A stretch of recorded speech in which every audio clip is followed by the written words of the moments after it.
Hey guys, tonight we begin with smoky air goats in the corner and a morning that smells like sweat ash and maybe yesterday's dried fish. Welcome to a Viking longhouse, the kind of place where waking up isn't a peaceful stretch but a team sport involving fire tending livestock, relocating, and hoping you didn't oversleep through your first chore. You blink open your eyes to the flickering orange of a rekindled hearth, your body wrapped in fur blankets, and the very real sensation that your left foot may be sharing space with a chicken. So before you get comfortable, take a moment to like the video and subscribe, but only if you genuinely enjoy what I do here. And let me know in the comments where you're tuning in from and what time it is for you. It's always fascinating to see who's joining us from around the world. Now dim the lights, maybe turn on a fan for that soft background hum, and let's ease into tonight's journey together. You're a Viking, though not the one you've seen on TV swinging an axe on the prow of a dragon-headed ship. No, your battlefield is the domestic front, and your first opponent is the sheer amount of work it takes just to make breakfast. Someone's already up, probably the oldest woman in the house, stoking the embers and swatting at one of the goats trying to eat the bed straw. Your bed, by the way, is a shared wooden platform with sheepskin and lumpy mattresses made from hay and hair. There's no privacy unless you count the small wooden partitions meant to keep kids from falling off mid-snore. Everyone's got a job. That's the rule. From the smallest toddler learning to spin wool with their tiny hands to the elders monitoring the stew pot and throwing suspicious glances at the smoked meat. Viking society doesn't wait around for permission. Chores begin the moment you can stand. You're not helping your parents. You're actively pulling your weight. The longhouse itself is a marvel of communal chaos. It's one big room, maybe 50 feet long, made of timber walls and a turf roof that leaks artistic amounts of rainwater during storms. The central fire burns low, its smoke curling lazily through a vent in the roof, or more likely not venting at all and just flavoring everyone's lungs. Everything in here, from the carved stools to the family heirloom spoon with the wonky handle, is handmade. And maintaining it all, a job in itself. Your day begins not with a quiet cup of coffee, but with fetching water from a stream a good walk away. The wooden bucket is heavy, your boots are damp, and the path is filled with goose poop and judgmental ducks. Women and girls usually do this, although if you're a young boy and trying to avoid actual farming carrying water, suddenly becomes very appealing. Historians still argue whether morning water collection was purely a chore or an excuse to gossip about who's courting who and whether Bjorn's beard is real or glued on. Back inside, the air is thick with tasks. Bread must be baked flat, dense loaves that double as emergency shields. Grain gets ground using a heavy hand mill that seems specifically designed to ruin your shoulder joints. And while women handle most of the food, prep men aren't exempt from housework. If you're a guy and your wife is elbow deep in a butter churn, congratulations, you're cleaning the fish, repairing a cracked roof beam, or untangling a very stubborn net while swearing under your breath. But here's the twist. There's no resentment about the work. Viking chores aren't optional, but they aren't punishment either. They're just what you do. Status comes not from idleness, but from competence. Can you gut a cod in 10 seconds? Can you spin flax into thread that won't disintegrate in rain? Can you make birch bark shoes before winter sneaks in like a smug frost spirit? That's how respect is earned.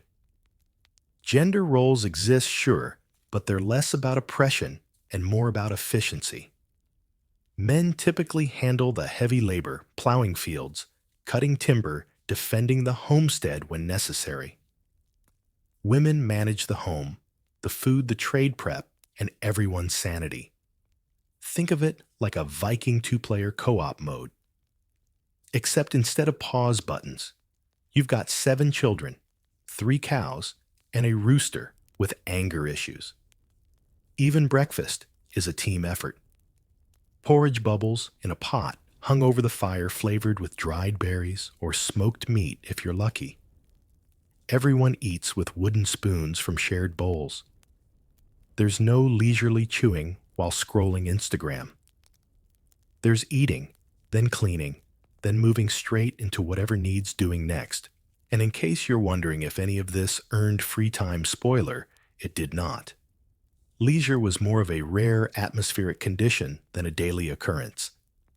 If everything was somehow done early, and the gods were clearly distracted that day, you might catch an hour for storytelling or carving or something delightfully low-key, like mending socks by firelight, while arguing whether Odin invented weather or just really liked messing with farmers.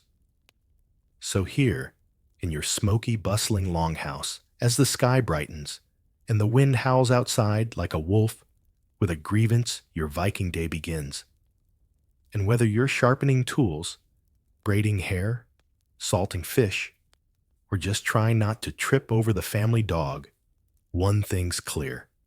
Everyone works, no one rests, and you definitely don't get to hit snooze. You blink against the morning light streaming in through the smoke hole, and already there's a rhythm to the chaos. The kids are chasing each other with half-frozen clumps of straw. The fire's back to a low crackle, and someone, probably your aunt or eldest sister, is yelling about the goat chewing on someone's shoe again. In the Viking world, chores aren't helping around the house. They are the house. And at the top of this expertly balanced pyramid of domestic survival, the women. Yes, Viking men may run the farm in the physical sense, plowing fields, repairing fences, and occasionally shaking a fist at the sky when the rain won't stop. But women, they run everything else. You're the logistics officer, the operations manager, and the on-site counselor, all rolled into one. In many cases, women had more practical control over the household than the men who technically owned it. Let's say your husband's out plowing the upper field, or in some seasons, off to sea, trading walrus ivory for Frankish silks. That leaves you in charge. Not just of the kids and cooking, but of all the real decisions: how much grain to grind, which sheep gets bartered for salt, and whether the roof needs mending before the next storm. It's not glamorous. It's not ceremonial. It's just expected. Historians still argue whether Viking society was truly egalitarian or simply flexible out of necessity. But one thing's clear: women had power, especially within the walls of their own homes. There's archaeological evidence keys buried with female skeletons, often in ornate bronze, symbolizing domestic authority. Not metaphorical keys to the household. Literal keys. To the food stores, the chests of silver, the ale casks. In other words, you run the vault. The men may get poems sung about their battle scars and shipbuilding, but let's be honest, without women, the place would collapse faster than a poorly thatched roof in a snowstorm. Take food, for example. You're not just cooking, you're overseeing the full culinary supply chain. You plan what's stored in autumn, what's dried or smoked, what root cellars holding the onions that now smell vaguely of despair. You supervise every step from animal to stew. If a man kills a pig, you know how to portion it. Render the fat and store the meat so it doesn't go green before Yuletide. And the family knows it too. You're not thanked, because this is your duty. But if you stop doing it, the entire household descends into mild starvation and desperate gnawing of old shoe leather. And it's not like the men are lounging about. Viking men worked themselves raw on the farm, From late spring to early fall, their world revolved around clearing land, sowing barley, tending animals, and building or repairing boats if they lived near the coast. They hunted, they fished, and yes, sometimes they raided, but mostly they farmed, with the intensity of someone who knows that if they don't, next winter's stew pot is going to be very, very empty. A man's workday was physical and exhausting. He'd start by checking traps, feeding livestock, maybe splitting wood until his back sounded like an old ox cart. Then came the fields, plowing with a wooden ard, pulled by oxen if you were lucky, or just your own 2 feet, and a sense of desperation if you weren't. There's mud, there's sweat, and there's always a neighbor who insists your fence is 3 inches too far into his goat path. And yet, despite this back-breaking labor, no Viking man would claim to run the household. He might defend it, he might provide for it, but run it? That was the woman's domain. She knew who owed what, who needed which herbs, and which neighbor was on the brink of a petty feud involving chickens. She managed the slaves if there were any. She taught the children. She made sure the jar of goose fat didn't get raided by a squirrel again. There's a reason the Norse sagas often depict wise, commanding women. These weren't passive figures tucked behind a spindle. These were fierce matriarchs, with opinions, strategies, and the ability to make or break your winter survival odds based on whether or not you remembered to bring in the laundry before the rain hit. Even within the hierarchy of chores, there's an unspoken understanding that roles can shift in a heartbeat. If a man fell ill, the woman took over his duties. If a woman died in childbirth, a grimly common reality, her absence rippled through the community like a snapped loom thread. Everyone had to adapt. This wasn't rigid gender segregation. It was a partnership grounded in practicality. Everyone did what they were best at. And while certain tasks leaned male or female, necessity had the final say. If you were good at healing wounds, nobody cared if you had a beard. If you could tan a hide without fainting from the smell, congratulations, you just earned your spot at the next trade gathering. And here's a quirky tidbit for your trouble. In some households, men were the primary cooks. Yes, really. Particularly older men or those with injuries, they might take over kitchen duties, becoming stew specialists while their daughters hunted small game. It wasn't the norm, but it happened. Like a culinary twist in your otherwise moss-scented Viking sitcom. So, as the fire crackles and the chores unfold, grain to be ground, fish to be salted, babies to be soothed with lullabies that suspiciously sound like threats, you begin to see the Viking home not as a battlefield of divided labor, but as a dance, a smoky, chaotic, deeply itchy dance between survival and tradition. Your title might not be carved into runestones, but make no mistake. In this longhouse, you are a force of nature, and without you, everyone's going hungry. There's a certain authority in the way you move through the longhouse. It's not about volume or brute strength. It's in the confident arc of your stirring spoon. The decisive flick of your hand when assigning tasks, the clink of the iron keys at your belt, echoing like a tiny chorus of responsibility. Because yes, you are a Viking housewife, but don't let that word fool you. You are also the unofficial CFO logistics manager and emotional support administrator of this turf-roofed domain. The hidden power of the Viking housewife wasn't actually all that hidden, at least not to the people who lived with her. It just took the rest of history a few centuries to catch on. You don't merely organize meals, you ration the food supply for an entire season. You don't just sew tunics, you inventory, cloth manage trade goods, and oversee a small, unspoken economy based on wool wax and weather prediction. In Viking law codes and sagas, the woman of the house is called the husfreyja, literally, lady of the house. But don't let the elegance of that term lull you into thinking this is some sort of medieval princess role. The husfreyja holds jurisdiction over every corner of the home and surrounding land.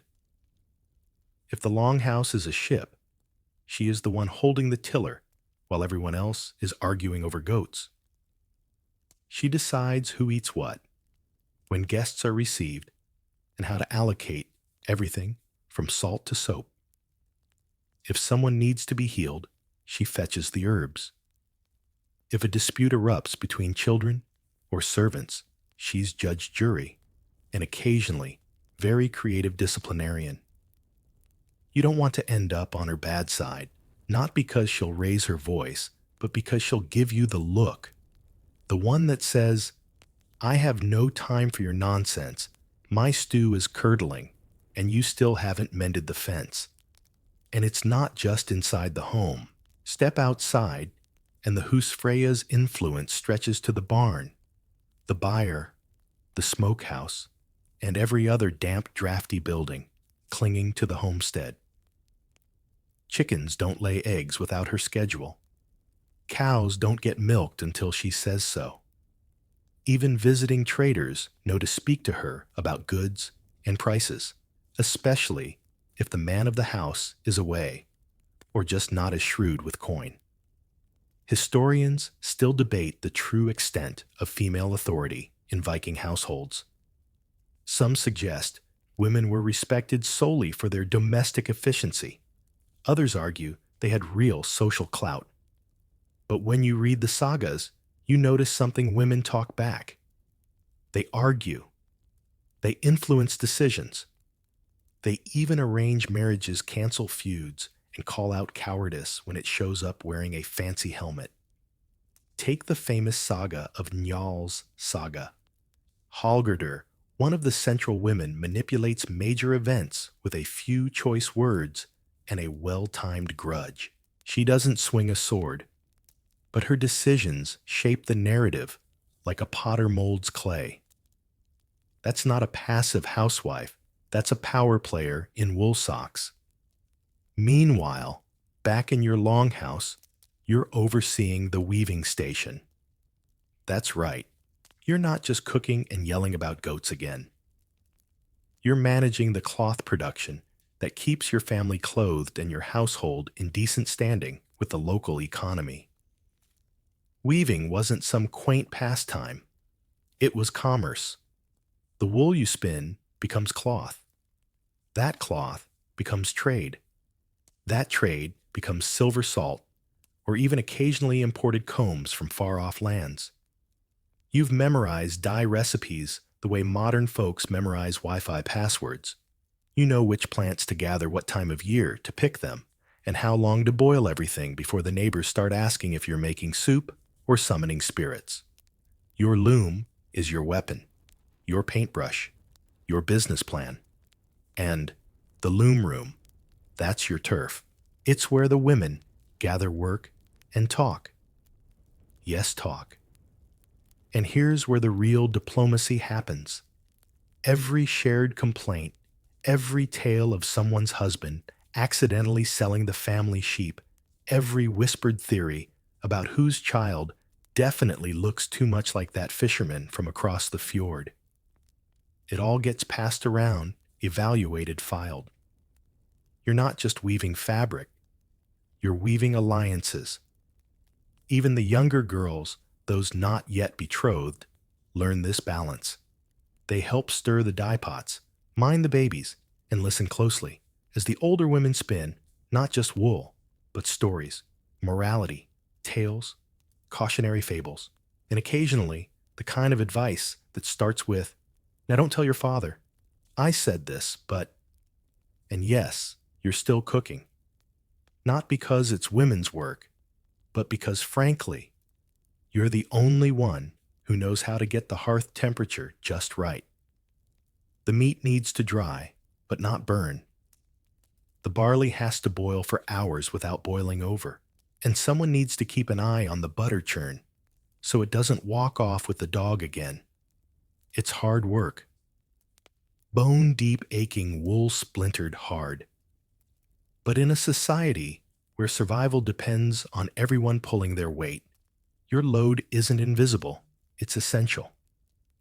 If the men provide muscle and war stories, you provide memory maintenance and the ability to find the needle in the haystack and then use it to patch their only winter tunic. So yes, you're the housewife. But more than that, you're the steady hand keeping this wild, wonderful Viking chaos from collapsing. The one who knows where every comb spoon and secret stash of dried berries is hidden. The one who hears everything, sees everything, and only occasionally pretends not to. You don't need a title. You've got the keys. He strides across the field with a wooden yoke slung over one shoulder, tools bouncing at his hip boots caked in mud, and an expression that says he's been up since before dawn and regrets every life decision involving oats. This is your average Viking man, not a berserker, frothing at the mouth with an axe, but a farmer. Yes, a farmer. Because for all the dramatic sagas and bloody raids, the truth is most Viking men were more familiar with manure than with monasteries. Here's the twist. Historians love to point out Viking society was not built on war. It was built on work. For every shield wall, there were 10 barley fields. For every long ship carving across the sea, 100 oxen carved through frostbitten soil. Most men didn't spend their lives raiding. That was seasonal limited, and often as much about trade as it was about conquest. The rest of the year, you were home cursing at livestock and praying the potatoes didn't rot. Okay, not potatoes. Those were a post-Columbian treat. But you get the idea.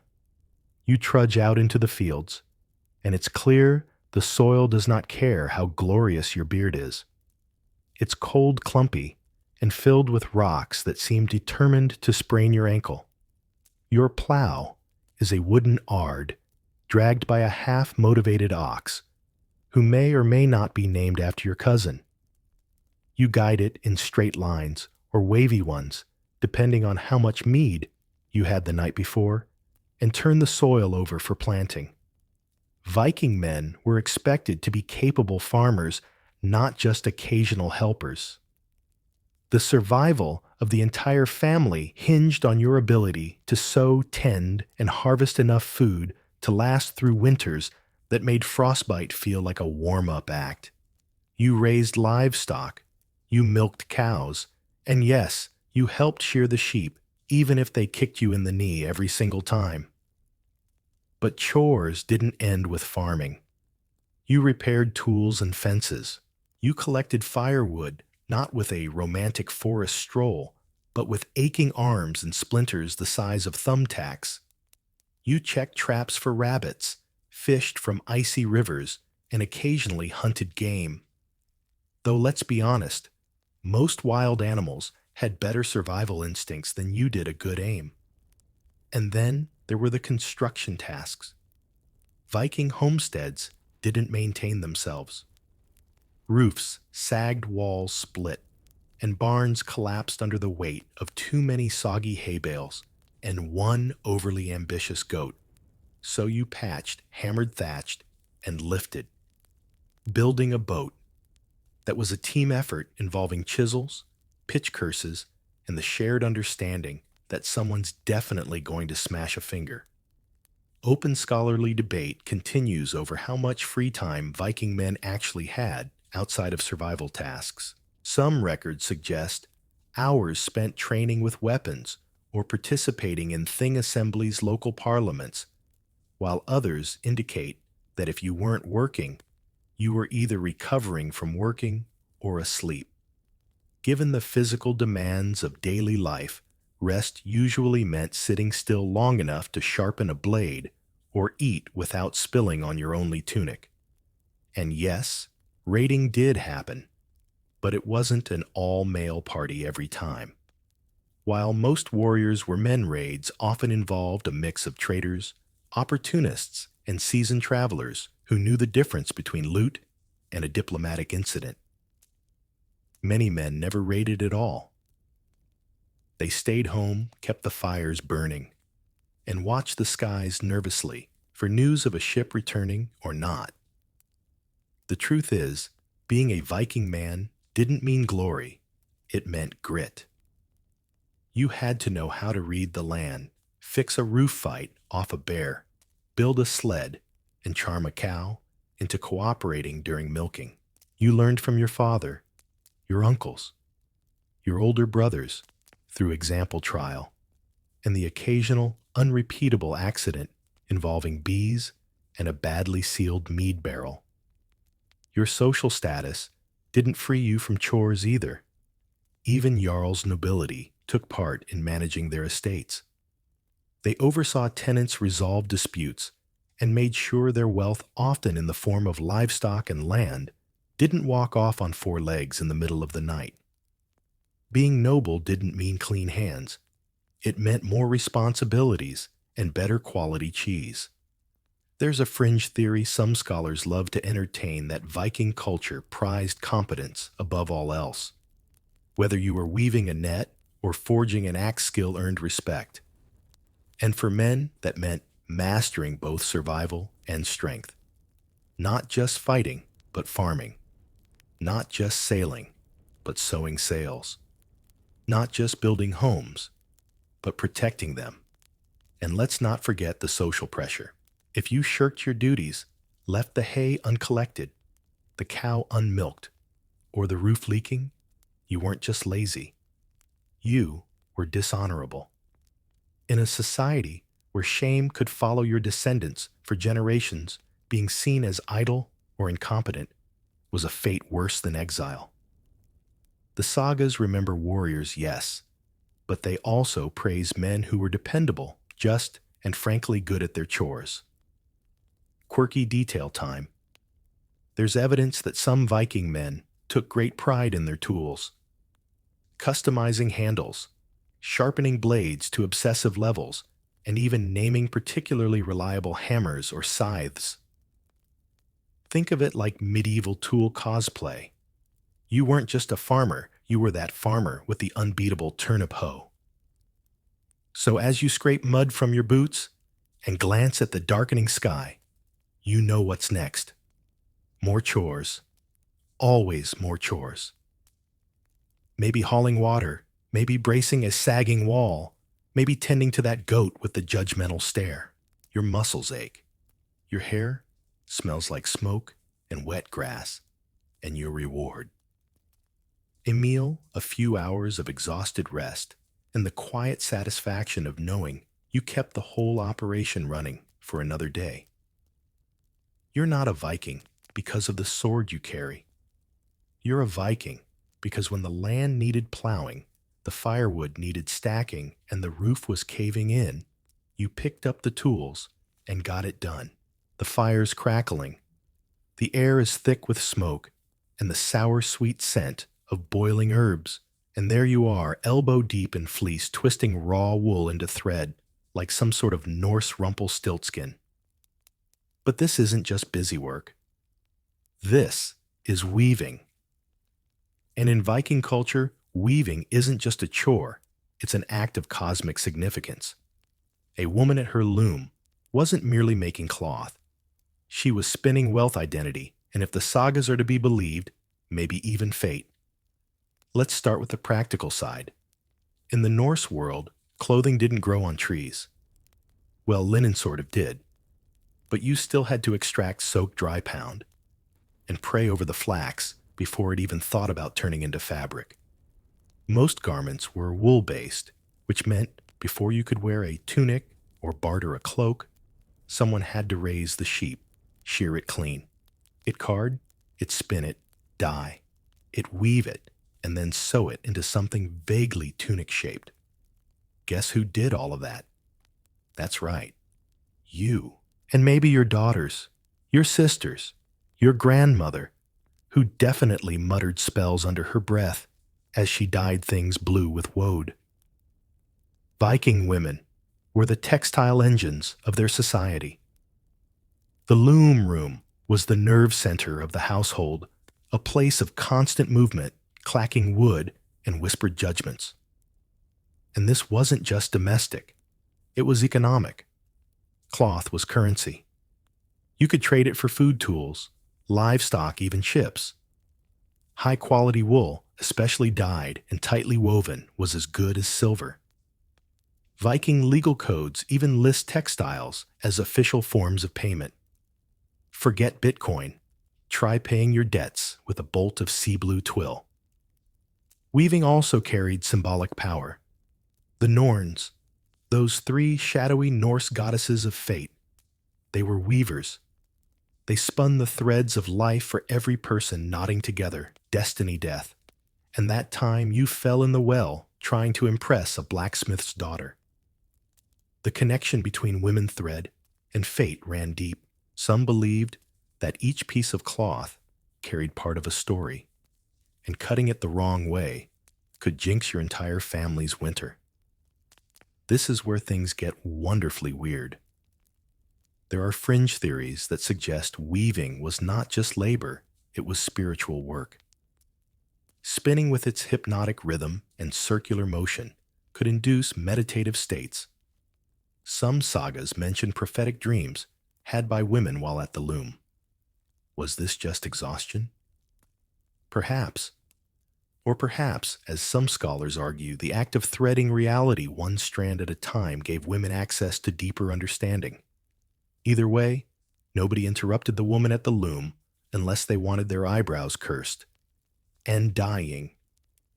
That was a whole other science. You had to forage for plants, madder root, for red weld, for yellow woad, for blue.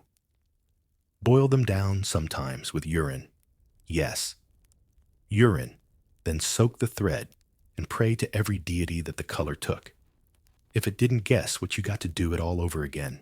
There's evidence that Viking women guarded their dye recipes like trade secrets. And if your fabric came out patchy, well, enjoy being the laughingstock of the next market gathering. Children helped, of course. Little hands were perfect for carding wool or keeping the shuttle from tangling. Boys might be dragged in too, especially in smaller households, but mostly this was the women's domain. It was where you passed down not just skills, but gossip songs, herbal lore, and theories about which neighbors were secretly trolls in disguise. Weaving tools themselves were precious. The loom was often a vertical, warp-weighted frame, massive, and dominating a whole section of the longhouse. Your spindle and whirl were like your sword and shield. Some women even had personal patterns passed down or invented. A particularly intricate weave might identify a garment's maker, like an early form of branding. So yes, that plaid cloak you spent a week on, it's got your signature woven right into it. And then there's the gear. Viking women wore woolen dresses and undertunics. They made themselves fastened with brooches that also served as status symbols. The wealthier the woman, the finer the fabric, and the shinier the brooch. Archaeologists have even found tiny textile tools buried in women's graves, needles, whorls, and miniature looms, as if the afterlife might also require emergency darning. Open scholarly debate continues over just how much of the textile trade was domestic versus commercial. Some argue that women's cloth making was purely for the household. Others, backed by grave goods and trade records, point to a thriving business enterprise. Either way, the skill was universal and the respect was tangible. Here's a quirky little tidbit. Some Viking textiles were so fine, they rivaled the silks imported from Byzantium, and some of those pieces were made not by elite tailors, but by bored, calloused, incredibly skilled farm wives in cold, smoky longhouses who'd learned to turn sheep into prestige with nothing more than a spindle and an unreasonable amount of patience. So as you settle back onto your low stool, the loom creaking beside you, and a pot of dye steaming in the corner, you aren't just working. You're crafting legacy.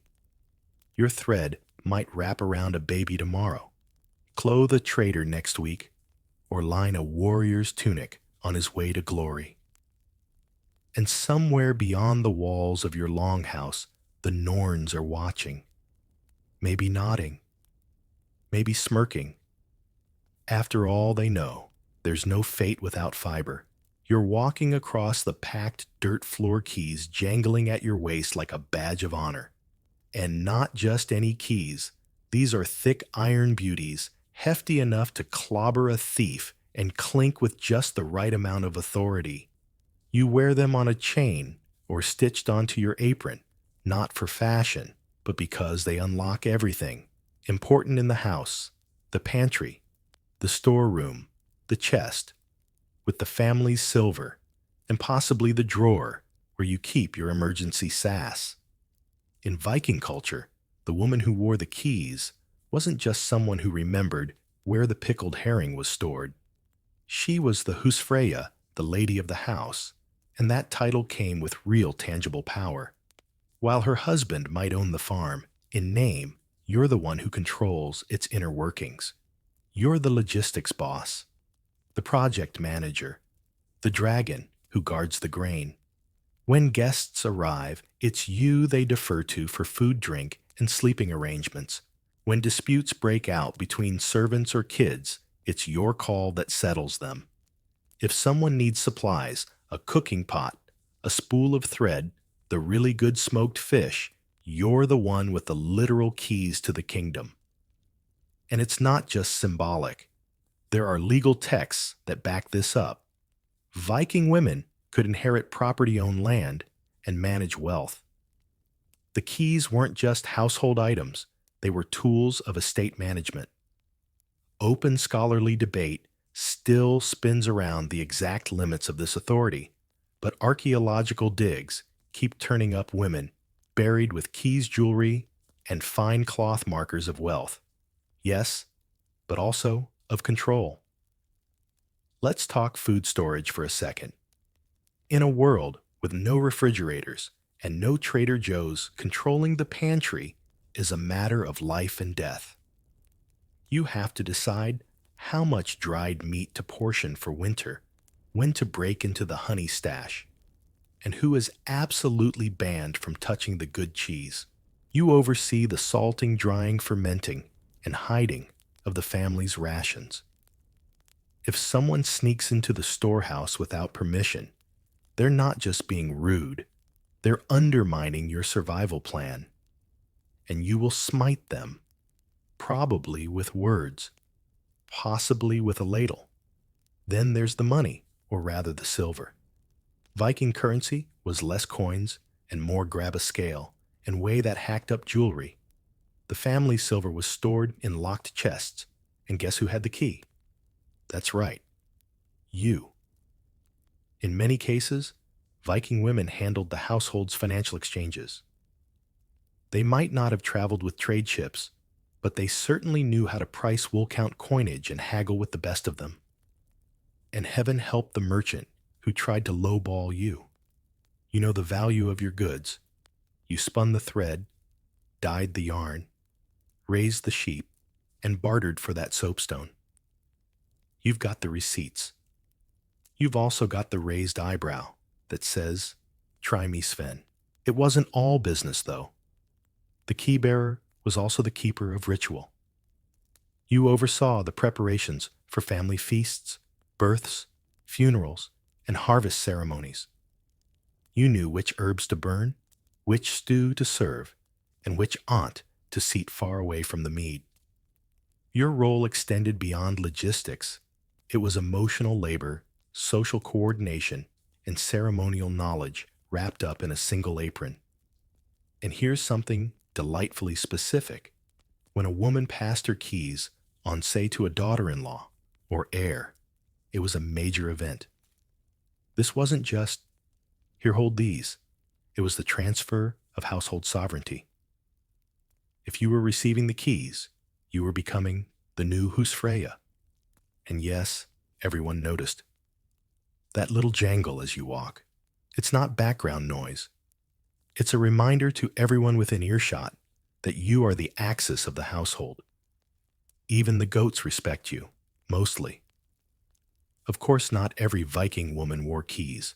If you were young, unmarried, or living under someone else's roof, you didn't have access to locked stores or private wealth. But once you were married or widowed, which often conferred even more autonomy, you became the household's strategic command center. Quirky tidbit time.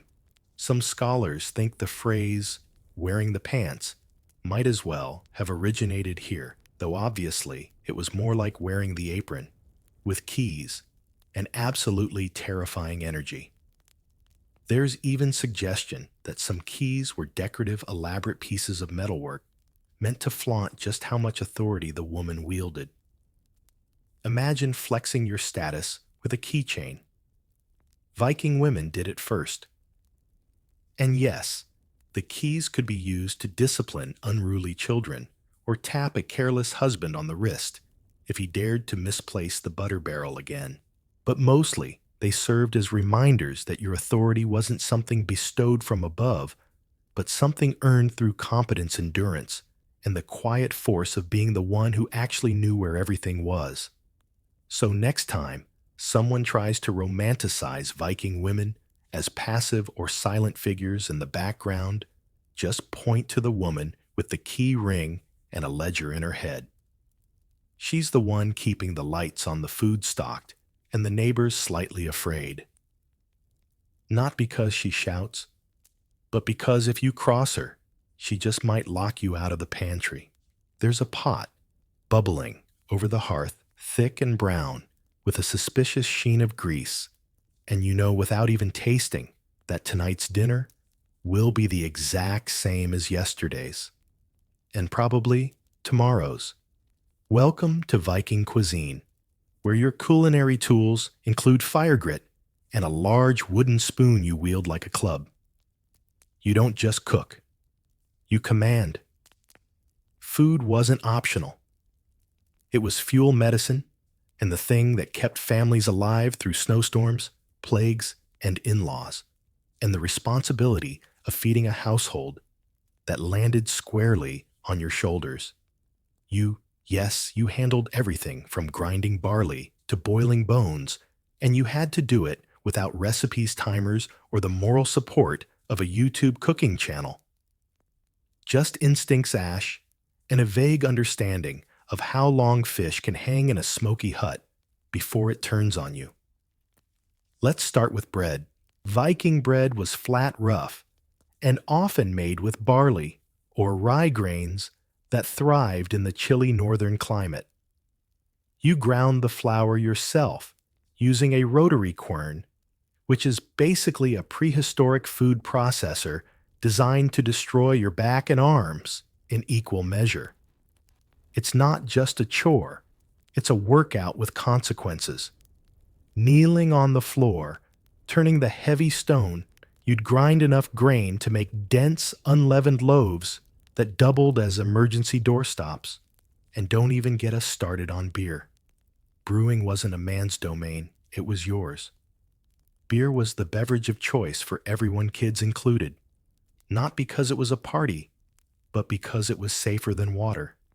You soaked the grain, boiled, it cooled, it strained it, and added herbs or hops, depending on availability and personal flair. The result? A weak ale that tasted like survival and faint regret, but it kept people hydrated and mildly cheerful. Butter. You churned it with your hands for hours. Viking churns were wooden barrels fitted with a plunger that you'd move up and down until the cream thickened and separated. The rhythmic squelch of butter making was a familiar sound in longhouses, often accompanied by muttered curses and threats against any child who tried to help by poking the churn with a stick. You also made cheese. Not soft brie or mozzarella. No, we're talking crumbly curds preserved with salt and stored in wooden boxes. You heated milk over the hearth, added rennet probably harvested from a calf's stomach. Don't ask. And then pressed the curds into shape using stones, cloth, and pure determination. If you messed up the process, the smell would haunt you for weeks. Bone broth. A staple. You simmered bones often reused multiple times with root vegetables, wild herbs, and whatever protein was available. Sometimes meat, sometimes dried fish, sometimes a squirrel that looked at you funny. There was no stock day. Broth simmered endlessly in cauldrons, thickening over time like a witch's potion, and developing a flavor that could best be described as aggressively nutritious. This wasn't delicate cooking. You weren't crafting hors d'oeuvres. You were keeping people alive. You had to make ingredients last through long winters and sudden guests.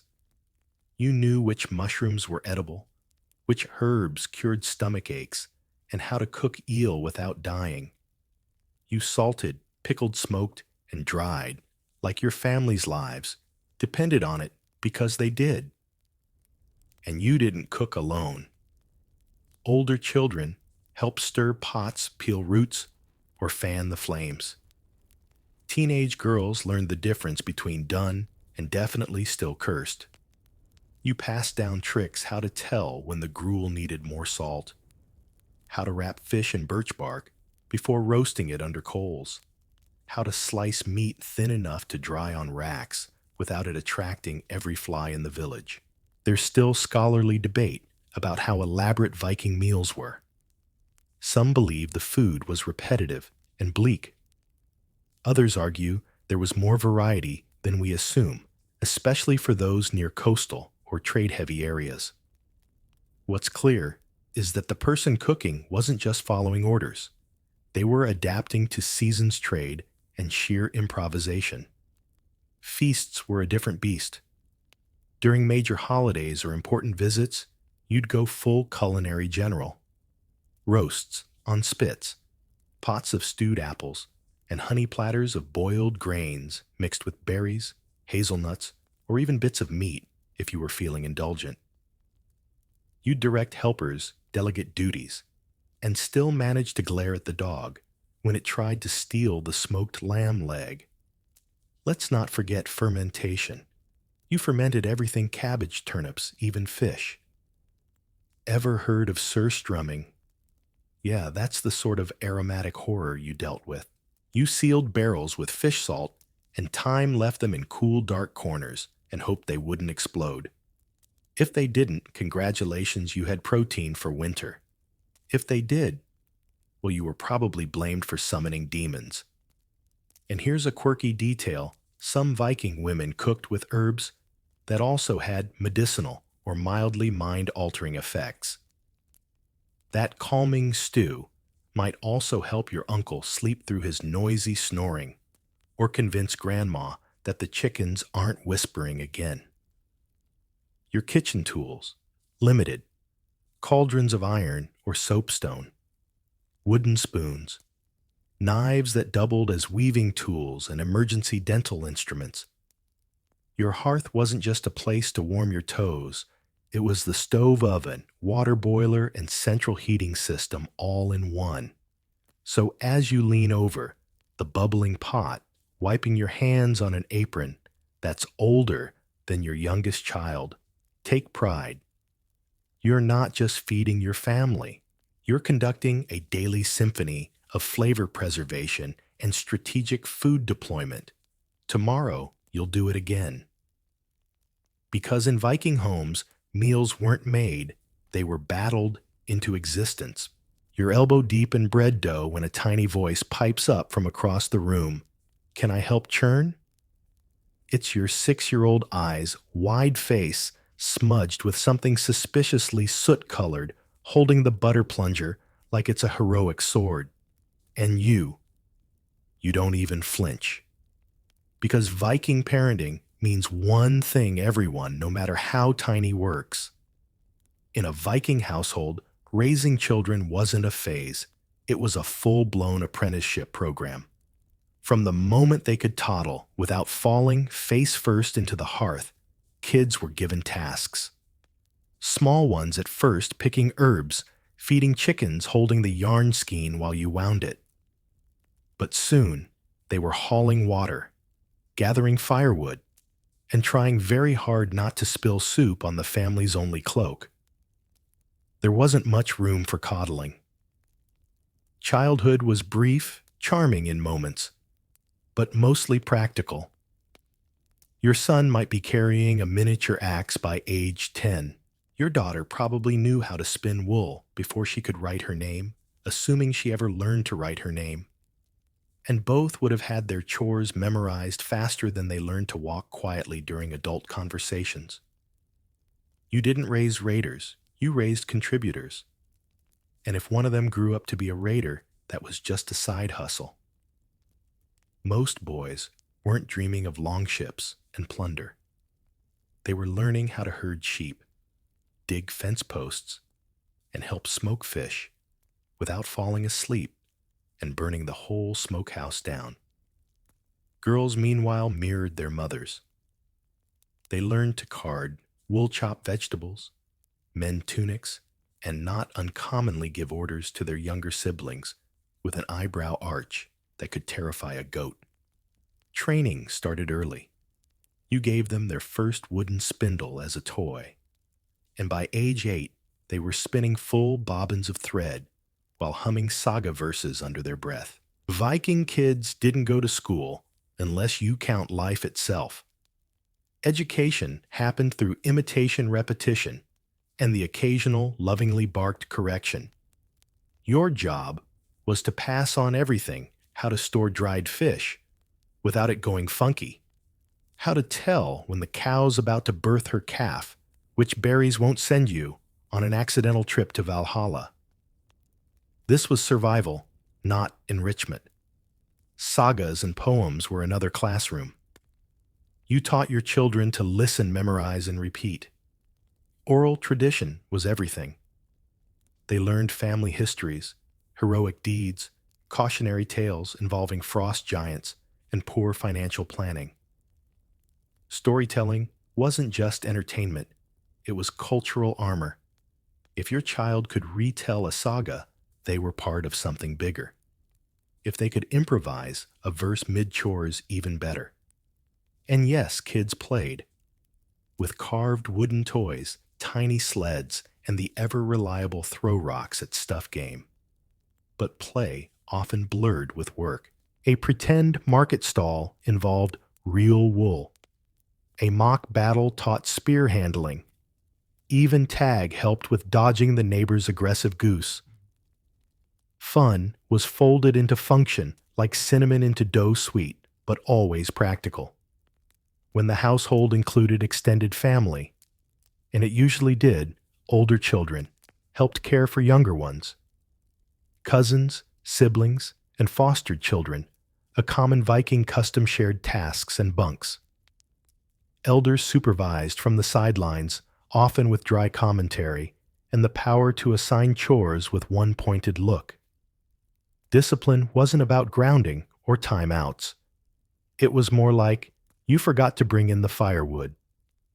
Great, now, we're all freezing, and I'm putting your spoon privileges on hold. The consequences were immediate, communal, and very motivational. Gossip also helped. No child wanted to be known as the one who let the goat into the grain store. You taught by doing. You showed them how to use a knife safely, how to pluck feathers without ruining the bird, how to knead dough until their forearms ached. You didn't hover, you demonstrated. And if they messed up, well, that's how you learned not to spill hot broth on your own foot twice. Quirky detail time, some children were given miniaturized versions of adult tools. Tiny looms, kid-sized spears, little stools to sit at the loom beside their mother. These weren't toys. They were onboarding devices for adulthood. A Viking child wasn't just a kid. They were a soon-to-be full human with responsibilities. By the time your son was 12, he might already be helping with livestock or rowing a fishing boat. By 13, your daughter could run a kitchen if needed, and probably had. There were no teenage years as we know them, just smaller adults with slightly fewer teeth and an increased chance of falling into puddles. And in case you think this sounds bleak, it wasn't joyless. There was laughter, teasing singing. Children were cherished if not indulged. Births were celebrated, names given with hope and stories attached. There were lullabies, carved cradles, little fur-lined tunics lovingly sewn. But softness had limits.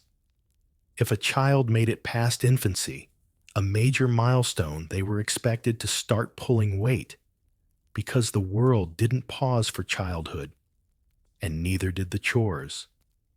So as you pass your daughter a basket of herbs and tell your son to fetch the water before sunset, remember you're not just keeping them busy. You're preparing them to cook, to farm, to survive. And maybe if the sagas are kind to write their own verses in the loom of fate, you're standing just outside the longhouse, hands on your hips, the wind catching the edge of your shawl like a cape. Someone nearby just insulted your property line, and you are not having it. Because here's a secret many people forget in the Viking world. Women weren't just homemakers, they had legal teeth.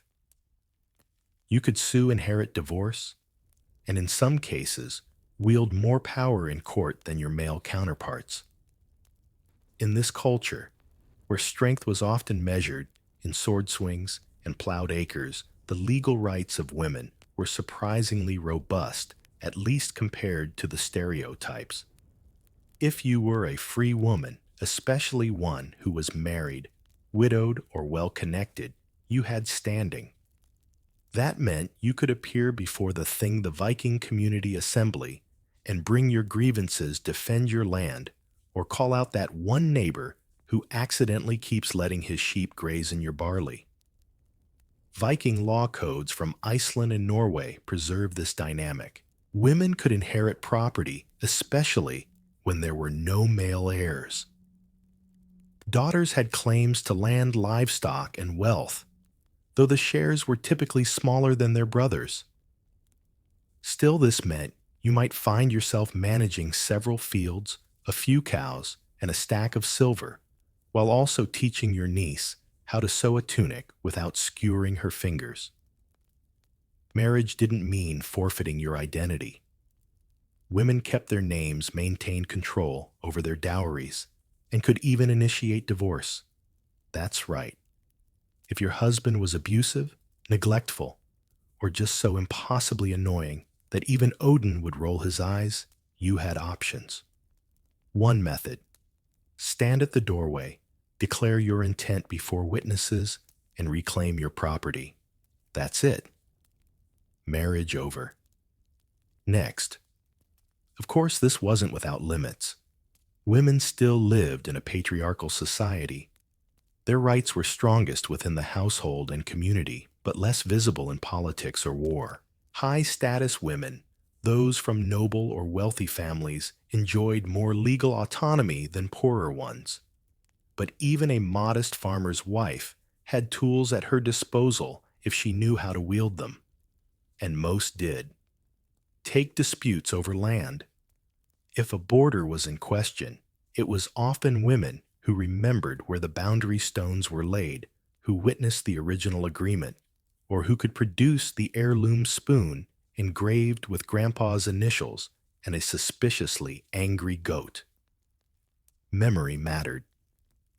And women, the keepers of stories and stewards of property, were vital to upholding community truth. Let's talk lawsuits.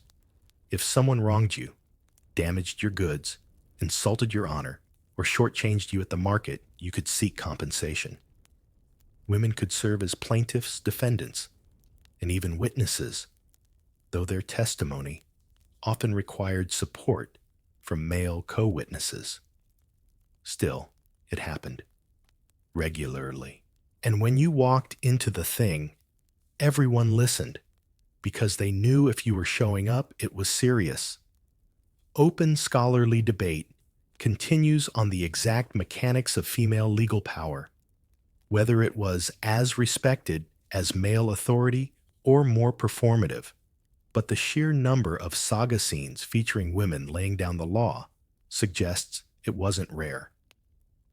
In Laxdala, Saga Gudrun divorces multiple husbands and handles her affairs like a Norse queen with a day planner. In Njal's Saga Bergthora holds her ground during violent feuds and still manages to roast people with a single comment. Even in criminal cases, women had roles. If a family member was killed, the female relatives could demand compensation or vengeance. That didn't mean wielding the axe themselves, but they could incite, manipulate, or organize justice in ways that made them just as dangerous as the blade wielders. Some scholars even refer to this as vengeance by proxy. You might not be in the duel, but you sure arranged it. And quirky detail alerts some women use legal strategy as a form of power play. They delay decisions, demand witness oaths, or bring multiple claims, at once overwhelming their opponents like a one-woman Viking law firm. You'd walk into court with 3 neighbors, 4 goats, and a very specific list of grievances. Cross-examination. Please. You wrote the script. Widows in particular were legal juggernauts. Without husbands, they gained full control over property and decisions. A wealthy widow could manage estates, sponsor expeditions, and choose her next husband or not. She might also take in foster children, extend alliances, and become the family matriarch, the one everyone consulted when things got hairy. But it wasn't all courtroom drama and defiant declarations. The flip side of this power was vigilance. A woman who used her legal voice too often too loudly or too successfully might be labeled troublesome. Gossip was a weapon, and accusations of witchcraft or unwomanly behavior could surface. Balance was key. Be firm, be smart, but never let them see you curse their livestock under your breath. Still, your average Viking woman didn't live in fear. She lived with purpose. If she worked, the land wove, the cloth taught the children brewed the beer, and managed the household, then by the gods, she had every right to speak her mind in public too. So, as you walk back into your longhouse, the dispute settled your keys, clinking, and your smirk just barely hidden. Remember this, you didn't just win an argument. You upheld the law, and maybe reminded the village that under your wool apron beats the heart of a legal strategist who just so happens to make the best cheese this side of the fjord. It's market day. The air hums with the sound of clinking metal, muttered bargains, and goats making poor life decisions. You tighten your shawl, hoist your woven sack of goods, and step into the fray, not as a passive tag-along, but as a businesswoman.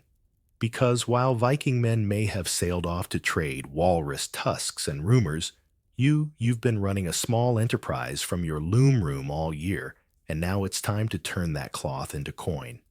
In Viking society, crafting wasn't just domestic busywork. It was economy. Women didn't only make things they sold, them traded them, and sometimes even dominated entire sectors of local commerce. The textiles you spun weren't just for clothes. They were currency. They held value. And you knew exactly how much a yard of your storm-dyed wool was worth, especially when compared to Sven's half-hearted fish jerky. Your stall is modest but efficient. A plank laid across 2 barrels covered with dyed cloth, some hand-stitched mittens, and a few small carved trinkets, extras your son whittled to keep himself from falling asleep during weaving lessons. You're positioned between a man selling dried cod and an elderly woman hawking mead that tastes like regret. But your goods, they draw eyes. Let's get one thing straight. Viking women didn't need permission to sell. If you produced it, you owned it. And if your husband was away farming, raiding, or just trying to get a rock out of his boot for 6 hours, you handled business. You knew which neighbors paid on time, which ones tried to haggle too aggressively, and who still owed you a wool tunic from last midsummer. You weren't just sitting behind the stall either. You were negotiating. Bartering was an art form. You'd trade mittens for smoked fish cloth for a new iron pot, or a length of dyed linen for that lovely piece of amber you've been eyeing since spring. You adjusted your prices based on weather rumors and how desperate your buyer looked. Someone's cloak ripped this morning. Congratulations, that's a markup. Historians still argue how centralized or widespread women's roles were in Viking market culture, but the archaeological evidence is clear. Female graves often include weights, scales, and trade goods. That suggests not only participation in commerce, but authority. You weren't just there for decoration. You were accounting inventory in your head before the rooster even crowed. And let's talk about your customers. They aren't just strangers passing through. They're your neighbors. They've seen your cloth on their wives, your butter in their kitchens, your herbs curing their questionable rashes. Your reputation is your currency, and you protect it with polite nods, sharp memory, and the kind of small talk that doubles as intelligence gathering. Some Viking women took this to the next level. Noble women might manage entire estates, overseeing the output of multiple farms and controlling the distribution of surplus goods. Merchants' wives often ran their partners' businesses while they were away. Some women even traveled for trade, especially widows or women with merchant ties. Their reach extended across regions, bringing goods and gossip from distant shores. Quirky tidbit time, there are runic inscriptions that reference women as traders. One stone from Gotland mentions a woman who commissioned it to honor her husband, a trader who sailed far, but also credits her as managing the estate. The subtext, sure he sailed. But I made sure we didn't starve. Back at the market, you're multitasking like a Norse octopus. You're haggling over wool prices, keeping an eye on your youngest who's trying to pet someone's battle pig, and mentally noting who just bought dried berries with silver instead of barter goods, which means they had a good harvest or an inheritance. Useful information. And it's not just selling, it's sourcing. You walk the stalls, selecting wax for candles, fish for dinner, and maybe a new soapstone pot if the price is right. You don't impulse buy. You evaluate. You sniff the cheese. You test the stitches. You negotiate like you're drafting a treaty with Denmark. Because every coin counts, and you're saving up for that new loom beam your husband keeps forgetting to fix. Markets were also social hubs. You exchanged news, swapped recipes, and quietly assessed who was pregnant, who looked suspiciously hungover, and which couple was no longer standing quite as close as last season. You weren't just buying carrots, you were collecting data. Sometimes you sold for silver, sometimes for goods, sometimes for services. You mended someone's tunic last winter, and today they repay you with a fresh goose egg and half a smoked trout. Is it fair? You decide. The barter economy is flexible, but only if you've got the memory of a raven and the negotiation skills of Loki with a deadline. Your children help too. Older ones might man the stall while you checked on the blacksmith's wares. Younger ones trailed behind, learning the rhythms of commerce, how to weigh cloth count coins, and give change without being swindled by that one guy who always pretends he didn't hear the price. By sundown, your bag is lighter, your pockets fuller, and your shoes dusted in layers of hoofprints and spilled grain. You've bartered down 3 customers, outnegotiated a man twice your size, and snagged a comb carved from walrus ivory that'll make your sister seethe with envy. You head home, firewood under one arm, the day's earnings tied in a linen pouch. Tomorrow, you'll wash wool, dry herbs, and prep another batch of mittens. But tonight, you count your coins, sip your mead, and smile, because once again, you've proven what your neighbors already know in this household. The economy doesn't turn with the sun. It turns with you. The house is quieter than usual. No boots by the door, no deep voices arguing about the ox yoke, no suspicious trail of hay leading from the barn to the kitchen. Because the men they've sailed, off to trade, to raid, to explore, depending on the season and the mood of the fjord. And you're not panicking. You're leading. When the men left Viking, women didn't just manage. They assumed full operational control of the homestead. You became essentially the captain of a landlocked ship. Every decision, planting, harvesting, bartering, disciplining, repairing, flowed through you. You didn't just hold the fort, you were the fort. This wasn't temporary or symbolic. It was expected. When husbands, sons, brothers, or fathers were away sometimes for weeks, sometimes for years, the women filled the gap without skipping a beat. There was no official promotion ceremony. One morning, you were sharing duties. The next, you were in charge of livestock tools and the unending diplomacy of keeping everyone from strangling each other over grain portions. You checked the fields, yourself judged when to sow, when to reap, and whether that one stretch of barley looked suspiciously sickly. You organized who would milk the goats, who would dry the fish, who would patch the barn roof that the storm took issue with last night. And if a neighbor came sniffing around trying to help, you greeted him with your best smile and your second best axe, just in case. Widows and older women often had the smoothest transitions into this leadership role. Many had already run things for years in practice.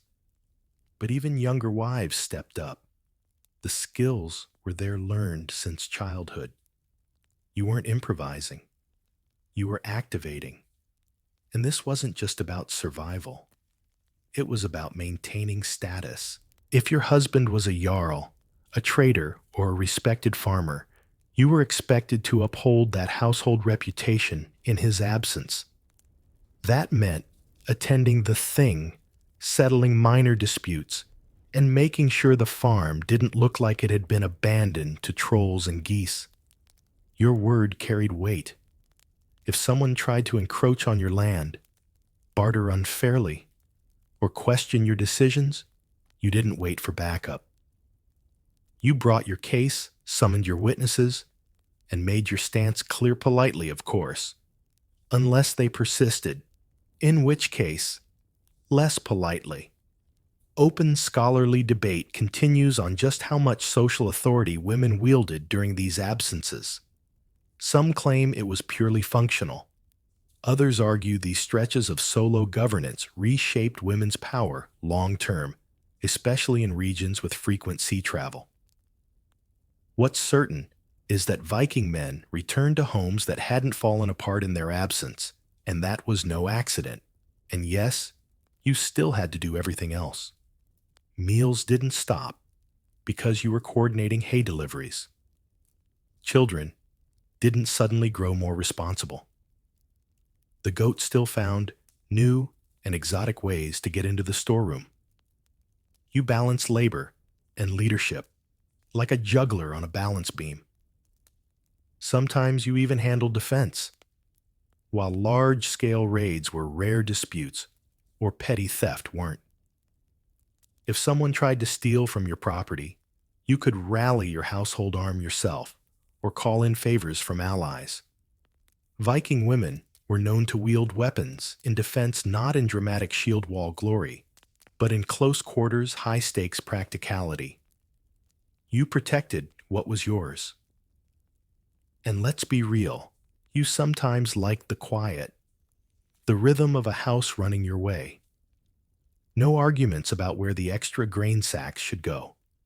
No sudden decisions to host a feast with zero warning. Just you, your system, and the satisfaction of things functioning exactly as they should. Letters, messages. Those came rarely. You relied on gossip traders and the occasional bird-brained courier to bring updates. Sometimes they returned with silver and stories. Sometimes they didn't return at all. You knew the risks. Everyone did. But mourning could wait. Right now, the livestock needed sorting. Quirky historical tidbit. Some Viking women who managed estates during long absences ended up so efficient and respected that their husbands deferred to them permanently upon return. Let her handle it became not a dismissal, but an admission of reality. She'd been doing it all along and better. You trained your daughters in the same rhythm. They watched, learned, and took on tasks naturally. You weren't raising princesses. You were raising captains. And if they grew into women who managed their own longhouses someday, it was because they saw you do it with furrowed brow, flour-dusted hands, and the firm voice that kept chaos away from the barley bins. Of course, when the men did return, things changed again. Sometimes smoothly, sometimes with friction. A household rebalances itself, and not every man took kindly to finding out his wife had improved the grain accounting, fixed the chicken coop, and renegotiated 3 trade agreements in his absence. But you didn't rub it in. Much. You simply handed back the reins if he asked nicely and got back to weaving planning or whatever new project you'd taken on in his absence. Maybe you'd started a herb garden. Maybe you'd taken up carving.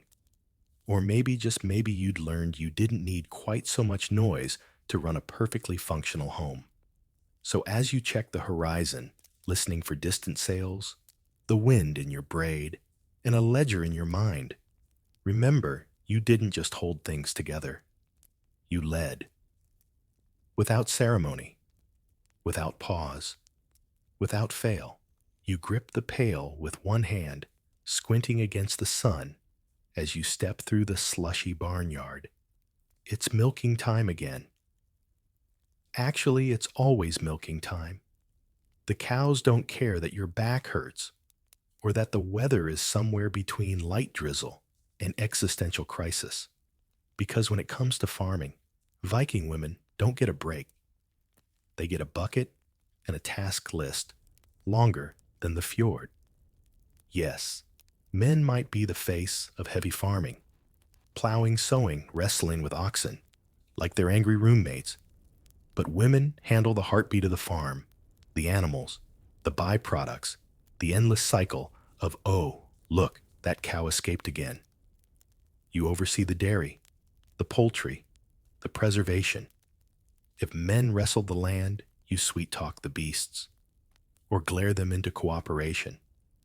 Milking isn't just milking, it's a full operation.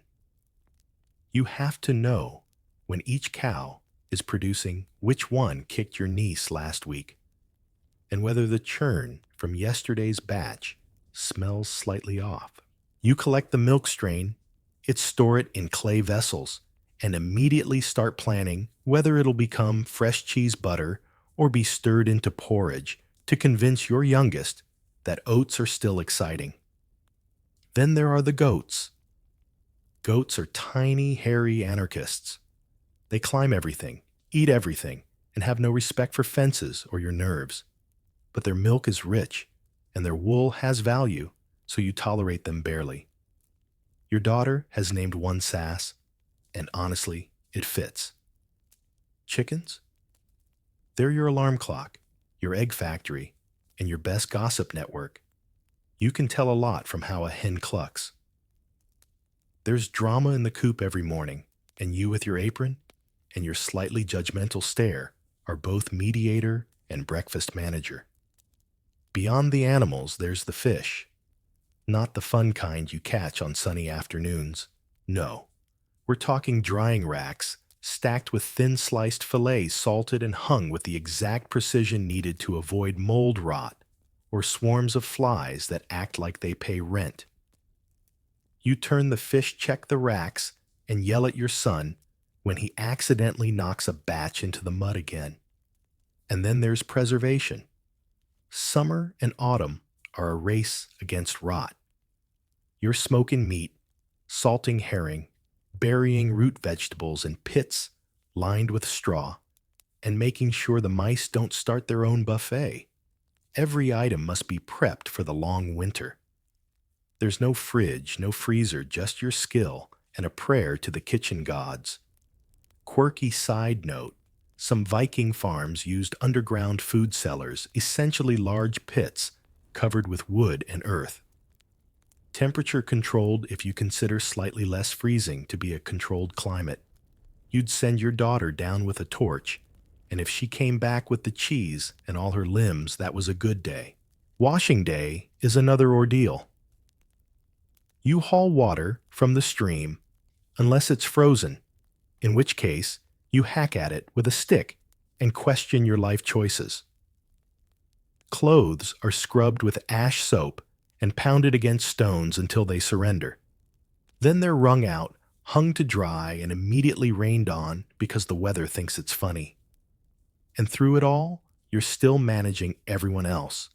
You remind your eldest to collect the eggs, your middle child to stop poking the sheep with a stick, and your husband to please, for the love of Thor, repair the barn door before another goose wanders into the kitchen. Open scholarly debate still swirls around just how gendered Viking agricultural tasks were. Some argue men and women shared duties more than we assume, especially in smaller households. Others point to sagas and legal texts that emphasize specific female domains, particularly dairy textiles and poultry. But one thing is clear: women were not sidelined. They were the axis around which the farm spun. You also had to monitor health. If an animal fell ill, you had to diagnose it, treat it, or make the hard call.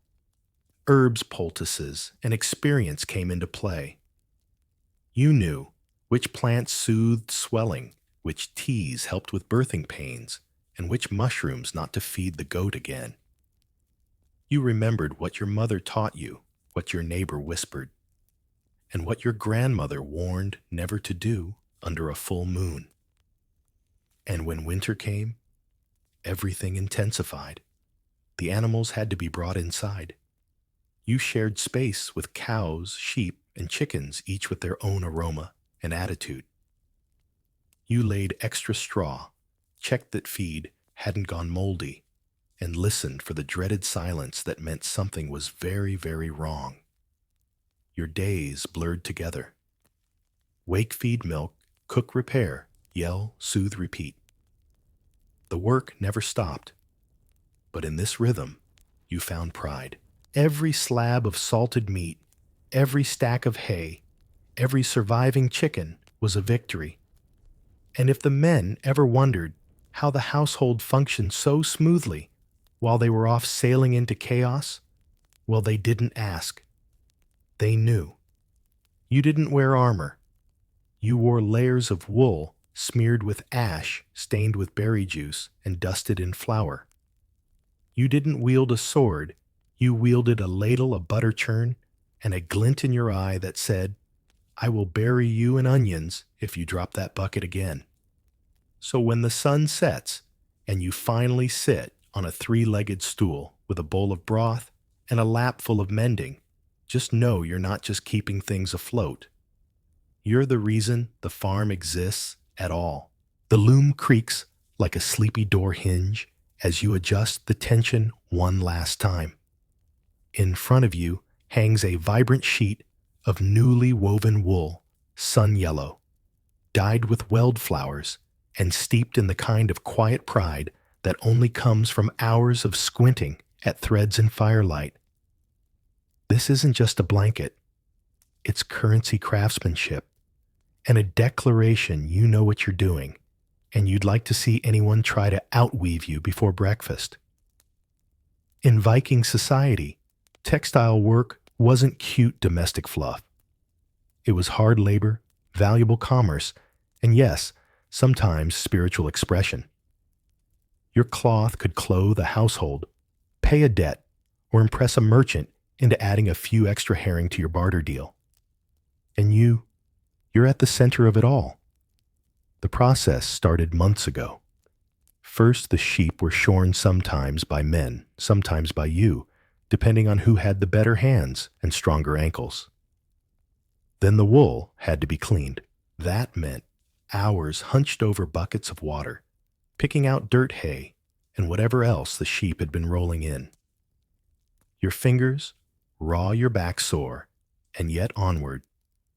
Carding came next, using 2 wooden paddles studded with iron teeth, or if you were fancy carved combs, you teased the wool into a fluffy, manageable pile.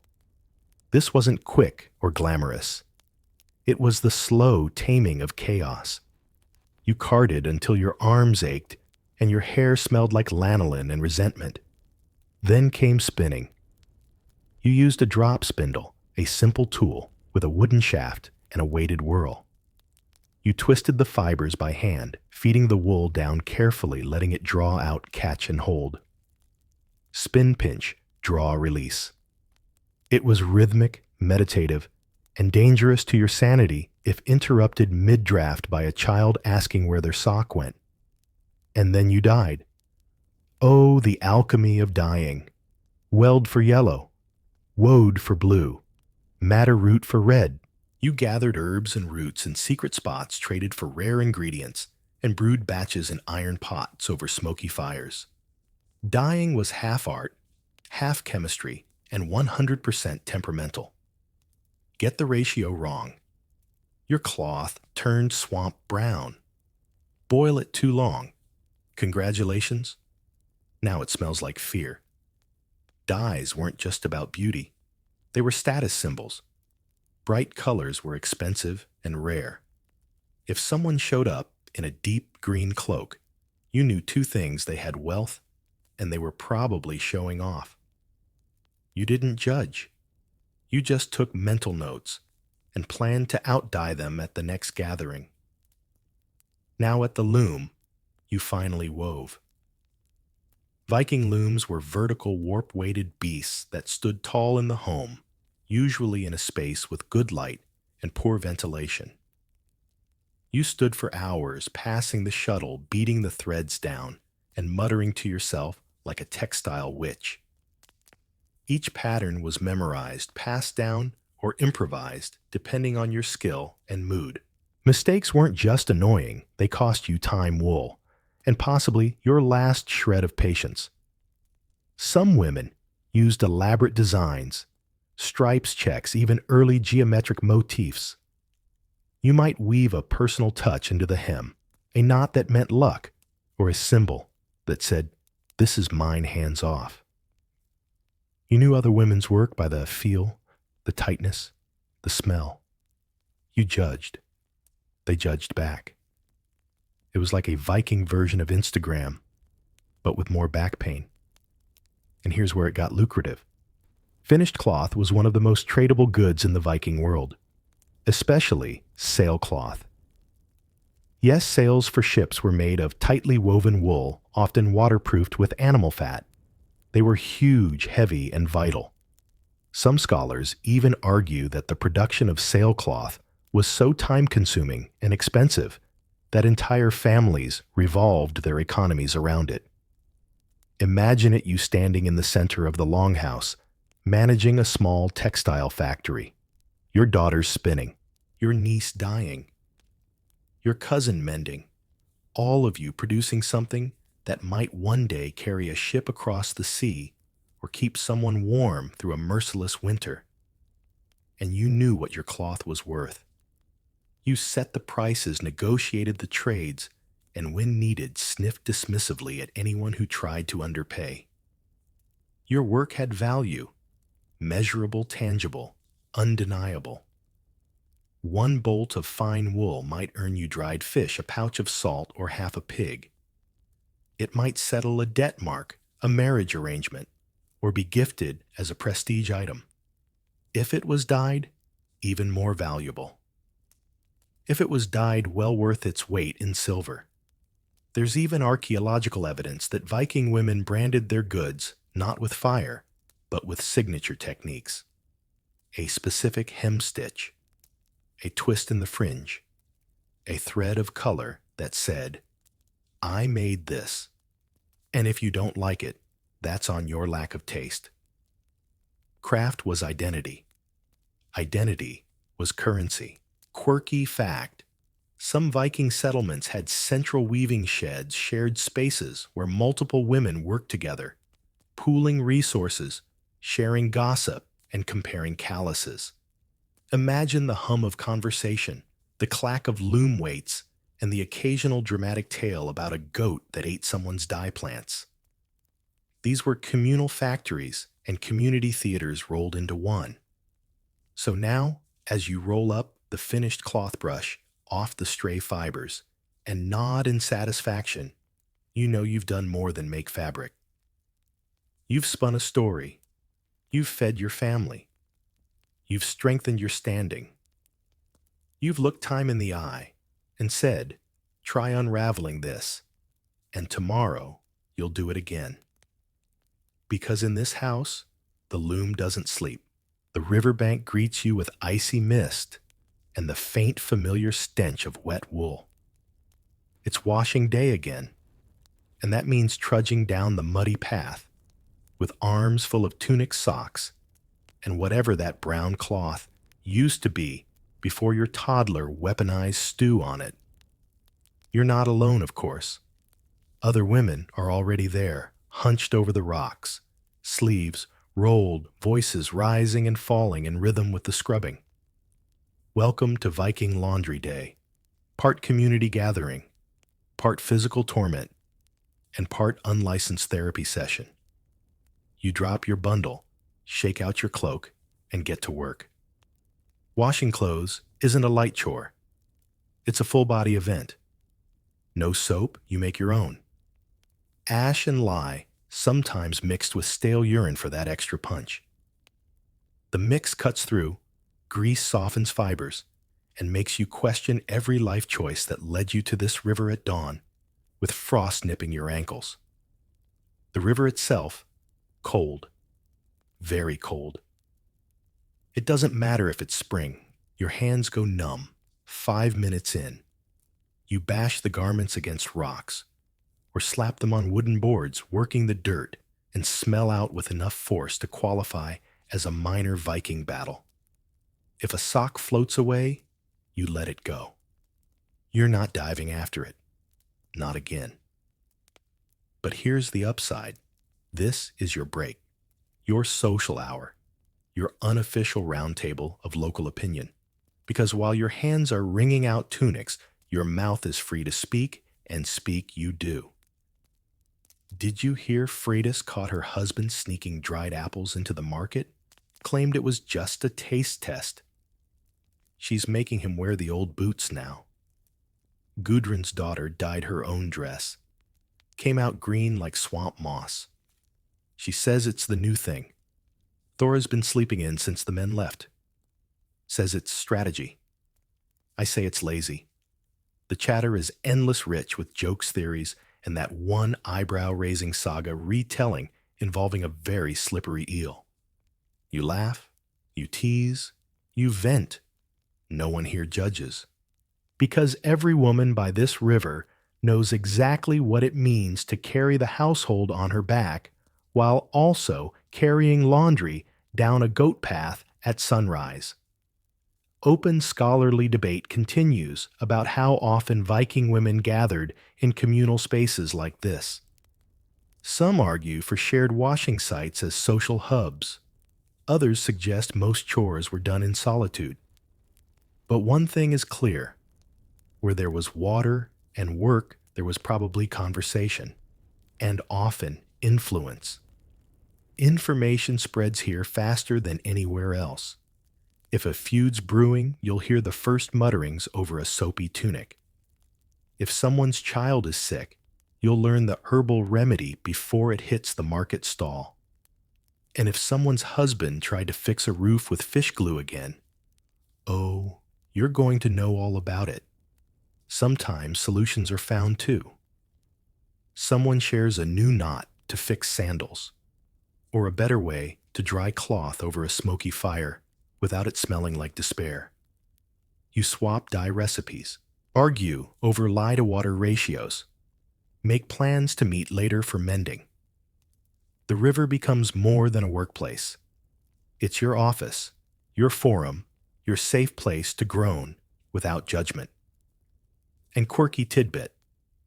Some women brought their youngest children here, not just for supervision, but because riverbanks were considered moderately clean compared to home floors.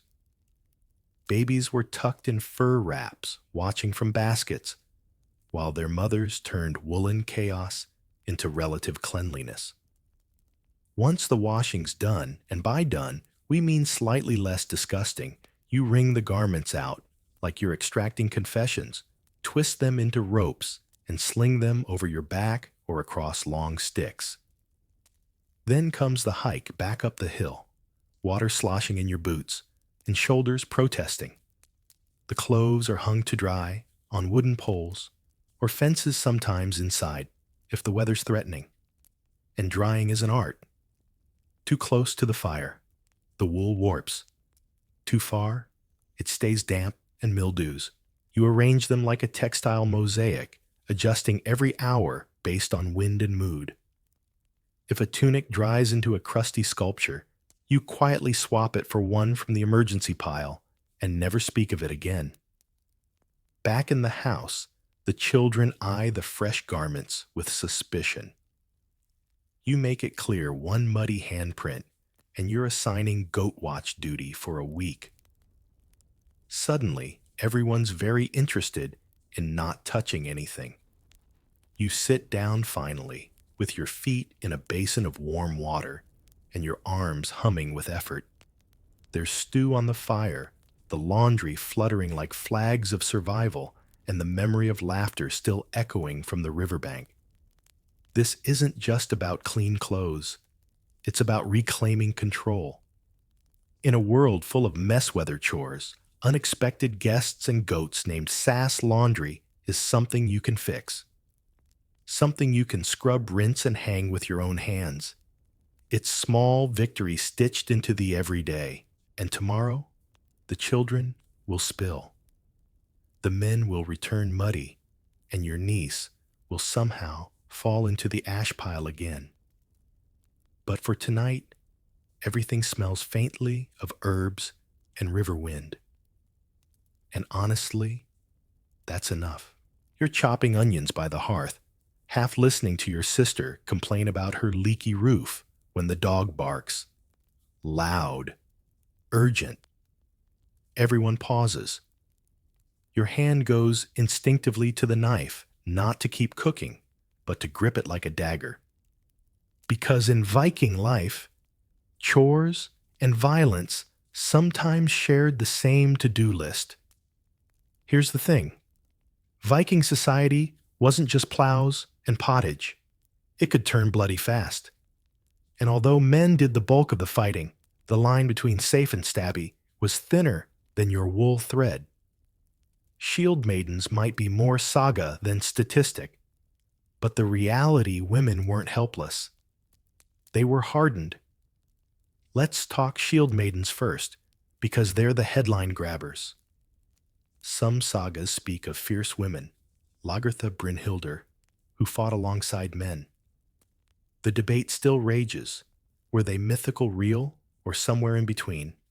Archaeologists have found graves containing female skeletons buried with weapons not cooking pots. One in Birka, Sweden, was once thought to be a male warrior until DNA testing proved otherwise. She had a sword shield and a spot in the military graveyard. Coincidence or confirmation? Still, most Viking women weren't charging into battle.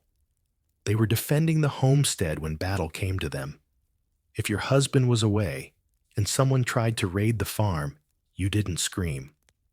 You grabbed the nearest axe and made sure the goats had witnesses. You knew how to fight, not in formations, but in frantic kitchen table, protect the baby's intensity. Weapons weren't ornamental. Every house had them. Swords were expensive, yes, but spears, knives, and axes were common, and you knew how to use them. Maybe not with flourish, but with purpose. You'd gutted fish and split kindling. You understood sharp things, and you weren't above using a rolling pin as a warning. Sometimes violence wasn't defensive, it was strategic. If a feud broke out, the women of the household weren't silent. They were advisors, instigators, sometimes even conspirators. You remembered who insulted your father 3 harvests ago. You accidentally sent your brother to help with firewood right when that same neighbor needed help moving sheep. Was it revenge? Was it justice? Depends on your point of view. Women also played roles in curses. That's right, magic. You weren't just boiling herbs for stew. Sometimes those herbs went into brews that made your enemy's cows go sterile. You knew charms, chance, and what plant to bury under a rival's doorstep to ruin their luck. The line between healer and witch was thin, and you walked it like a pro. Quirky historical tidbit: some women carried small knives in their belts, not just for sewing or food prep, but for self-defense. And then there were the woman's knives, short blades, specifically associated with domestic life, but often sharp enough to discourage unwanted advances or disrespectful neighbors. Children too learned early. Your daughters could throw stones with shocking accuracy. Your sons knew how to tie a sling and run like wolves. Games weren't just for fun, they taught aim speed and awareness. No one stayed soft in a world where raids, wild animals, and general bad luck could strike any moment. Then there's Grandma. Oh, you thought she was harmless. She's got opinions, arthritis, and a battle club hidden under her bed. She's survived 3 famines, 2 house fires, and 1 rogue bull. She doesn't argue. She states. And when tensions rise, people look to her, not because she's loud, but because she's lived. And when she says, tie down the gate and sleep with your shoes on, you listen. Open scholarly debate still simmers about the regularity of female combat in Viking life. Some believe sagas exaggerated it for drama. Others argue that in times of need, especially in isolated farms or during raids, women absolutely stepped up. They had to. Waiting for a man to come save you wasn't an option. Survival was a group effort, and sometimes a violent one. But it wasn't just about axes and curses. Emotional resilience was its own weapon. You watched neighbors grieve sons lost at sea, or patch roofs while mourning a miscarriage. You carried pain and kept going. You wept in private, swore in the barn, then picked up the ladle and fed the family. That kind of toughness doesn't get carved into stone, but it shaped Viking life more than any raid ever did. So when danger came, whether human, animal, or weather, you stood your ground. You were ready. Maybe you yelled. Maybe you didn't. Maybe you just locked the door, put the baby behind the barrel, and stood in front of it with a pitchfork and a smile that said, "Try me." Your chores didn't stop when blood was spilled. You still had to finish weaving, still had to bake, still had to carry on like nothing happened, because nothing happening was rare, and you couldn't afford to wait for calm. So the next time someone tells you Viking women weren't warriors, just raise one eyebrow and point to the broom. The one with blood on the handle and a cracked tooth lodged in the bristles. Because in your house, even the cleaning tools have war stories. The longhouse glows with a flickering orange light, shadows dancing on the timber walls as the scent of roasted meat and damp moss lingers in the air. You're not just prepping for dinner tonight, you're prepping for the gods. Because in the Viking world, religion isn't just something the priest handles once a week. It's part of your job, and sometimes your chore list. Whether you're brewing ale for a seasonal feast, arranging offerings, or making sure the goat doesn't nibble the sacred herbs, again, religious life in the Viking Age doesn't happen without women. In fact, in many households, you're the one setting the spiritual tone. Quietly, confidently, with hands that chop wood and an eye that catches omens in the smoke. Let's get one thing straight. Viking religion wasn't organized like modern faiths. There were no churches, no weekly sermons, and no one tithing to a central god office. It was local, personal, seasonal. The gods didn't live in temples. They lived in your field, your hearth, your anxieties. And that meant the rituals started in your kitchen. Take feasts, for example. Every major holiday, Yule, Midsummer Harvest, required a proper celebration. That wasn't your husband's responsibility. He might slaughter the goat, but you planned the menu, brewed the ale, gathered the herbs, and made sure everything was ready for the spirits and guests alike. You weren't just cooking. You were setting the stage for divine favor. Need to make a sacrificial stew, that's you. Need to craft little bread figurines shaped like Thor's hammer. You've got a mold for that. Need to sprinkle blood on the doorway and chant 3 lines of Old Norse that may or may not have come from your grandmother's half-senile memory. You're the one holding the bowl. There were also women with formal spiritual roles, Völur or Seidkonur, seers, prophets, sometimes feared, sometimes revered. They traveled, performed rituals, entered trances, and gave messages from beyond. Open scholarly debate swirls around how common or powerful they truly were. But sagas tell of women who bent kings' ears with their visions and terrified entire villages with one glance. You might not be one of them, but chances are you knew one or suspected your aunt was halfway there. Even without mystical flair, regular women handled the everyday rituals. You knew how to protect the home from bad luck, placing iron at thresholds, tying knots in children's hair, whispering charms over the stew pot when someone had a cough. You weren't casting spells, you were maintaining harmony. It just happened to involve salt and maybe some muttered threats to Loki. Quirky fact, in some regions, women buried the ashes from the hearth at specific times of year to appease land spirits. In others, they shaped loaves of bread to represent ancestors feeding the dead with flour and fire. Some families carved runes into beams, tucked amulets behind curtains, or poured the first scoop of porridge outside for whoever or whatever was watching. You also managed sacred tools. The ceremonial drinking horn cleaned and polished by you. The small statue of Freya on the family altar.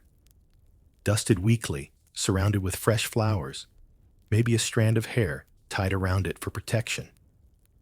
Your household might have a designated spot for worship, just a corner maybe, but it was your corner. You kept it orderly, reverent, alive, and heaven help the child who tried to play with the offerings. You didn't need thunder to strike, you had the mother glare. Odin himself would back away slowly. When the men returned from voyages, they brought tales of foreign gods, strange temples, and Christian monks who insisted on something called baptism. You listened politely. Then you returned to your fire, whispered to the ancestors, and seasoned the soup with the herbs your grandmother said would protect the soul. This wasn't rebellion. This was balance. The gods didn't ask for blind faith. They asked for respect. And if anyone knew how to give that while also managing dinner and shooing a goose out of the hallway, it was you. And let's talk death briefly because you don't like to tempt it. When someone died, you led the preparation, washing the body, dressing it, placing grave goods alongside them, knives, combs, bits of bread, sometimes coins. You knew which rites to perform, which prayers to speak. If it was a child, your hands shook. But still, you prepared. You sang. You wrapped the body in cloth you'd woven yourself, knowing it might be the only piece they had. Your daughters watched. They learned. They asked questions. You answered gently with stories about the gods and what waits beyond the fjords, not because you had all the answers, but because someone had to. Religion wasn't just about the gods. It was about the ancestors, the land, the seasons. You felt it when the first frost came early, when the bread didn't rise, when your child's fever broke after a prayer. You didn't need a temple. You had your hearth, your hands, your voice. So as you light the ceremonial candle tonight, just a scrap of tallow, nothing fancy, you pause. You whisper thanks. You nod to the spirits you hope are listening and to the ones who definitely are. Your faith isn't loud. It doesn't wear robes or carry books. It smells like stew, burns like fire, and walks barefoot across the damp grass before dawn, whispering old words into the wind. A sharp wind rattles the shutters. The fire crackles low, and somewhere outside the snow is falling in slow, silent sheets, turning the world into a muffled dream.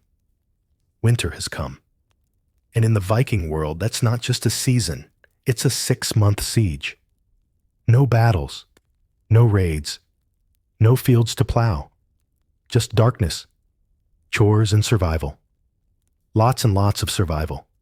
There's no checking the thermostat, no tossing on a hoodie and pretending it'll be fine.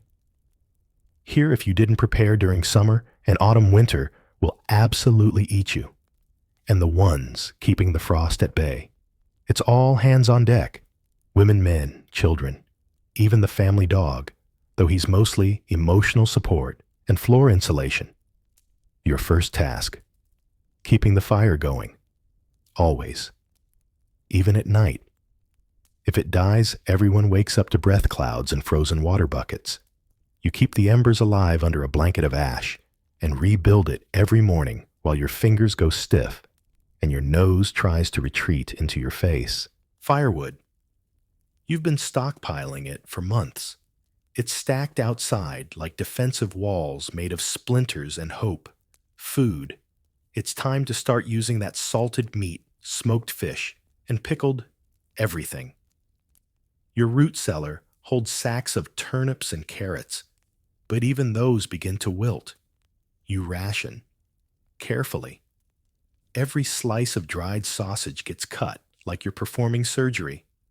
Every scoop of barley gets counted. You stretch stew further than it has any right to go, and everyone pitches in. The kids spin wool patch cloaks and scrape ice off the inside of the windows. The older ones help repair tools, twist rope, and mend fishing nets. Your husband, assuming he's not snowed in somewhere with a broken sled, might be carving new handles for hose or fixing the sag in the thatched roof. That draft, you noticed, and you've mentioned it. Loudly. Quirky side note. Viking houses weren't exactly toasty. The walls were timber. The roof was turf, and insulation was mostly moss, mud, and wishful thinking. Your breath fogs the air every time you speak. The floor stays cold no matter how many layers you add. And the one warm spot by the fire, claimed by the cat. Who doesn't share? Blankets are layered thick. Everyone sleeps bundled together for warmth. Siblings, cousins, livestock if it gets desperate. Privacy doesn't exist. You all just agree not to talk about the snoring or the weird noises someone's stomach makes at midnight. You dream in cold. You wake stiff. You stretch groan and thank the gods you're still alive. During winter, crafting becomes king. You finish weaving those mittens. You patch socks. You turn broken tools into barely functional ones and convince yourself they're better now.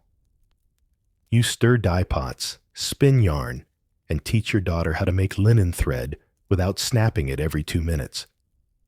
You also tell stories. Long, dramatic, sometimes wildly inaccurate ones. They're sagas passed from lips to ears for generations. You gather by the fire and recount your ancestors' bravery. That time the neighbor's sheep escaped and invaded the market, or the legend of the woman who baked bread so hard it repelled a troll. The kids listen wide-eyed. The adults pretend they're not tearing up. You all need the distraction. There are games, two simple ones. Dice carved from bone board games, scratched into tabletops riddles, and logic tests that keep your brain from turning to slush. The stakes, usually chores, or the last good apple, or eternal bragging rights, which are surprisingly valuable when everyone's been stuck inside for 4 months and counting. And then there's illness. Colds, fevers, the occasional stomach bug brought in by bad fish or worse hygiene. You become the healer, the nurse, the one who remembers which root helps with coughing and which one accidentally made your uncle hallucinate his own beard once. You boil water for herbal teas, press cool cloths to foreheads, and make sure no one leaves the bed unless they absolutely have to, or unless the goat gets in again. Open scholarly debate circles around just how spiritually or psychologically significant Viking winters were. Some suggest that the long dark shaped their mythologies, emphasizing cycles of death and rebirth, of waiting, of endurance. Others point to the very real toll, the hunger, the depression, the sheer monotony. But everyone agrees it was the season where the strong got tested and the clever got through. And through it all, you keep moving. You rearrange the storehouse so nothing freezes solid. You teach your niece how to knit, while also teaching her not to set fire to the yarn. You scrape lichen off the roof with a broom, because apparently that's your life now. And you sing, softly. Old lullabies, herb-picking songs, funeral verses adapted into lullabies, because Viking multitasking is a thing. Spring will come, eventually. The snow will melt.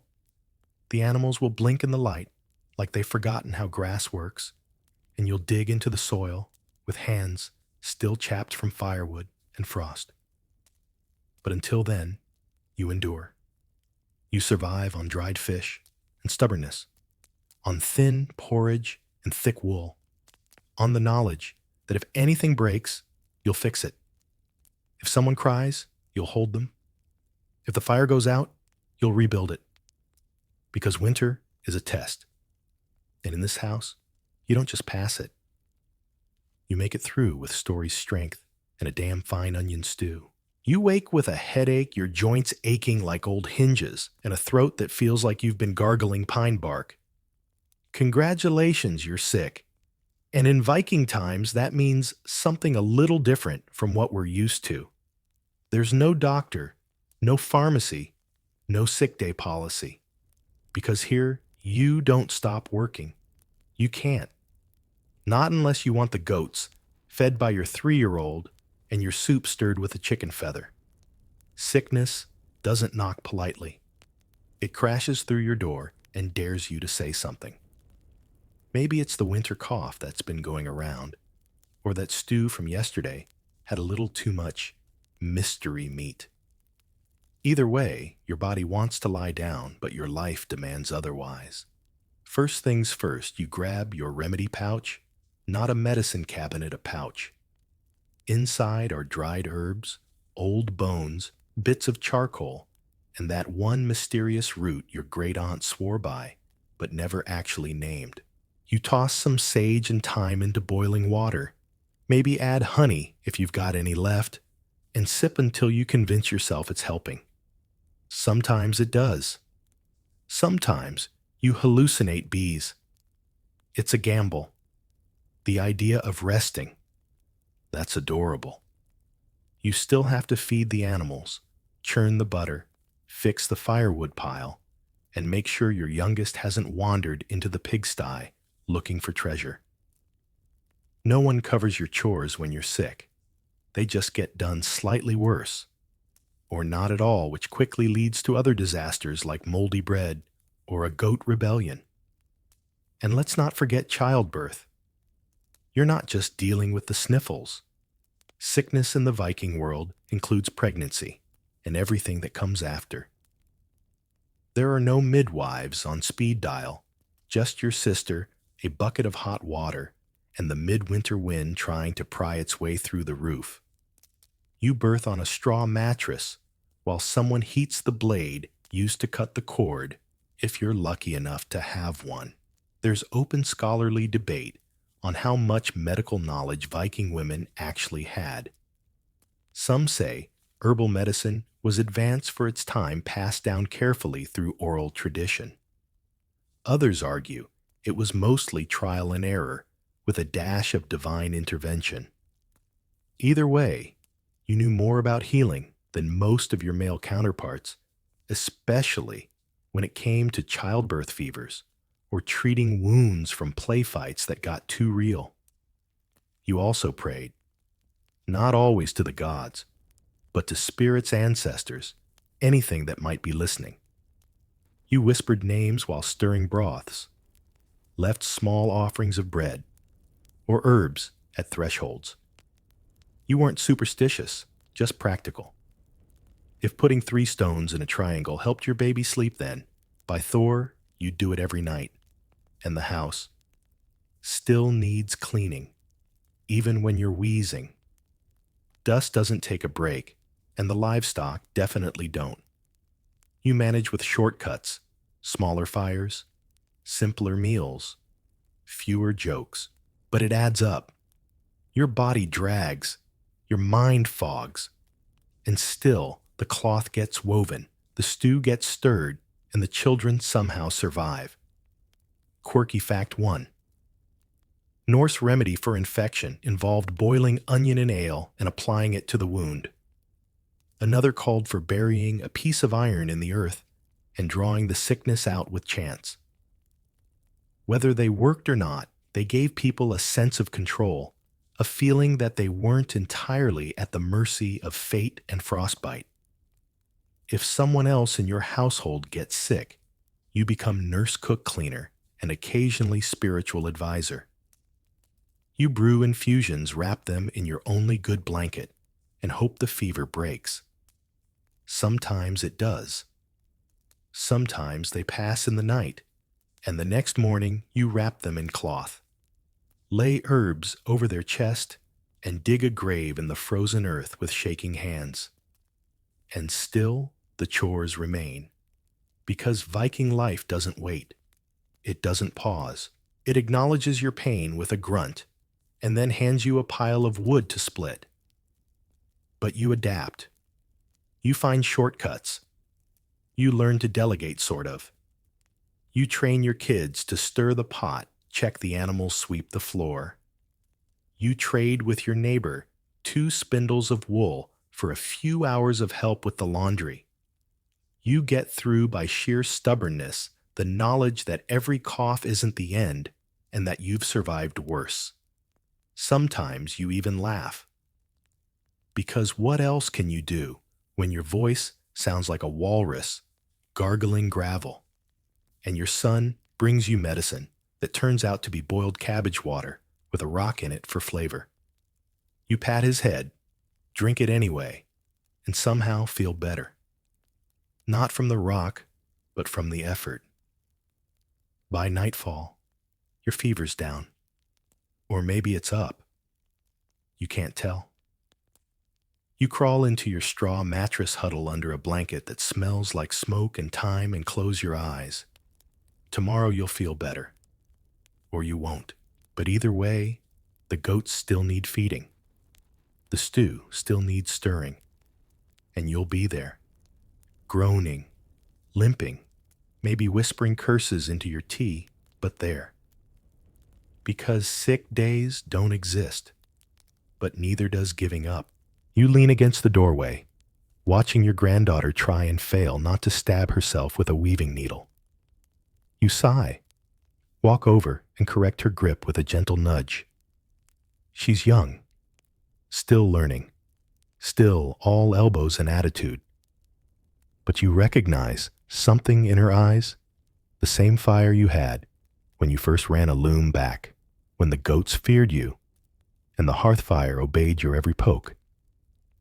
These days, your hands don't work like they used to.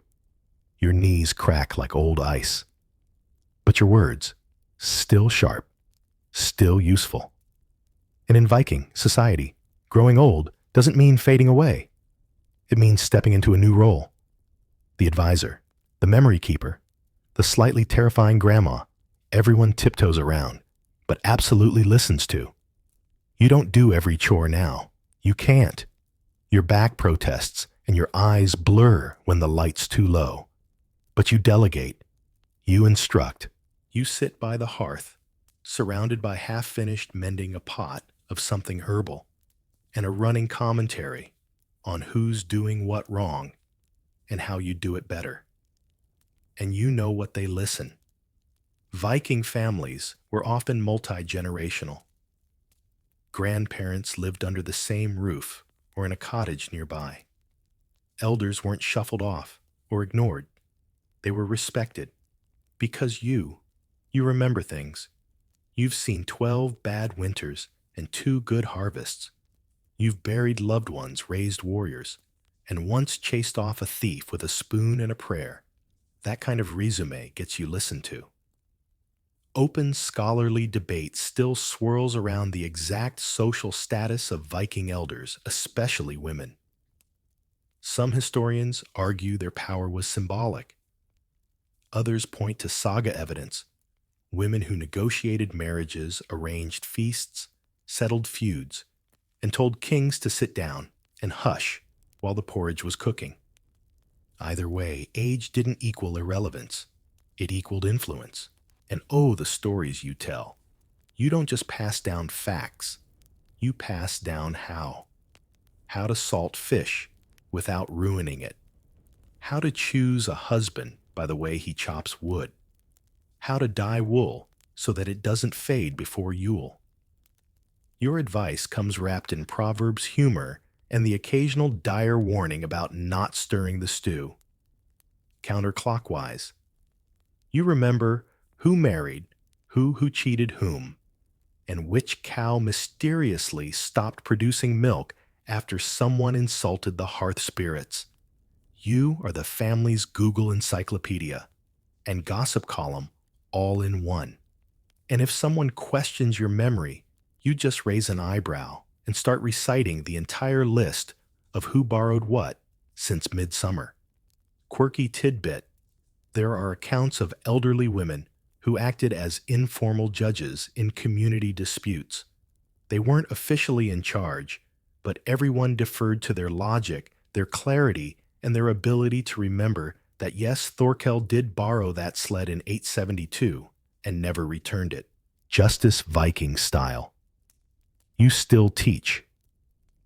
Not with lessons, but with demonstrations. You show how to sew a seam tight enough to hold back rain. How to tell if a goat is about to give birth. How to weave a tale so compelling that even the youngest child forgets their tantrum and the stew doesn't boil over. Your tools have changed. You're not hauling firewood or pounding grain. But your hands still braid, still stir, still tie knots that won't unravel. You fix mistakes. You repair broken tools. You remind your niece that no, you can't put salt in dye unless you want your cloth to feel like bark for the next 20 years. And while you're no longer at the loom every day, your patterns live on. You see your designs in your daughter's cloaks, your stitches in your grandson's mittens, your flavor in every pot of soup they cook. You've become part of the fabric of the household, literally and figuratively. There's peace in this season, a different kind of work. You wake early, not to rush, but to guide.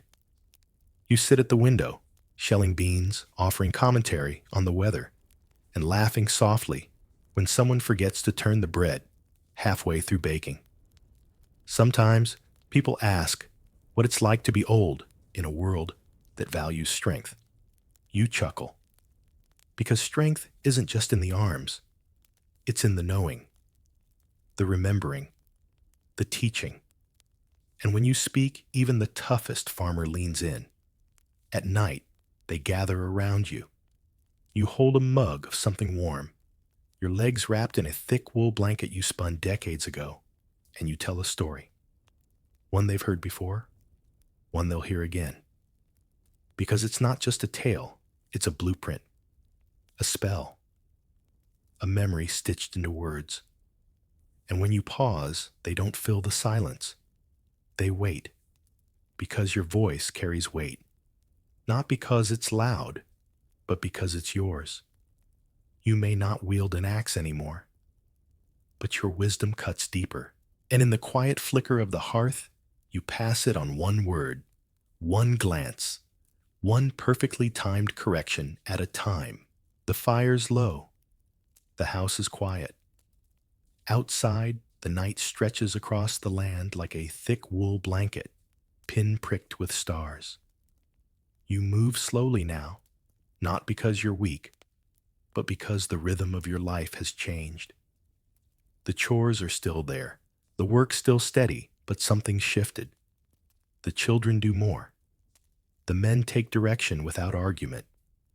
The younger women watch you learning the same way you once watched your mother. You've seen the seasons turn so many times that the chores are no longer tasks. They're muscle memory rituals, anchors. You light the hearth in the same motion.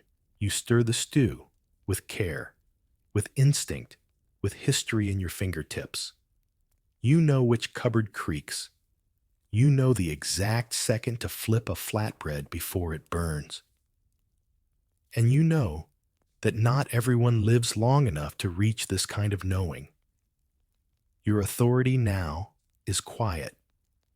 Nobody questions it, not because they're afraid, but because they've learned that you've done everything they're doing twice over and usually barefoot in sleet. You've raised babies. You've buried friends. You've argued at the thing mended 15 tunics in one night and seen a grown man cry because he forgot to salt the meat. And you've seen the cracks. Because Viking gender roles weren't perfect, they bent under pressure. Women like you held households together, yet some still wrote you out of the songs. Some stories remembered the men's names, but not the hands that wove their sails or sewed their burial shrouds.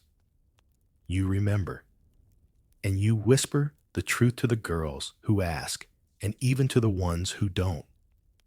Because for all the structure of Viking chores, who owned which tools, there were always exceptions.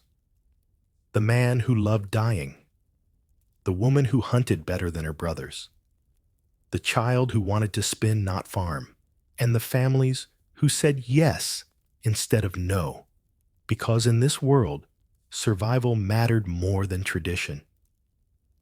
You remember when you first took over the household during a long winter raid, how your voice trembled the first time you told someone no, how that same voice never trembled again.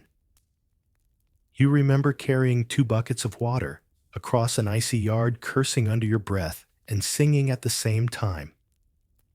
You remember the first loom you broke, the first meal you burned, the first key you wore on your belt and what it meant.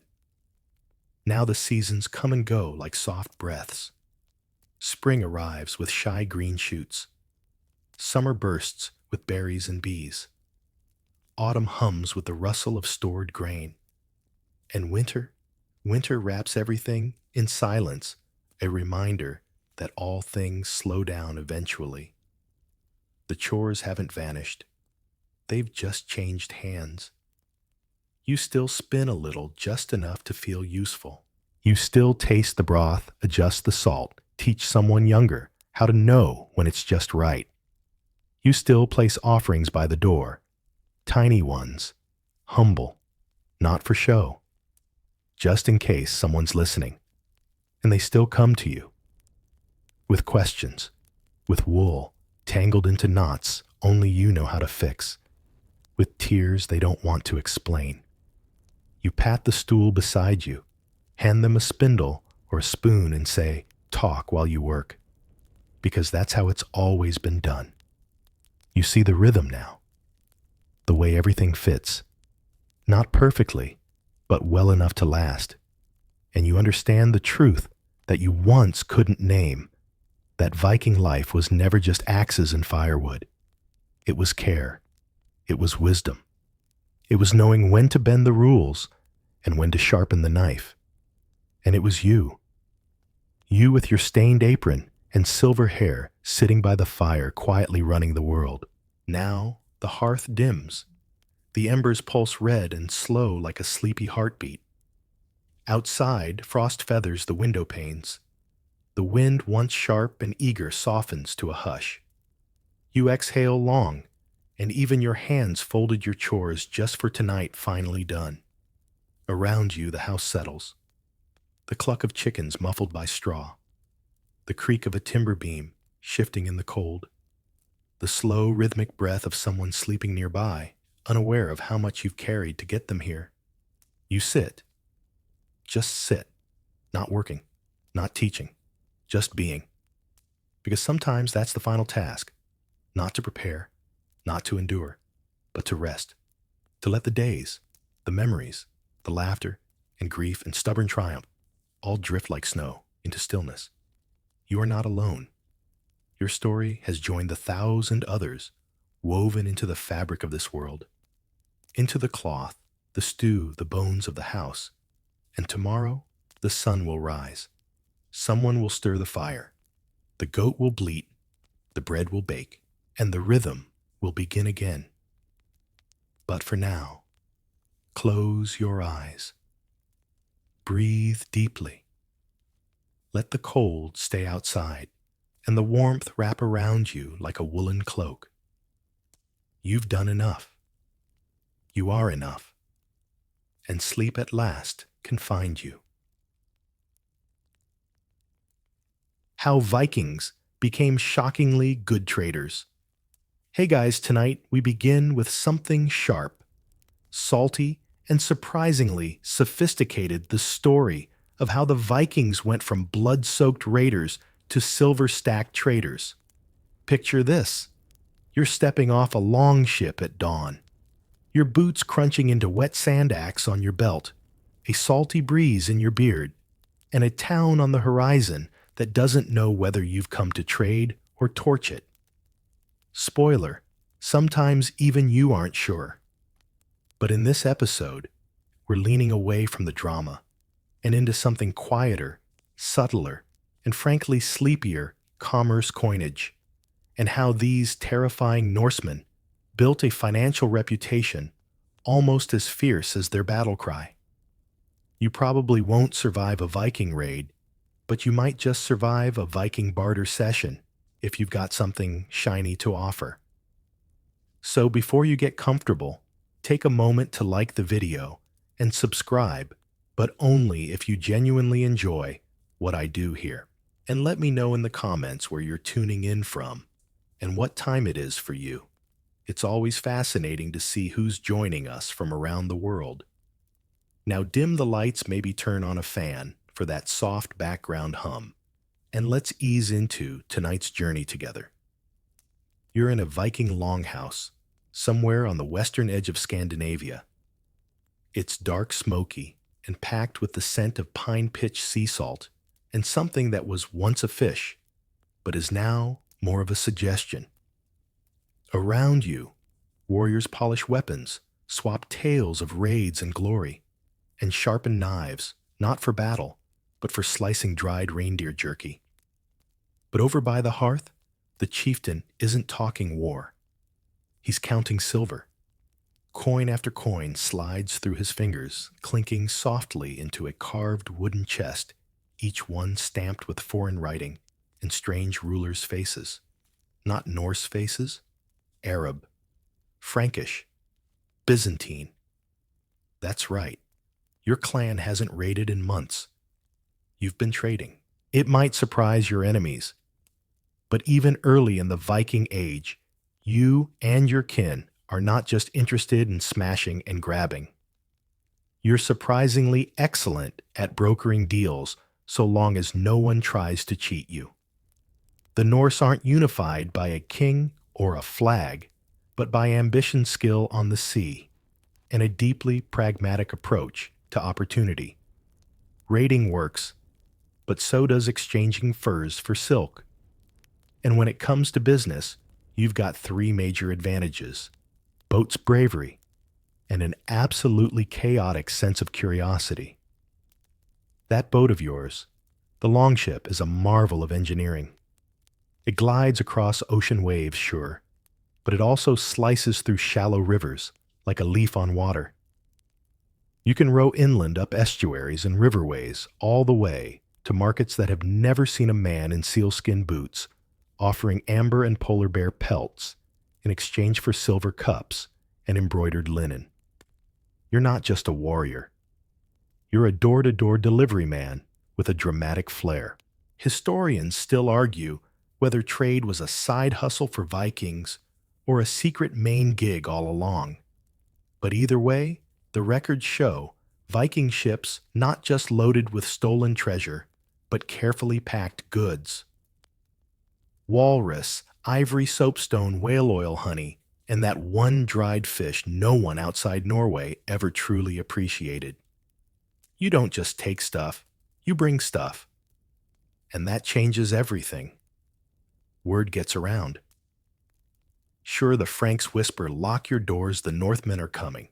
But others, merchants, craftsmen, even monks, start whispering something else. They've got silver. They pay in full. Just don't make eye contact too long. Viking silver hoards uncovered by modern archaeologists often contain coins from far beyond Europe. There's dirhams from the Abbasid Caliphate, cross-stamped pennies from Anglo-Saxon England, and mysterious weights used to measure silver like flour. You're not spending these coins at 7-Eleven.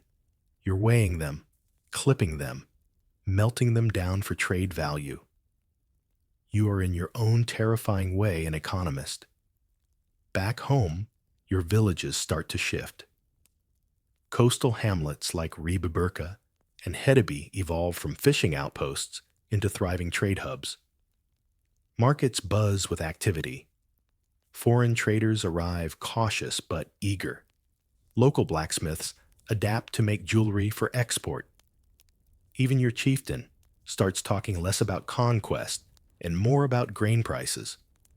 Okay, maybe not grain prices exactly, but definitely about where to find the finest wine. But you don't stop raiding entirely. Sometimes when a negotiation goes badly, or someone forgets to mention the toll fee, the axe comes out again. It's part of your charm. The line between trader and invader is, let's say, flexible. You don't always arrive with a smile, but you're willing to leave with a receipt. And through it all, your culture adapts. The Norse sagas won't say it directly. They're more interested in heroes and sea monsters, but between the lines, you sense it. A shift, a pivot. Less berserker frenzy, more diplomatic savvy. You learn to haggle. You learn to host foreign guests without immediately challenging them to a duel. You even learn to brew better beer. Because frankly, if you're going to invite someone from Baghdad to your fjordside hall, it better not smell like pickled seal. That doesn't mean everyone's comfortable with the change. Some of your elders grumble. In my day, we took what we wanted, but others, especially the younger warriors and the more entrepreneurial wives.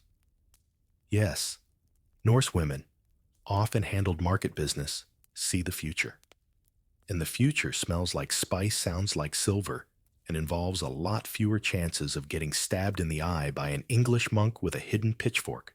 You still sing songs of battle, but now they're joined by songs of long journeys to strange lands, of deals struck under desert suns, of treasures earned rather than seized.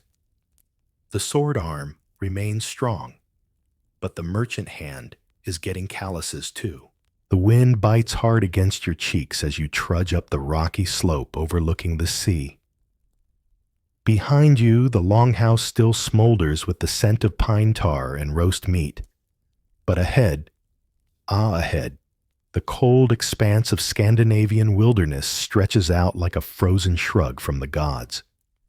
You live in a place that inspires poetry, sure, but mostly the kind where the punchline is frostbite. And here's the thing, you love it, but you also very much want to leave it. That's why you and hundreds like you begin packing your boats not with weapons, but with wares. Because despite all the sagas and skulls, it's not bloodlust that drives you. It's the cold. Scandinavia in the Viking Age is many things, breathtaking, rugged, poetic, but it is not generous. Arable land is scarce. Winters are long and rude, and your goats, bless them, are the least cooperative roommates imaginable. You need more than icy fish and strained cheer to survive. You need goods, grain, tools, fabric that doesn't scream, "I was woven during an argument." And you're not alone in this.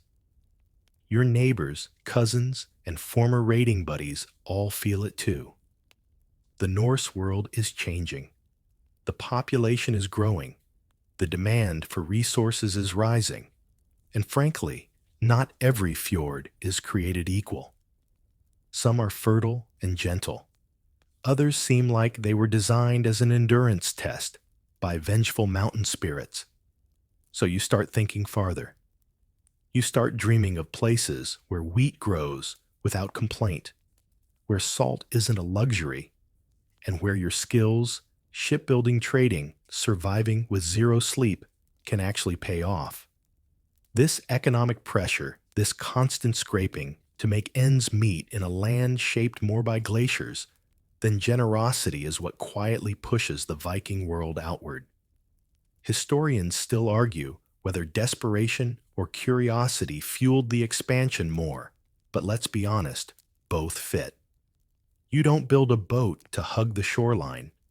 You build it to leave, and leave you do. From the late 700s onward, you and your kin begin spreading across the North Sea and beyond. At first, it's raids, quick strikes, monasteries looted, and yes, some very unfortunate English monks, but soon enough, it's more structured. Settlements spring up. Temporary camps become permanent outposts. And then something wild happens. You start planting crops, building homes, sending letters back home that say things like, "Hey, the weather in Ireland is actually not horrible." But even as settlements grow, trade never stops. In fact, it accelerates. Because here's the secret. You're not abandoning the old ways. You're combining them. Viking adaptability is like a really well-balanced stew. A little pillage, a dash of poetry, and a heaping scoop of let's build an international trade network from scratch. You use the harshness of home not as an excuse, but as a launch pad. Take, for instance, the trade routes that start to develop. You're no longer just raiding along coastlines. You're sailing deep inland along rivers, forging ties with Slavic communities, Baltic tribes, and further south, the glittering cultures of the Byzantine Empire and the Islamic Caliphate. That harsh homeland trained you to value every scrap, every opportunity, and now, in warmer, richer lands, That instinct pays off like a forgotten coin hoard. And back home, that cold, rugged peninsula starts to transform. Trade means wealth. Wealth means influence. Suddenly, those quiet fjords aren't just the edges of the world, they're connected. Markets in Burka swell with foreign goods. Coins stamped with Arabic script turn up in Swedish burial mounds. A chieftain who once hoarded axes now hoards silk. You're still cold most of the time, yes. Your house still has a goat-shaped draft problem. But you're no longer just a creature of frost and fury. You're an entrepreneur in a world learning very slowly that Viking doesn't just mean war cry. It can also mean handshake contract and clever exchange. And maybe, just maybe on a good day, with enough pelts, enough silver, and enough patience, you can trade your way to something warmer. Not just literally, though, honestly. Some proper socks would be amazing, but metaphorically too. Stability, prosperity, less screaming. So you gather your goods, you oil your ship, you say a quick prayer to the gods, not just for victory, but for favorable exchange rates, and then you set off, not to conquer, but to connect. Because beneath all the snow and saga, the Viking secret isn't ferocity, it's flexibility. Your boots clomp against the wooden deck, soaked with seawater and determination. The sail snaps above you, taut with wind, and your crew grizzled wind-chapped, and currently arguing about whether that cloud looks like a horse or a drowned bishop works in rhythm. The long ship hums beneath your feet like it's part animal, part miracle. And really, it kind of is. Because without this ship, none of what you're doing would be possible.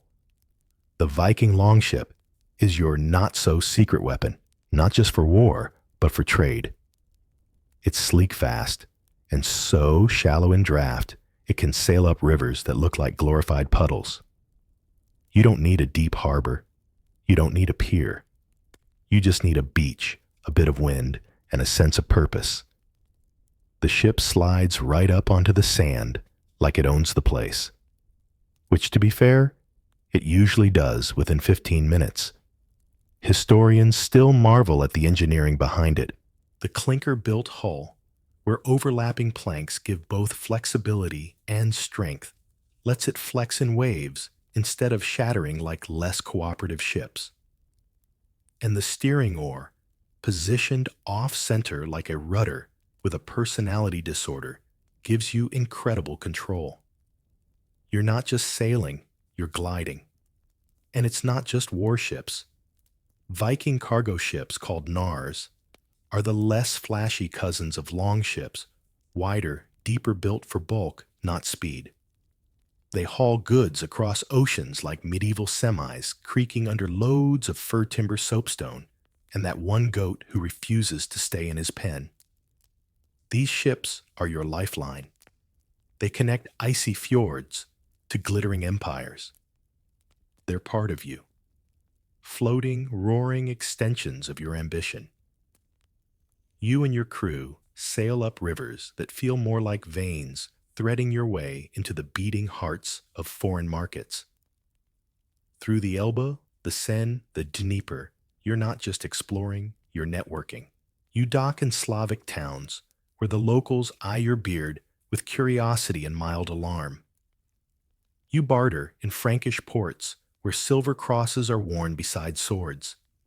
And if you're lucky, you make it all the way to Constantinople, the gleaming city of domes and bureaucracy, where Norse guards eventually become palace bodyguards and Viking names echo in marble halls.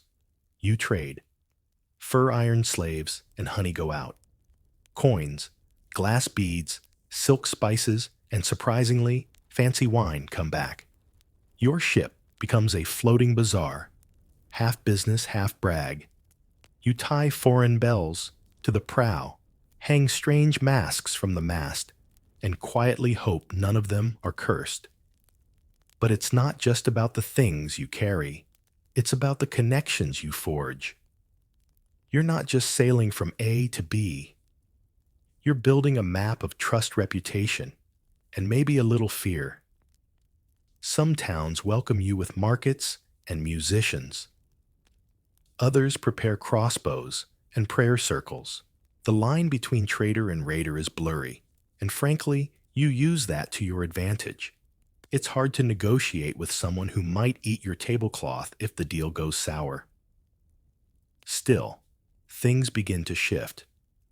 More often than not, you're invited, not attacked. You bring stories as well as goods. You become a known figure in markets from Ireland to the Caspian Sea. They might not pronounce your name correctly, but they remember your ship. And that in the Viking world is what matters. Even back home, the ship takes on mythical status. It's not just transportation, it's identity. Sails are dyed with bold stripes, carved dragon heads peer from prows, and every successful voyage becomes a story told around fires for generations. That was the voyage where Leif traded a walrus tusk for a bishop's hat and accidentally started a fashion trend. Things like that. Some scholars suggest the very design of the ship influenced your trading behavior. Easy to dock, easy to leave. You don't have to conquer to participate. You don't even have to build a port. Just glide in, strike a deal, and sail out before anyone has a chance to draft legislation against you. And as trade routes expand, the ships themselves evolve. You adapt sail shapes, reinforce keels, and even add cargo holds with extra stability for heavier hauls. Your shipwrights are innovators, not just axe swingers with woodworking hobbies. One quirky fact: Viking ships were often buried with their owners. Not just for prestige, but because in your culture, the ship was your legacy. Your mobile home, your livelihood, your passport to adventure, and apparently the afterlife. Historians still debate whether this tradition was mostly spiritual or just a dramatic way to avoid downsizing. But for now, your ship is very much alive.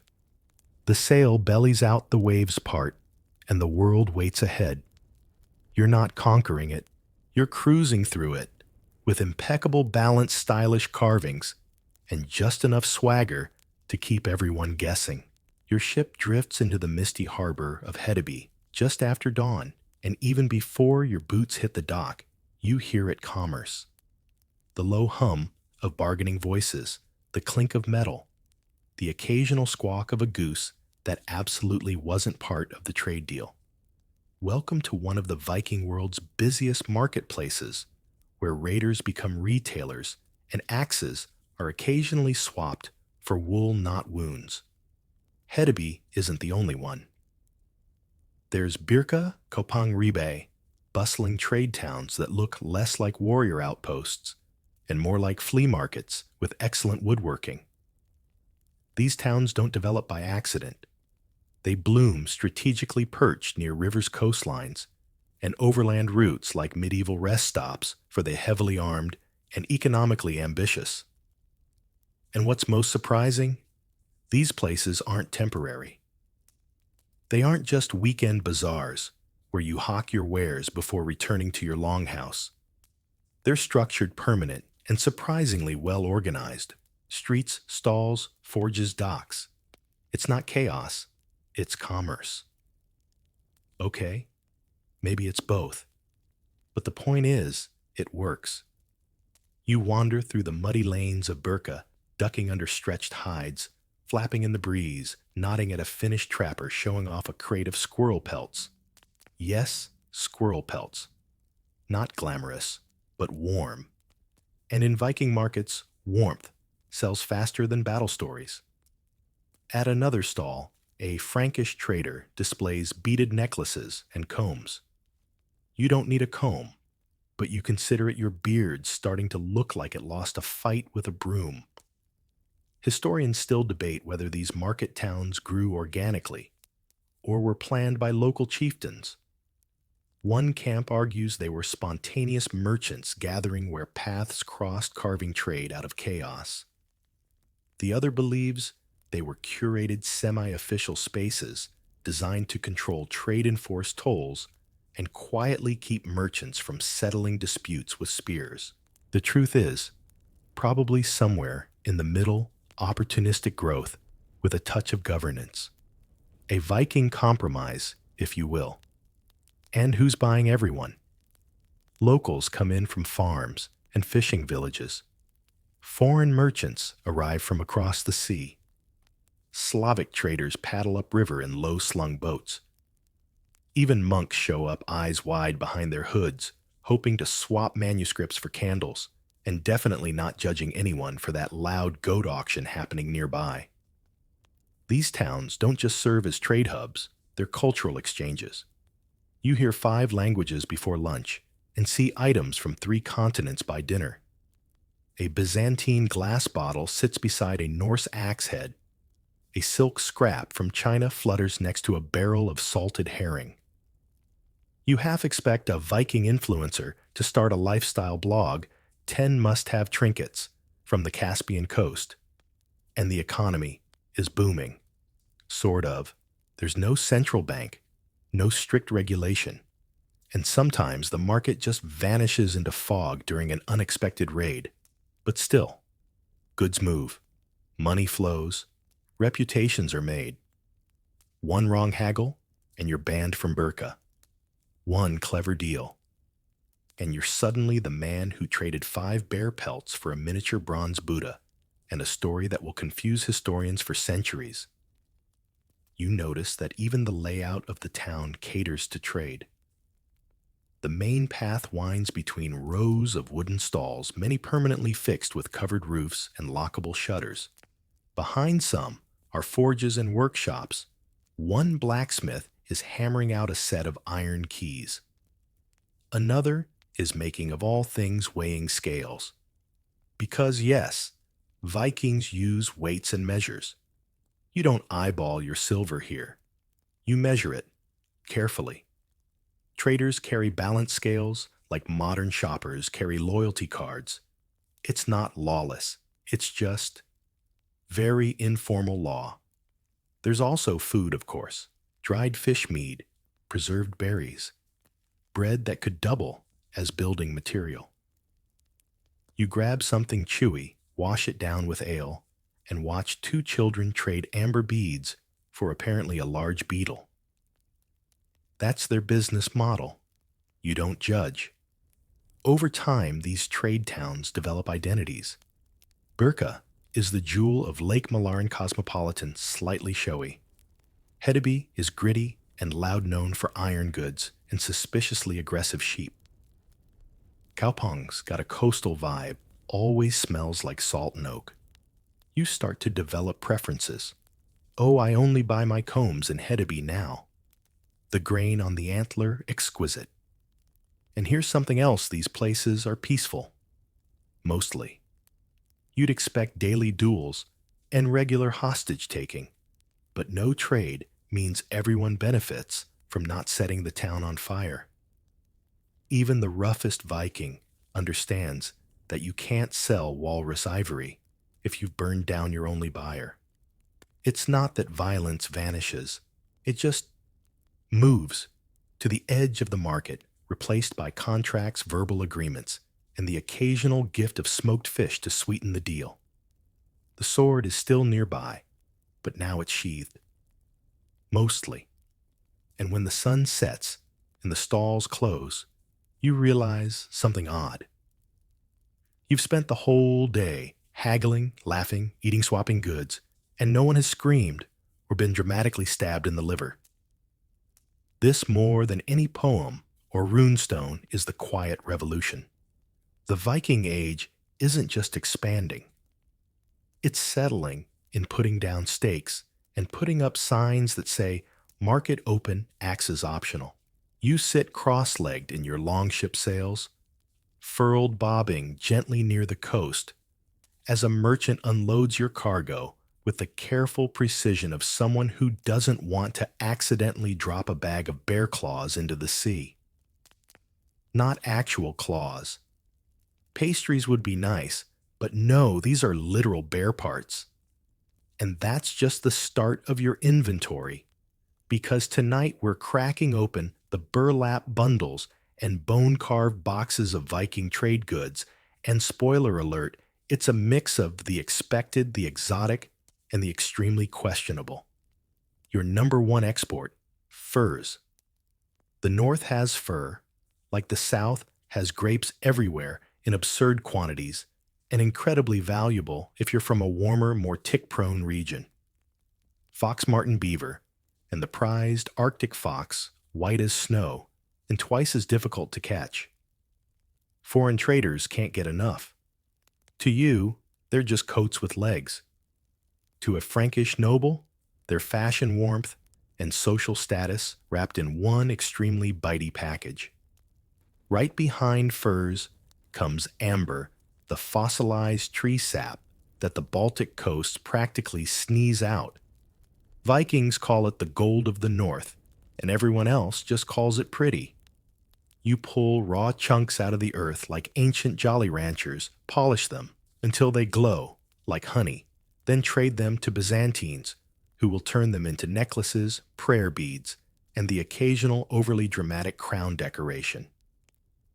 Then there's walrus ivory. Yes, walrus, because why settle for elephant tusks when you can get your ivory from an animal that sounds like it's permanently choking on a trumpet? Vikings in Iceland and Greenland haul this stuff across oceans. Carved into combs, game pieces, even religious trinkets, it's your luxury item of choice. The church might frown at your lifestyle, but it has no problem commissioning a lovely crucifix from ethically ambiguous walrus tusk. And we haven't even gotten to the weird stuff. Soapstone, soft carvable, ideal for cookware, and sometimes grave goods. Reindeer antler, turned into tools and jewelry. Dried fish, unspeakably smelly, but high in protein, and even higher in trade value if you don't open the bag too fast. You once traded 5 wheels of dried cod for a Roman glass bowl, and a story you still can't tell without giggling. Then there's people. Yeah, slavery is the uncomfortable undercurrent of Viking commerce, and there's no sugarcoating it. The Norse took captives during raids, but they also traded slaves like any other commodity, transporting them across Europe and the Middle East, where demand disturbingly was steady. Historians still argue whether slavery was central to Viking trade or just a grim sideline. But it happened. And it's one of those moments where you realize the line between economy and cruelty in the Middle Ages was thinner than a birch bark contract. On the flip side, what do you bring home? Oh, you're collecting everything. Coins stamped with caliphs' names in intricate Arabic script. Silks from the Byzantine Empire, soft and slippery and absolutely inappropriate for climbing rigging. Spices like cumin and cinnamon that make your dried fish taste like slightly less punishment. Glassware, pottery wine, bronze bowls. And if you've really scored big, a handful of Islamic medical texts that no one can read, but everyone agrees look important. And of course, silver. Silver in droves. Dirhams from the East, pennies from the Anglo-Saxons, hacked into bits weighed with scales and stuffed into pouches. You don't use it to buy coffee. You use it to weigh status. The bigger the hoard, the louder the bragging rights. There are Viking graves where the dead are practically padded with silver coins like medieval beanbag chairs. Back in your market town, goods move quickly. You might arrive with furs and leave with Frankish wine and mild regret. One merchant sells amber for a scrap of silk and an unconvincing promise not to return during harvest. Another swaps a jar of honey for a bundle of steel needles and a fish that may or may not be haunted. And through it all, you develop a knack, a sense.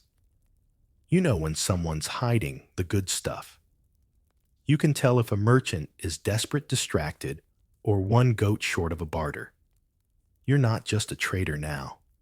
You're a reader of people, a decipherer of shrugs, a master of the Viking poker face. The trade inventory grows with every season. You adapt, you diversify. You even start bringing along a small wooden ledger, not to write in, but to look at dramatically when people ask for discounts. It adds gravitas. And one quirky tidbit. Some of your most lucrative trades happen on holy days in places where other merchants pack up and pray. You don't take the day off. You show up. Someone always needs amber when their faith supply runs low.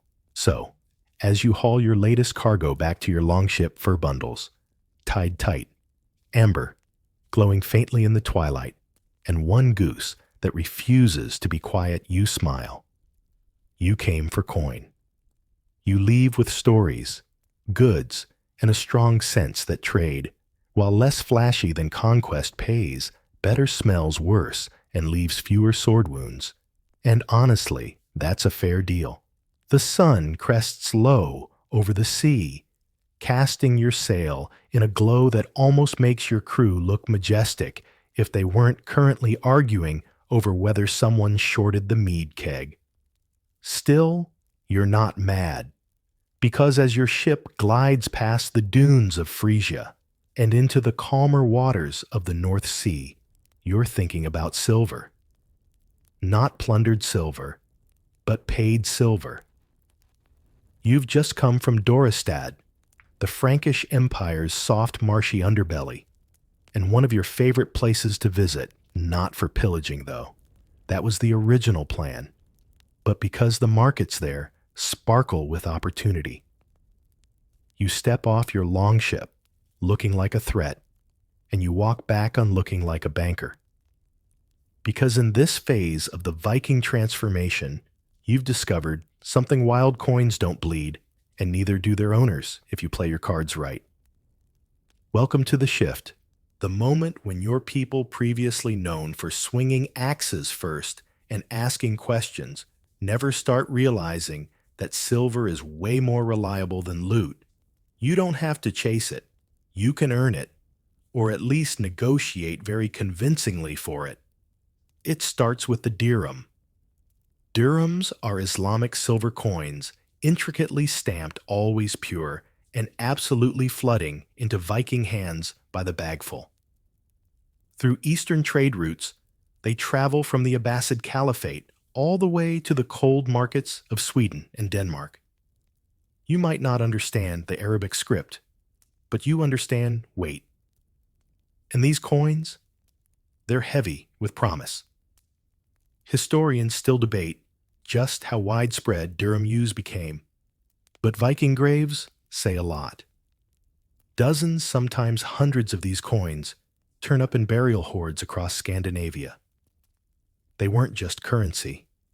They were prestige power, and probably a decent pillow if you stacked them right. Some chieftains wore them as jewelry, others buried them as insurance for the afterlife. A few no doubt used them to buy the most expensive ale within 20 leagues and regretted none of it. You don't just get dirhams from the East. Anglo-Saxon coins, especially from Mercia and Wessex, also start appearing. They're smaller, stamped with kings' names, and often used in trade for timber fur. And that one time you brought a pelican to market and called it a feathered sea dog. It sold. Don't ask. And now, a surprise plot twist. You start minting your own. That's right. Viking rulers in cities like York and Dublin begin producing their own coins, complete with Norse symbols, and often suspicious Latin. It's part commerce, part propaganda. Nothing says we're legitimate traders now, like paying for your ale with money that has your face on it, slightly crooked, but very assertive. Even towns like Hedeby start using weights and measures with the precision of a medieval accountant. Silver isn't spent in neat denominations. It's weighed. Traders carry tiny scales and weights carved from antler or stone, and they don't trust your handshake. They trust your math. You pay not with a coin, but with 3.5 grams of silver rounded up because you're in a hurry and he's starting to unsheath his knife. Your longhouse back home. It now has a little chest tucked beneath the hearth. Inside, hack silver. Literally, silver hacked into bits. Rings, rods, coins, snipped in half. It looks like garbage to modern eyes, but it's your retirement plan. Each scrap is weighed, valued, and ready for trade. You might not know compound interest, but you absolutely understand compound bartering. And while we're on quirky tidbits, did you know some dirhams were deliberately pierced? Vikings threaded them like beads, wearing them as necklaces or sewing them onto belts. Some scholars think it was for easy access during trade. Others think it was just a flex. Look at my bling, Olaf. It came from Baghdad. Meanwhile, the church has opinions. Of course it does. They're suspicious of Viking wealth, especially when it shows up in sacks of foreign silver. How exactly did you acquire this, they ask. You shrug, sip your mead, and say blessed enterprise. The truth is, the line between raider and merchant remains delightfully fuzzy. But make no mistake, trading is working. Your people are getting richer. Chieftains now throw feasts with imported wine and Arabic glassware. Women wear beads from Venice and silks that came halfway across the world. Children learn the value of silver before they can carve a rune. You're not just surviving anymore. You're profiting. And here's the real twist. You start showing up to foreign courts not as a threat, but as a guest. Viking envoys visit kings and caliphs. Treaties are signed. Marriages arranged. You go from, here come the raiders, to, oh, the Northmen are here. Ask if they brought that lovely smoked herring. In the span of a few generations, you shift from silver seekers to silver standard bearers. And sure, there's still the occasional axe behind your back, just in case negotiations go poorly. But more and more, you find your hands full not of weapons, but of scales, coins, and contracts. Because coins, unlike monasteries, never run out of things to give. The oars dip rhythmically into the river, cutting through the morning fog, like time itself forgot to set an alarm. You're deep inland now, far from the crashing waves of the North Atlantic, deep within the arteries of what's now Russia and Ukraine. This isn't raiding country anymore. This is networking country. Welcome to the age of the Russ. That's right. You and your Viking crew have taken a hard turn east. You've swapped North Sea storms for meandering river trade, and let's be honest, the weather's still terrible. But the Silver Chef's kiss. This is the start of something big, a Viking offshoot that's less about looting and more about logistics. Here's how it starts. You sail down rivers, like the Volkhov, the Dnieper, and the Don, maneuvering your shallow longship through rapids, dragging it across muddy portages when the river throws a tantrum, and trading with Slavic tribes who aren't sure if you're a threat or just deeply committed postal workers. You're not just passing through. You're building outposts, marrying locals, and renaming the whole operation. You call yourselves the Rus. That name sticks, and it grows. Eventually, the Rus settle into key strongholds, Novgorod, Kiev, Smolensk, forming trade routes that connect the Baltic to the Black Sea. Historians still debate whether the Rus were primarily Norsemen or quickly assimilated locals with Viking spice, but either way, the brand is strong. Viking helmets with Slavic flavor. You're like a medieval fusion restaurant. Only the appetizers are tax agreements and marriage alliances. And where does this all lead Constantinople?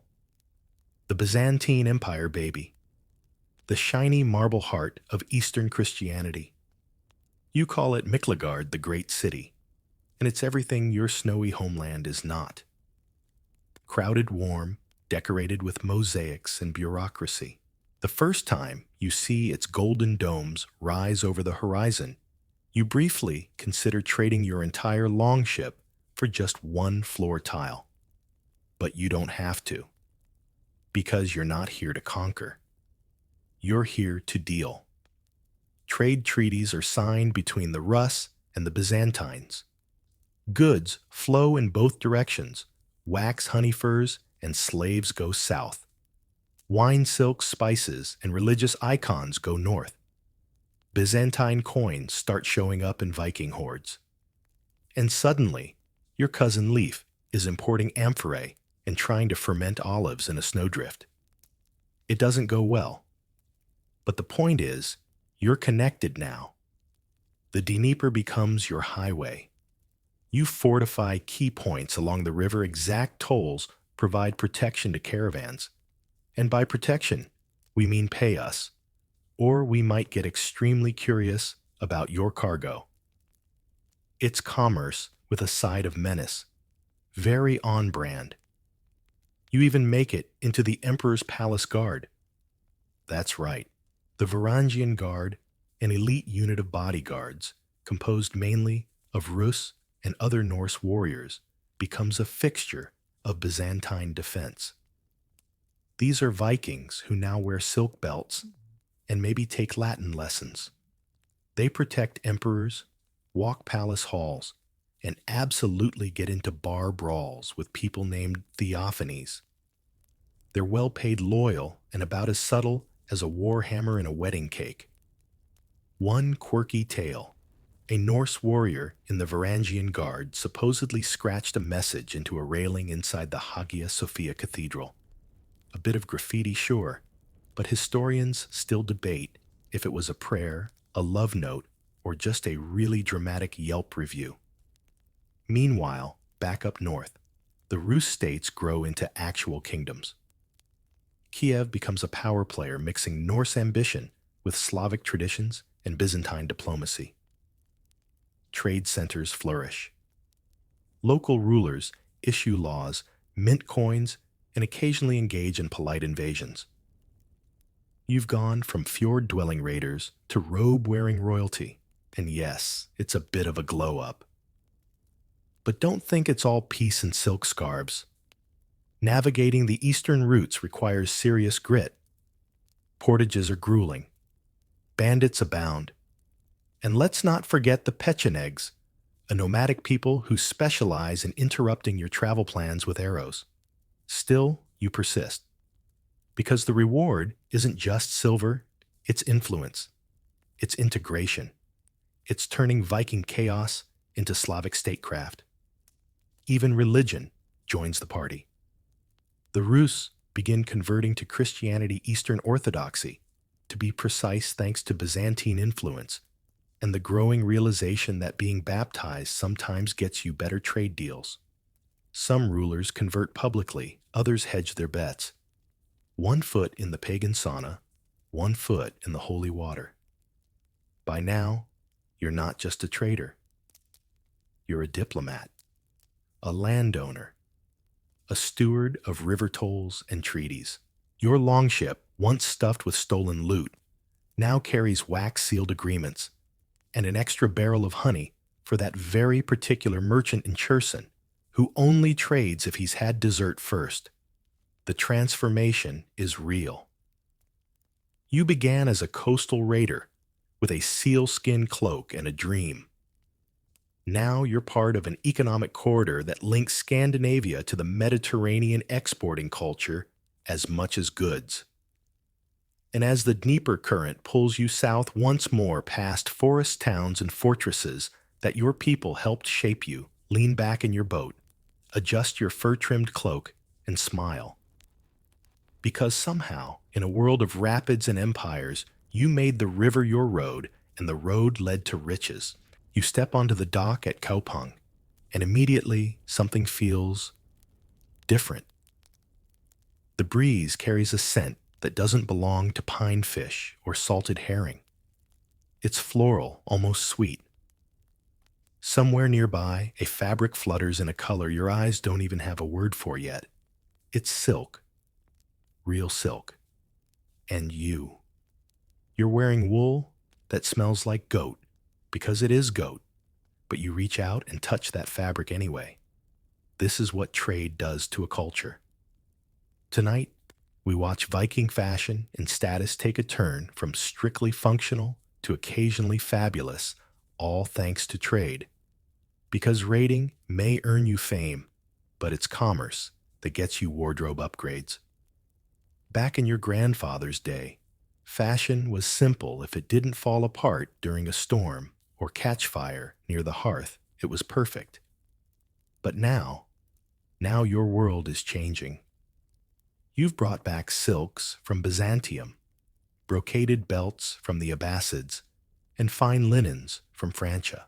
Even your shoes are starting to look less like foot-shaped sacks and more like something you'd willingly show off. Don't get it twisted. You're not abandoning your roots. Your tunic is still wool. Your belt is still leather.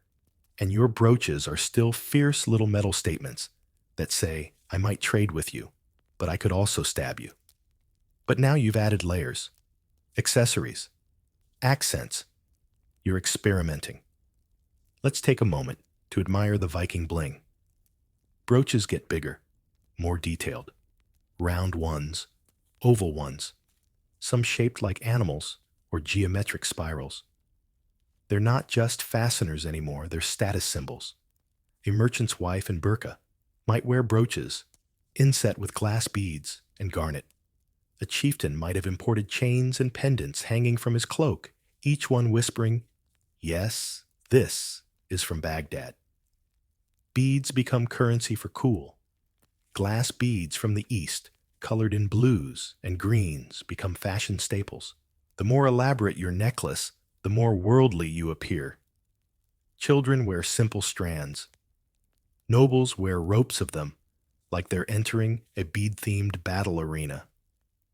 And clothing dyes don't even start.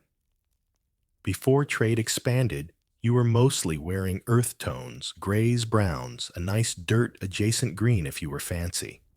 But now you've got options. Madder root gives you red.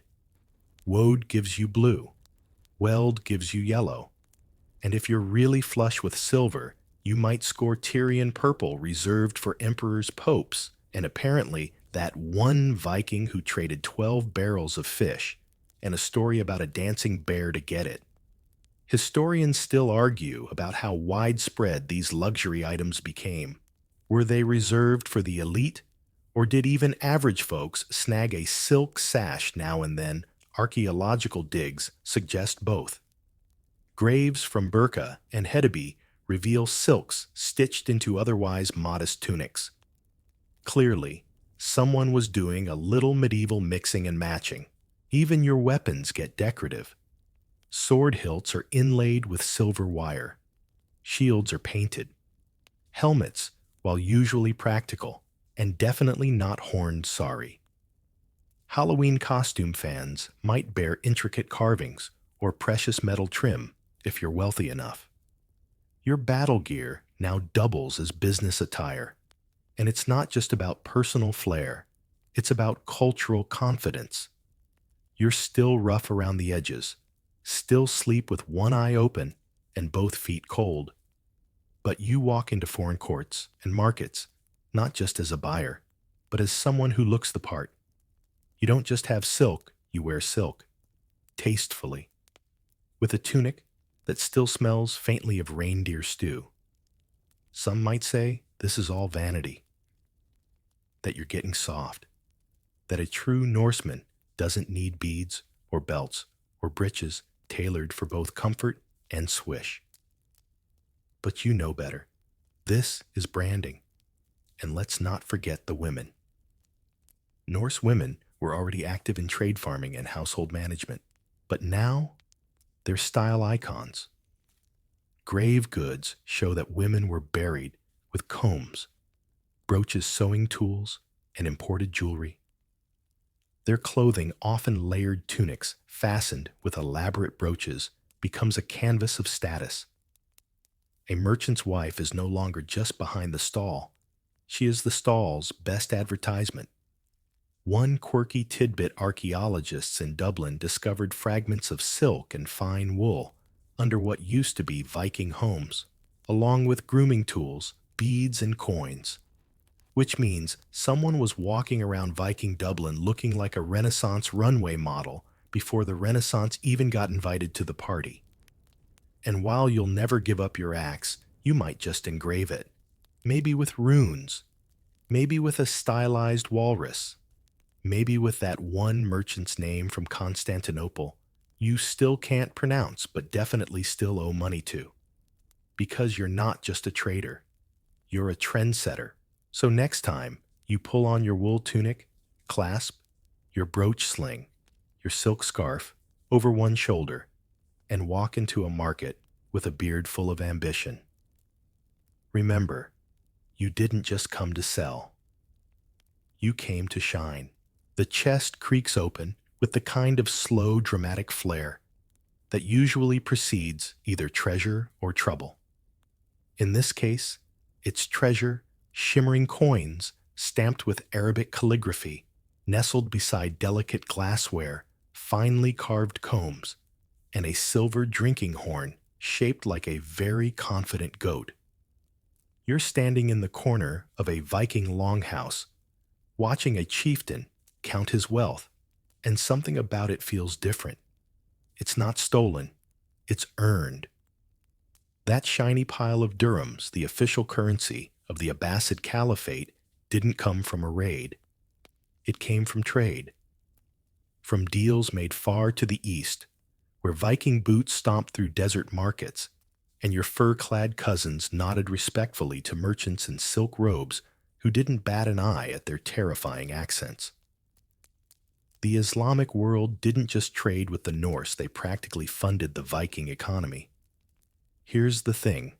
The Abbasid Caliphate at its height was a financial powerhouse. Baghdad was the glittering literate center of commerce philosophy, and politely ignoring your paganism as long as you paid in furs and wax. Silver was the dominant currency, and you were absolutely here for it.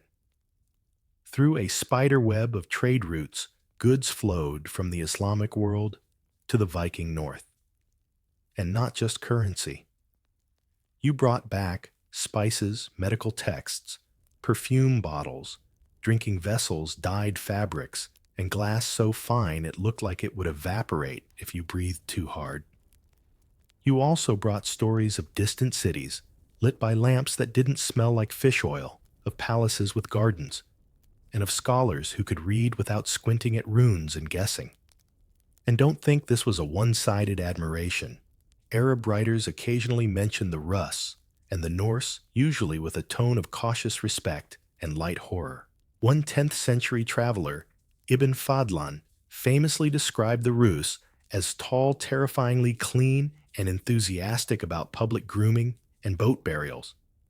His writing suggests fascination mixed with a very healthy sense of, please don't touch me. Still, these were working relationships.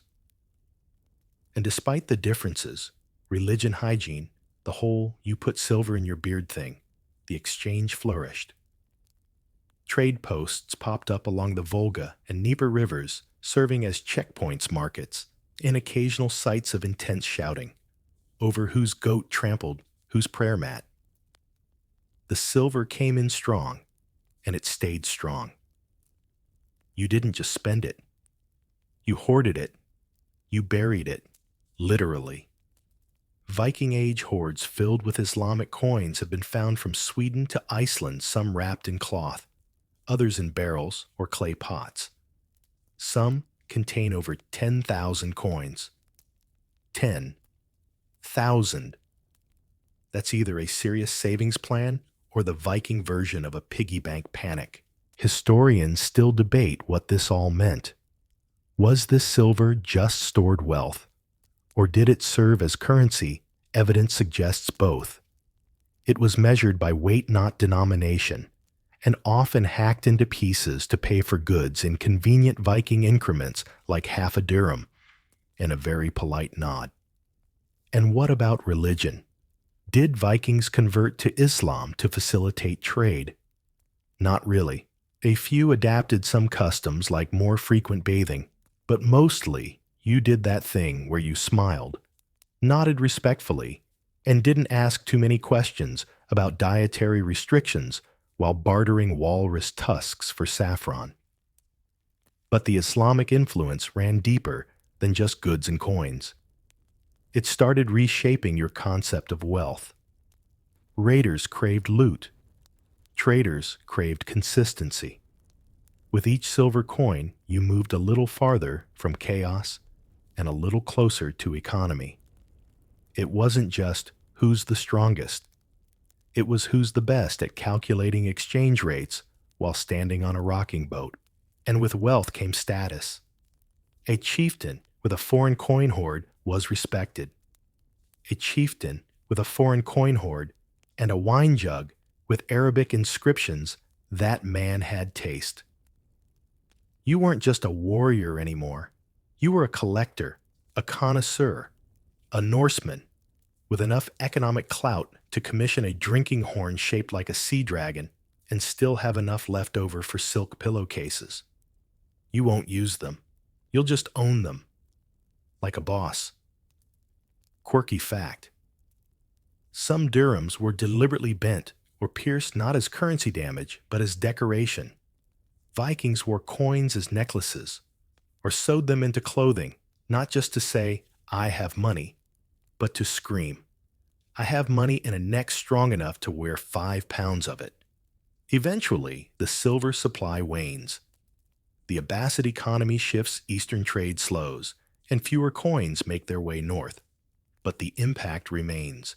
The wealth you gained didn't just fill chests, it funded towns, sponsored alliances, and built the kind of prestige that doesn't rust. So next time you see a Viking grave filled with coins that sailed thousands of miles to get there, remember, this isn't just plunder. It's proof that sometimes the most powerful thing a Viking could wield wasn't an axe. It was a scale. The air smells like wet thatch, burnt peat, and a very overcooked turnip. Welcome to Wessex, where the beer is weak, the gossip is strong, and the Viking presence is complicated. You're docked at a small Anglo-Saxon port with your ship full of goods, hoping today's welcome involves fewer spears and more silver. And surprisingly, sometimes it does. Because yes, despite what the old sagas and overdramatic reenactments tell you, not every Viking encounter with England involved flaming villages and panicked livestock. Sometimes, just sometimes, you were invited. Tonight we're easing into one of the oddest dynamics of the Viking trade story. The occasionally friendly, frequently awkward, and surprisingly lucrative relationship between Norse traders and the Kingdom of Wessex. Here's the deal. By the mid-800s, the English had a serious Viking problem. Raids were constant, coastal towns were twitchy, and church bells rang more often for danger than devotion. But among all the chaos, there were also periods of truce treaties and trade, especially under savvy rulers like Alfred the Great. Alfred, to his credit, knew when to fight and when to negotiate. He built fortifications, trained armies, and crucially understood that not all Northmen came with torches. Some came with reindeer hides, Frankish wine, and the ability to fix a sail faster than any Englishman in history. So trading relationships began to form, cautiously. You didn't just barge into a village shouting, "Take my amber." You approached under flag, followed local customs, and definitely left your axe back on the boat unless you were negotiating with someone who really respected dramatic hand gestures. Historians still debate how formal these arrangements were. Were there Viking trading rights granted in specific towns? Did local lords set up toll systems? Or was it all one big handshake and hope for the best system? Likely a bit of both. What's clear is that Viking traders found ways to integrate. You start seeing Norse merchants pop up in towns like London, York, and occasionally Winchester. They rent stalls, barter goods, and sometimes even pay taxes begrudgingly. And only after triple checking the exchange rate. Coins from Wessex show up in Viking hoards, and Anglo-Saxon pottery appears in Norse settlements. It's a two-way street. A muddy, sheep-covered, deeply mistrustful street, but a street nonetheless. And here's the weirdest part: some of you stay. Not just as visitors, but as settlers. You marry locals. You learn enough Old English to argue about bread prices. You teach your kids to fish and to spell mead in runes and in Latin. Communities form with names like Grimstown or Scarthby, and the locals don't even flinch when your kid's lunchbox has a little Thor's hammer carved into it. Quirky side note: archaeologists in modern England have found combs, beads, and scales at Viking Age trade sites. It's the equivalent of discovering a Norseman's travel kit. Includes personal grooming tools, merchant weights, and a strong opinion about goats. Of course, peace doesn't last forever.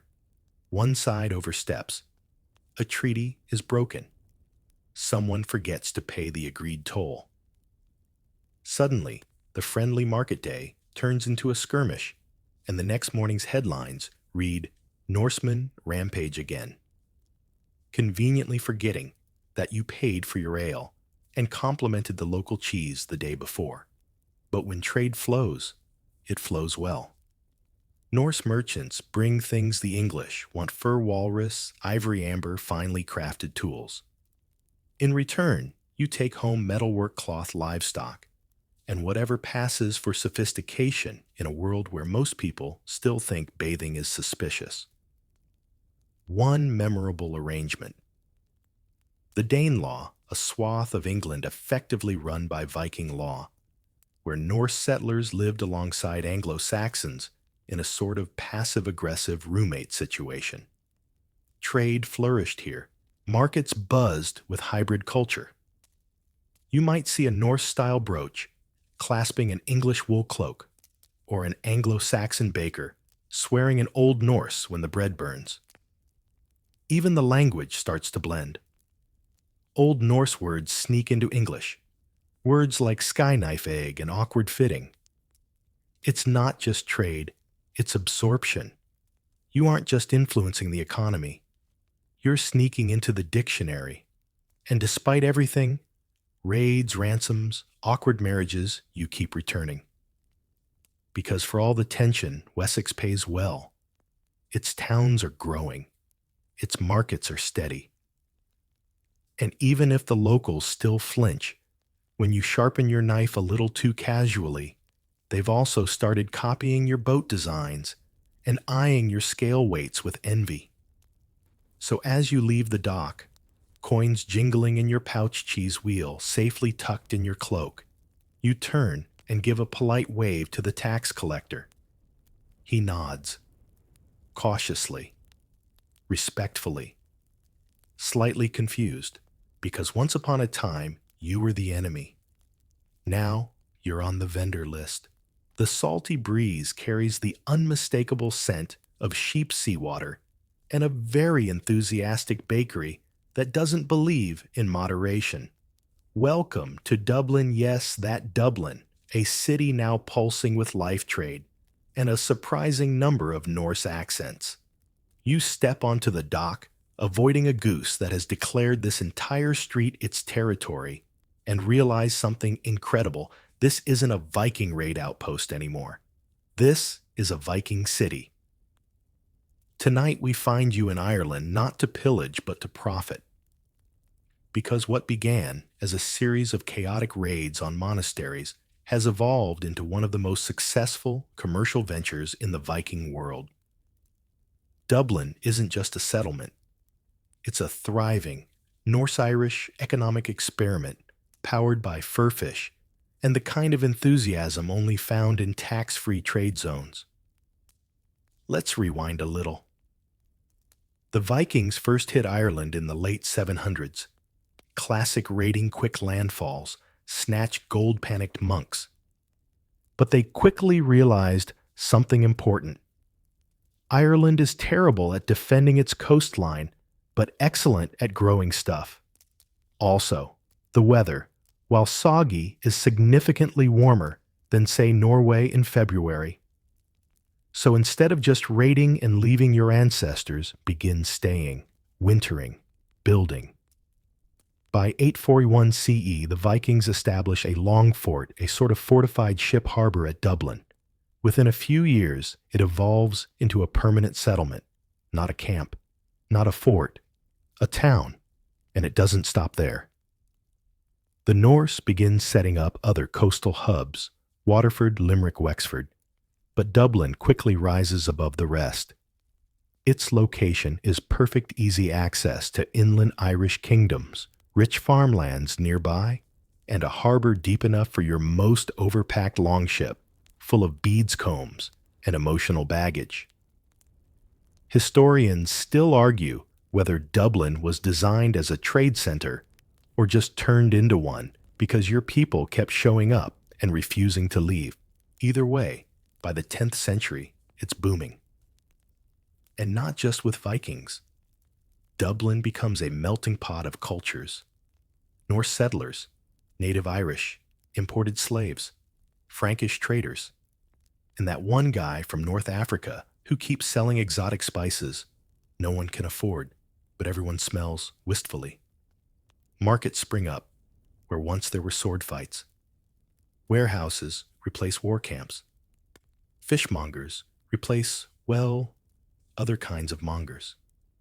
You walk through the muddy streets of Dublin and see a vibrant chaos. Timber-framed houses, craft workshops, stalls selling everything from salted herring to amber beads. Children argue over coins, while ducks loiter nearby like they're waiting for a receipt. It's not quiet. It's not clean. But it's real. It's working. And what's the number one trade item here, people? Yeah, that's the awkward part. Dublin becomes a major hub of the medieval slave trade. Captives from Ireland, Britain and beyond, are bought and sold like any other commodity. It's grim. It's widespread. And unfortunately, it's incredibly profitable. This is one of the darker truths of Viking commerce. Even when it flourished, it did so with chains tucked in its shadow. But that's not all Dublin trades. You deal in textiles, iron timber, livestock, soapstone, silver coins, and more fish than one lifetime should legally include. Imported goods arrive daily glassware from Francia, silk, from Byzantium spices, from the Islamic world. Coins clink in half a dozen languages. And you're here for all of it. One quirky discovery. Archaeologists found a Norse-style comb in Dublin inscribed with runes that roughly translate to Thorfast owns this, which means someone lost their personal grooming kit in the middle of a crowded city and decided future historians needed to know their name. Your people don't just build Dublin. They shape it. You lay out its roads, fortify its defenses, and organize its marketplaces. Norse-style laws mix with Irish customs. Intermarriage becomes common. Names start blending. Olaf meets Mile, and suddenly, someone named Olaf MacMilebjorn is selling sea trout out of a very sturdy cart.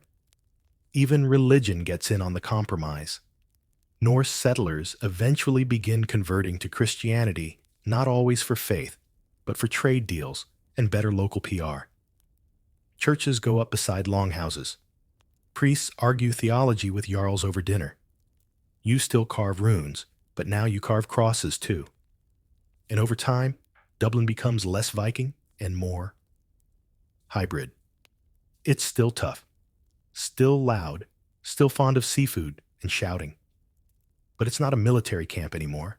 It's a city-state, a Norse kingdom wrapped in Irish landscape and bustling with international trade. Eventually, native Irish rulers push back. The power shifts. The city changes hands. But the Norse never vanish. Their fingerprints stay in the streets, the language, the buried hordes of coins beneath modern buildings.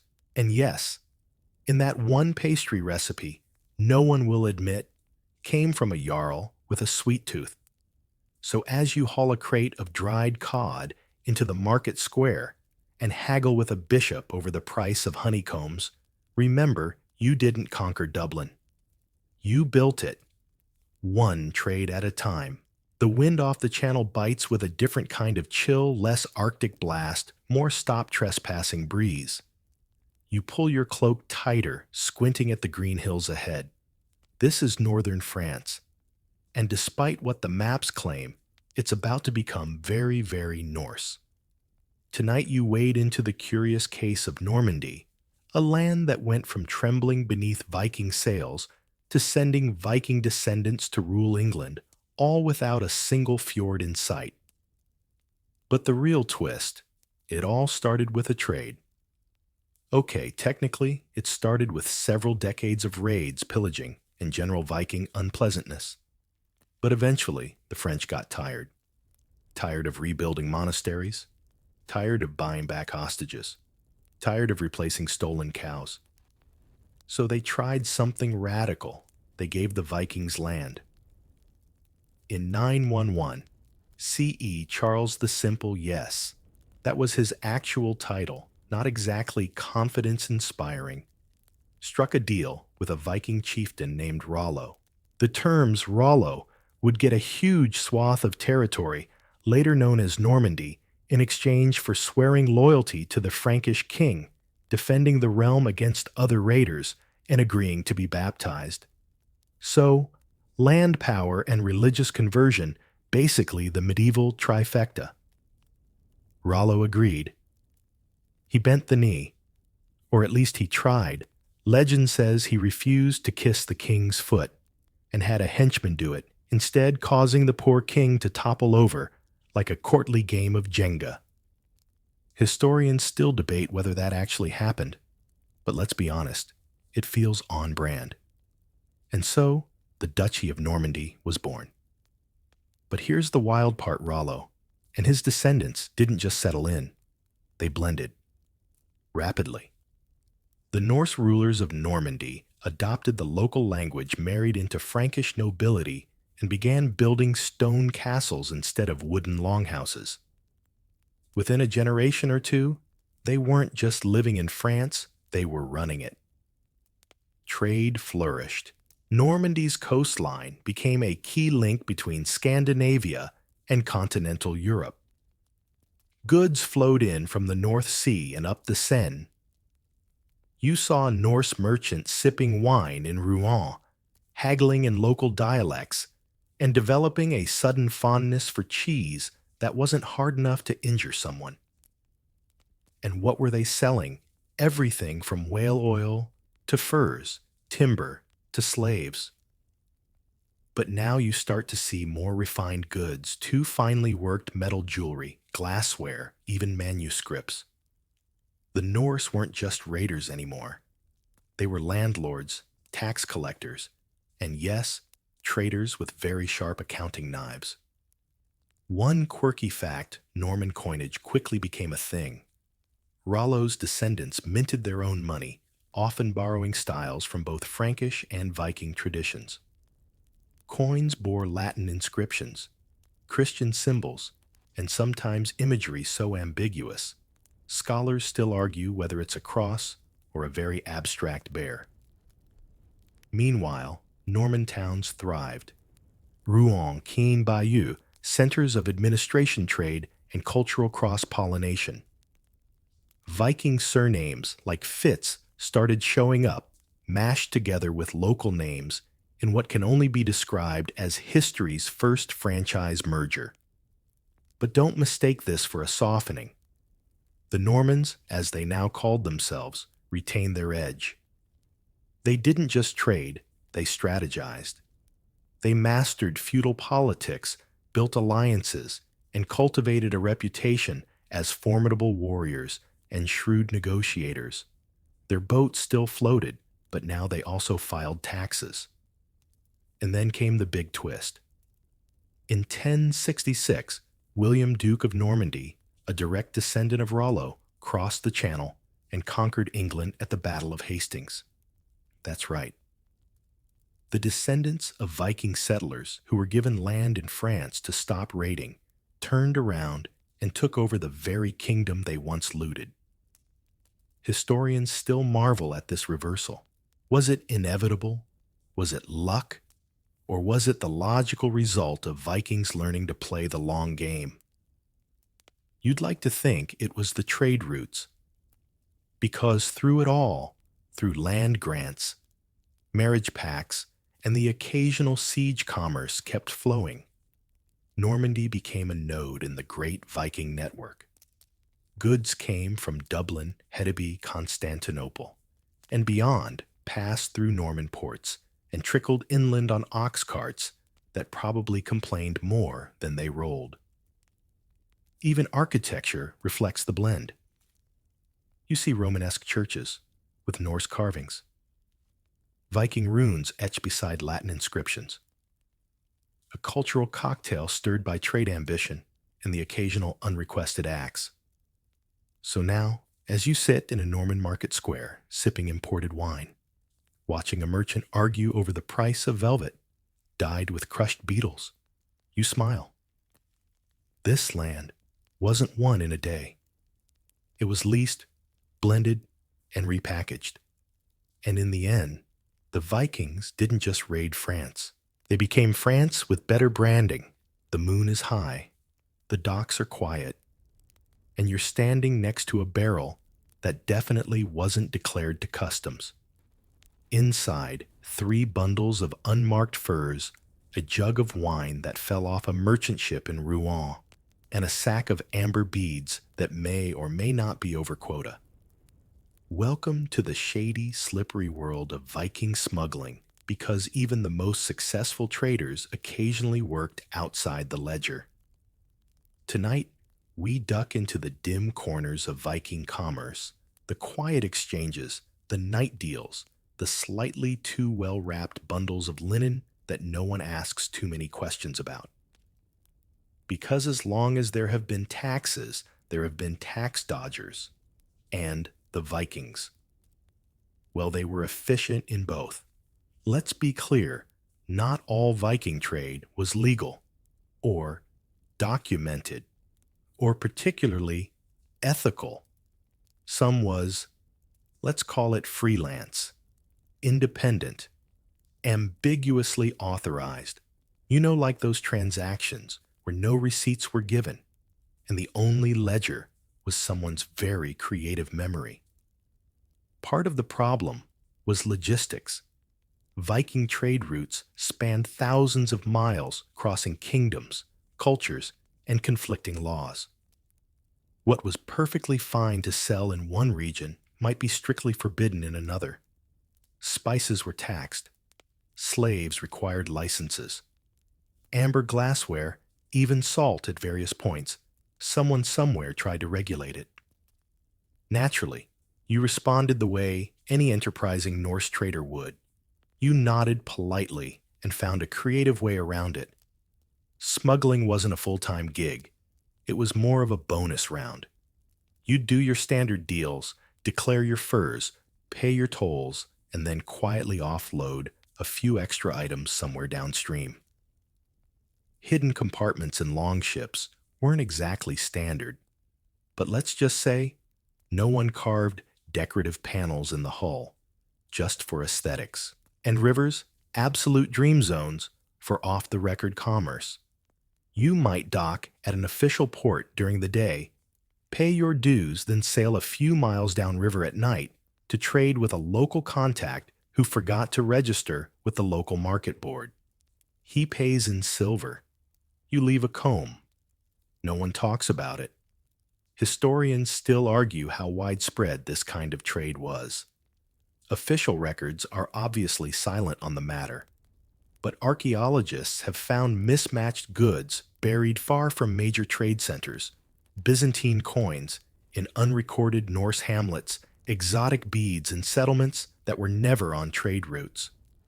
Either someone had very lost luggage or smuggling was thriving. And not all of it was high stakes.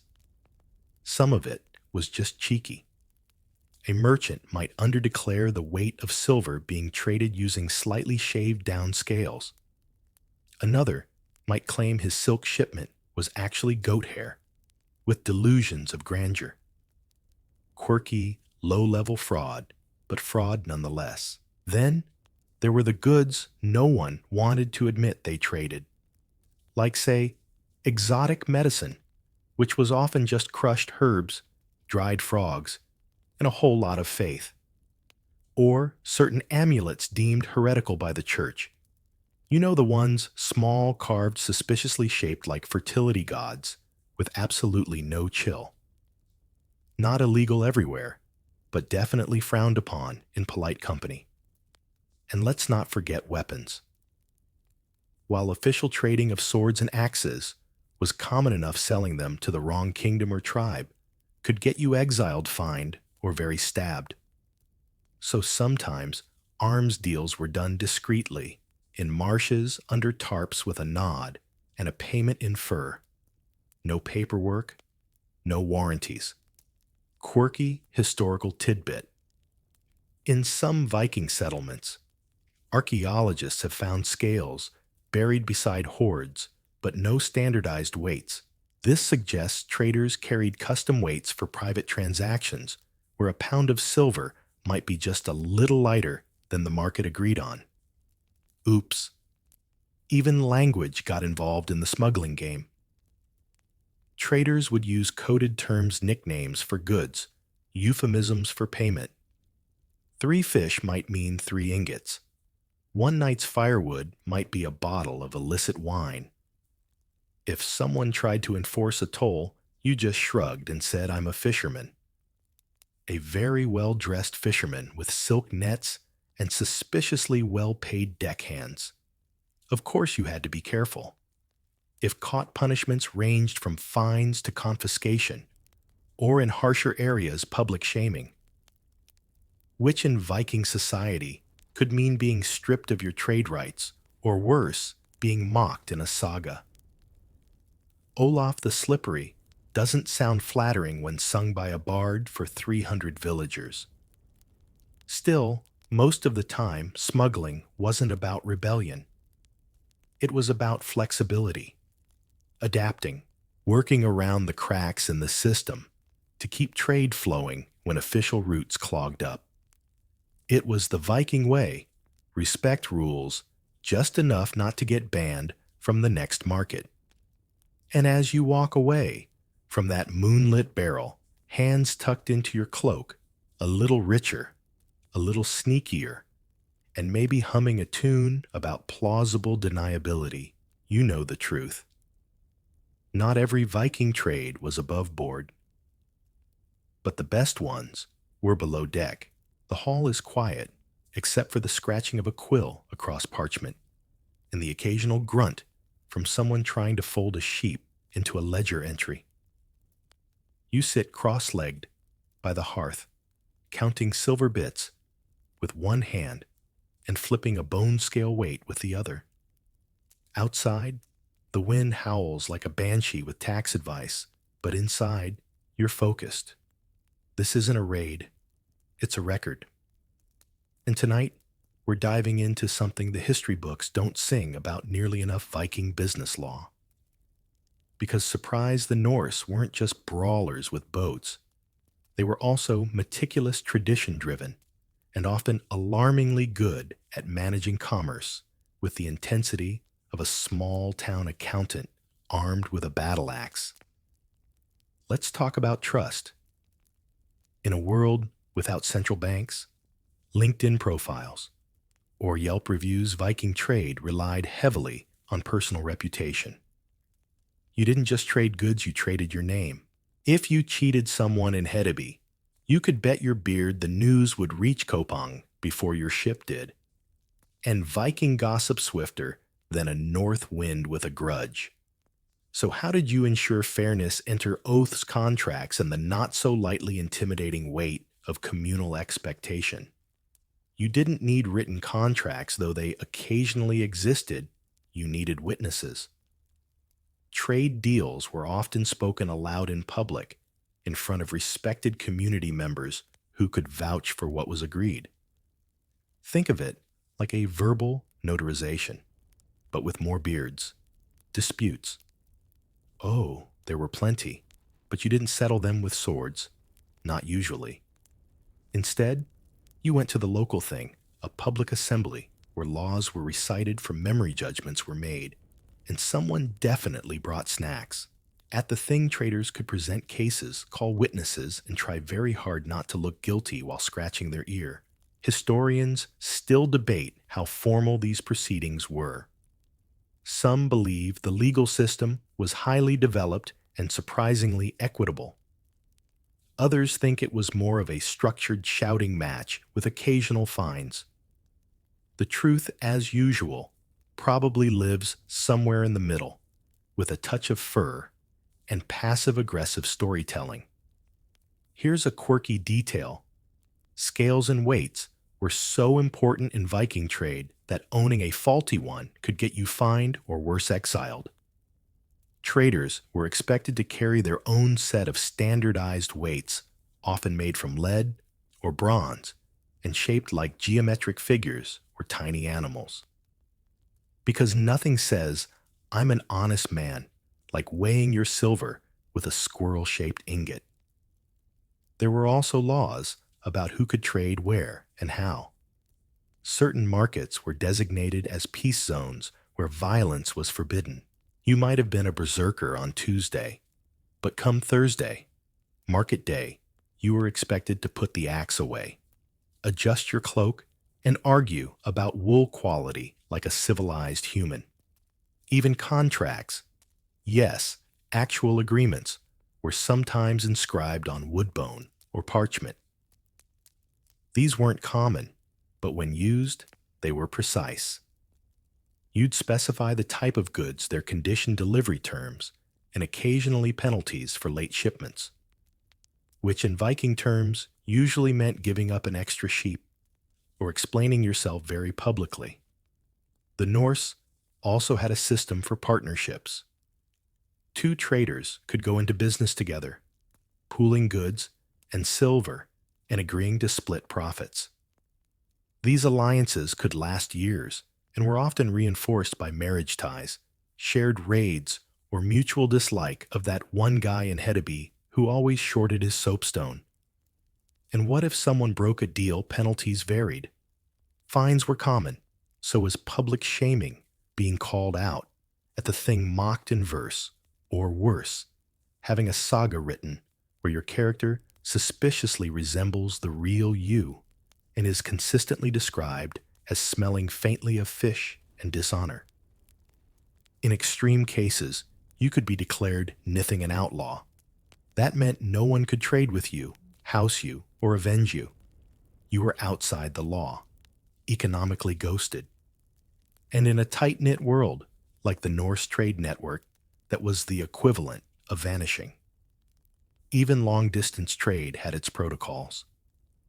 If you were sending goods with someone else's ship, you might inscribe a message stick, a piece of wood, with runes explaining what was being sent, where, and by whom. Think of it as a shipping label, but way more dramatic and likely to survive 200 years buried in peat. One quirky example from Icelandic sagas. A man loans another trader a boat, but they can't agree on how to split profits. So they bring it to the thing, argue about it for 3 days, and finally agree that the boat will be named equal share and painted half red, half blue. Petty, yes. Legendary, absolutely. All this legal complexity didn't slow trade, it protected it. Viking traders could operate from Ireland to Baghdad because their system grounded in honor community enforcement, and the occasional sheep-based penalty gave people a reason to trust them. So now, as you close, your box awaits. Finish tallying your silver and take a slow sip of lukewarm ale that tastes faintly of moss and ambition. You reflect on the day's success. You didn't swing a sword. You made a deal. And in the Viking world, that might just be more powerful. The market is packed dogs, weaving through legs, children arguing over beads, and one very large goose attempting to negotiate a price for bread by sheer intimidation. But you're watching something more impressive than livestock drama. At the far end of the stalls, under a canopy of linen, a woman with a braid thick enough to choke a berserker is driving a trade deal with the precision of a spear throw. She nods, once sharply, and a full sack of barley changes hands. Meet the real power brokers of Viking commerce women. Tonight, we're setting aside the shields and looking at the trade ledgers, specifically the pages written in elegant, no-nonsense handwriting by women who did far more than spin wool and roll their eyes at their husbands' exaggerated saga stories. Because Norse women weren't just present in the marketplace, they often ran it. You start to notice this when you travel through Viking-age towns like Birka Hedeby and Kaupang. Behind many stalls, it's not burly bearded men bellowing over soapstone prices. It's women negotiating, weighing silver, keeping inventory in their heads, and somehow managing to keep their cloaks clean in a town with no sidewalks.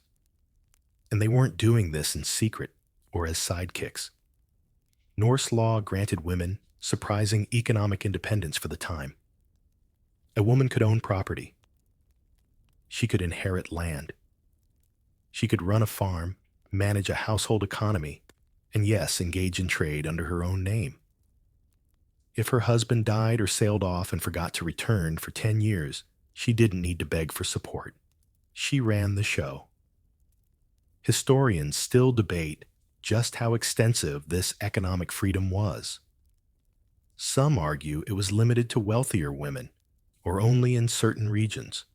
Others point to grave goods, keys, weight scales, found in female burials, as evidence of broader participation. One thing's clear: women were far more than background characters in the Viking economy. The key motif is especially important. A woman's keys weren't just practical, they were symbolic.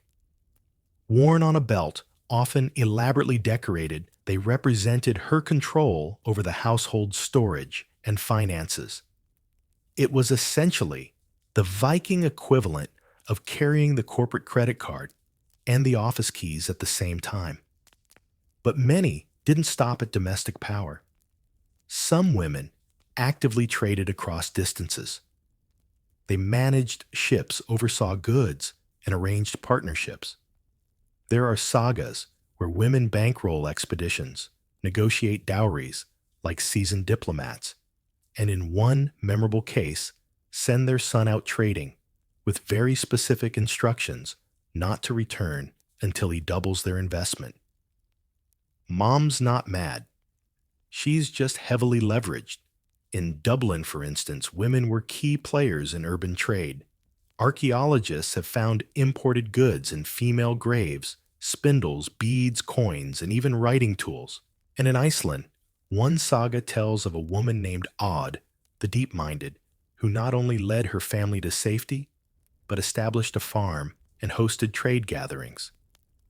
Yes, her name sounds like a Viking motivational poster, but she lived up to it. Quirky detail. Women were often the keepers of cloth production, a major trade item. Spinning and weaving weren't just chores, they were skilled labor. Fine quality wool and woven cloth were as valuable as many metals. And if you could produce it consistently, you were effectively running a home-based textile empire. Some historians even argue that in certain trade towns, women were more visible in economic life than men, because the men were off sailing, raiding, or trying to remember if they left their axes in Sweden. The women stayed. They built relationships. They kept the trade wheels turning and occasionally greased them with gossip. Of course, this didn't mean everything was equal. Women still faced restrictions, marriage laws, inheritance rules, and social expectations could limit their options.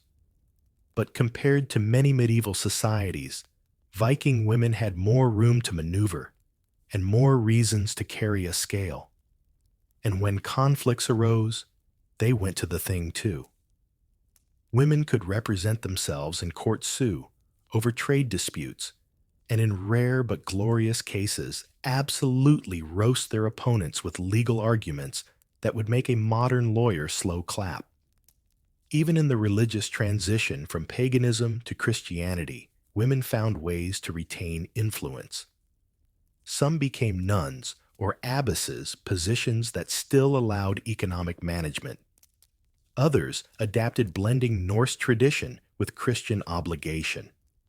One recorded agreement involves a woman donating land to a monastery, but keeping the grain rights. That's not charity, that's strategy. So now, as you watch that woman in the market finalize her deal wrapping her barley in cloth, counting out silver, with a casual flick of the wrist, you nod in respect. She didn't sail to Byzantium. She didn't burn a monastery. But she probably financed someone who did. And made a 30% return. Because behind every successful Viking trader, there's a woman who already closed the deal. The wind howls across the lava fields like a disgruntled goat, and your boots crunch on the rocky soil of a landscape that looks suspiciously like it was designed by someone who hates gardening. Welcome to Iceland, where the weather is dramatic. The sheep outnumber the people, and yet somehow trade is thriving. Quietly, humbly, persistently. Tonight, you've left behind the bustling ports of Hedeby and the silver-stacked markets of the Rus. Instead, you're on the edge of the known world in a Viking outpost that somehow turned a frozen rock into an economic experiment powered by wool whale oil and extreme stubbornness. Let's set the scene. Around 870, CE Norse settlers begin arriving in Iceland. They bring their boats, their livestock, and their deeply unnecessary family feuds. The land is harsh. No forests, short growing seasons, volcanoes that erupt with the theatrical timing of a bard with stage fright. But it's empty. No kings, no overlords, just nature goats and the thrilling possibility of naming everything after yourself. And while Iceland was remote, it wasn't isolated. From the start, the settlers maintained trade routes back to Norway and beyond. Goods flowed in and out of the island, even if they occasionally got stuck behind a glacier. What did Iceland trade? The short answer, whatever it could. The longer answer begins with wool. Icelandic sheep are basically puffballs with legs and a business plan. They produce thick, durable wool, perfect for warm cloaks, tunics, and mittens that double as potholders. Icelanders spin it, weave it, and export it in bulk. One of the main trade items, vadmal, a type of woven wool cloth used as currency throughout the island and accepted abroad. It wasn't just cloth. It was cash. Whale oil was another big one. When you live on a volcanic island surrounded by very cold water and very large fish, you make the most of it. Whale hunting or scavenging from beached whales gave Iceland a steady supply of oil used for lamp soap and sometimes very unwise recipes. Then there's dried fish, a recurring character in this saga, cod specifically. It's dried flattened and shipped out like medieval protein bars. It doesn't go bad. It travels well. And it has a smell that will haunt your dreams. But it's valuable. You can trade it for grain timber metal, or anything that doesn't grow on a lava field. Speaking of grain, there isn't any. Iceland couldn't grow enough food, so grain imports were vital. In return, Icelanders exported livestock products, woolens, and the occasional item crafted from soapstone driftwood or volcanic glass.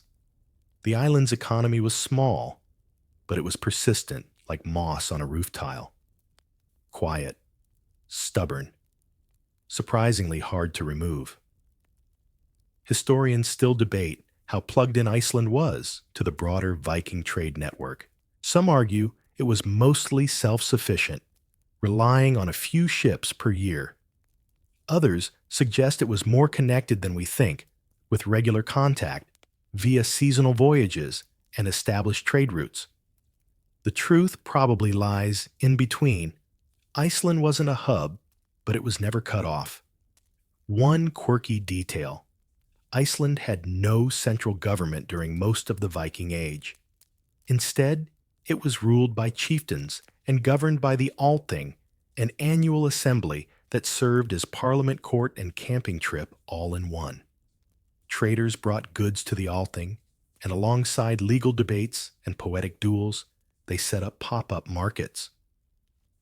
It was like a combination farmer's market and political convention, if everyone wore wool, and occasionally challenged each other to duels over insulted sheep.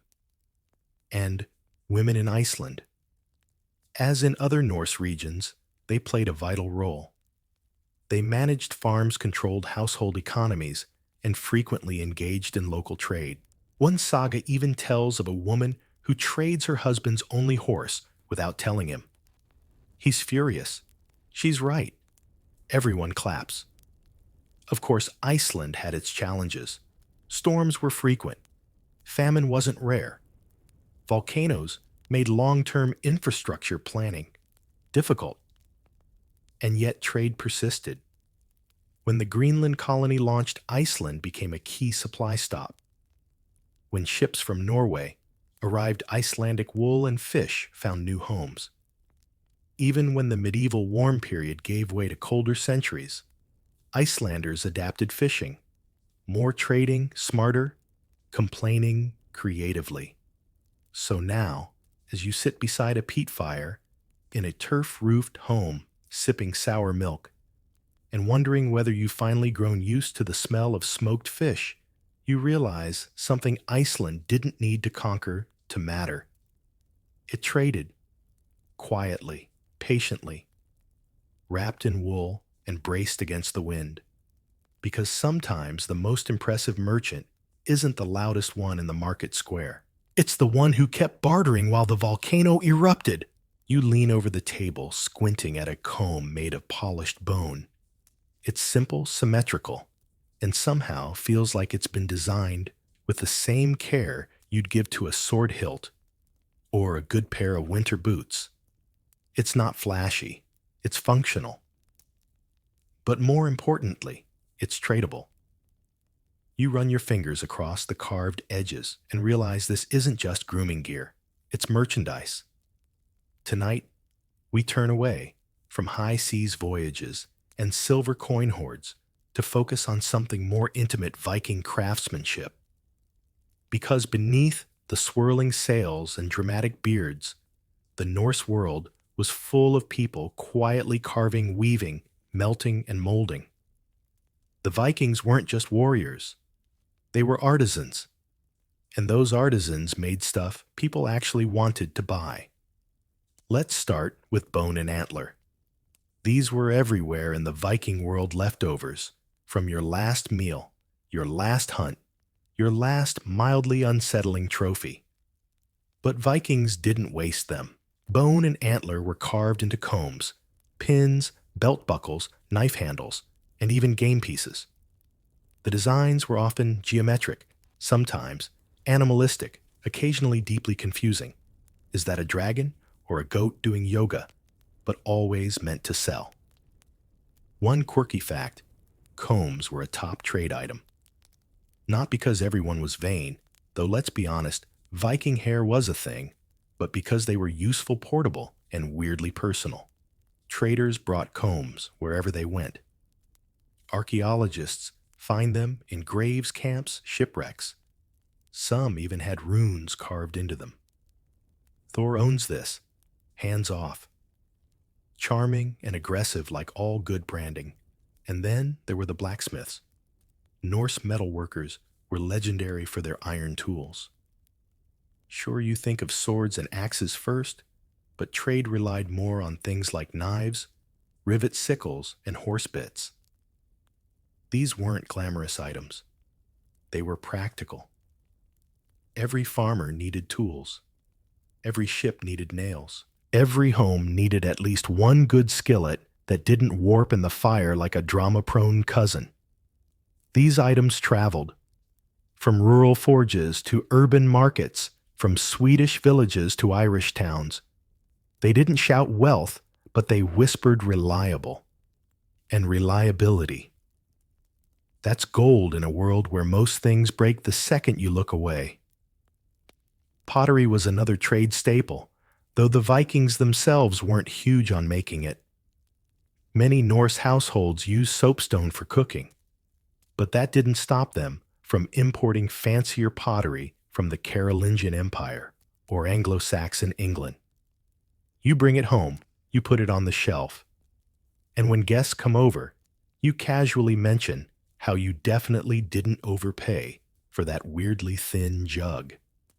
Then we have textiles.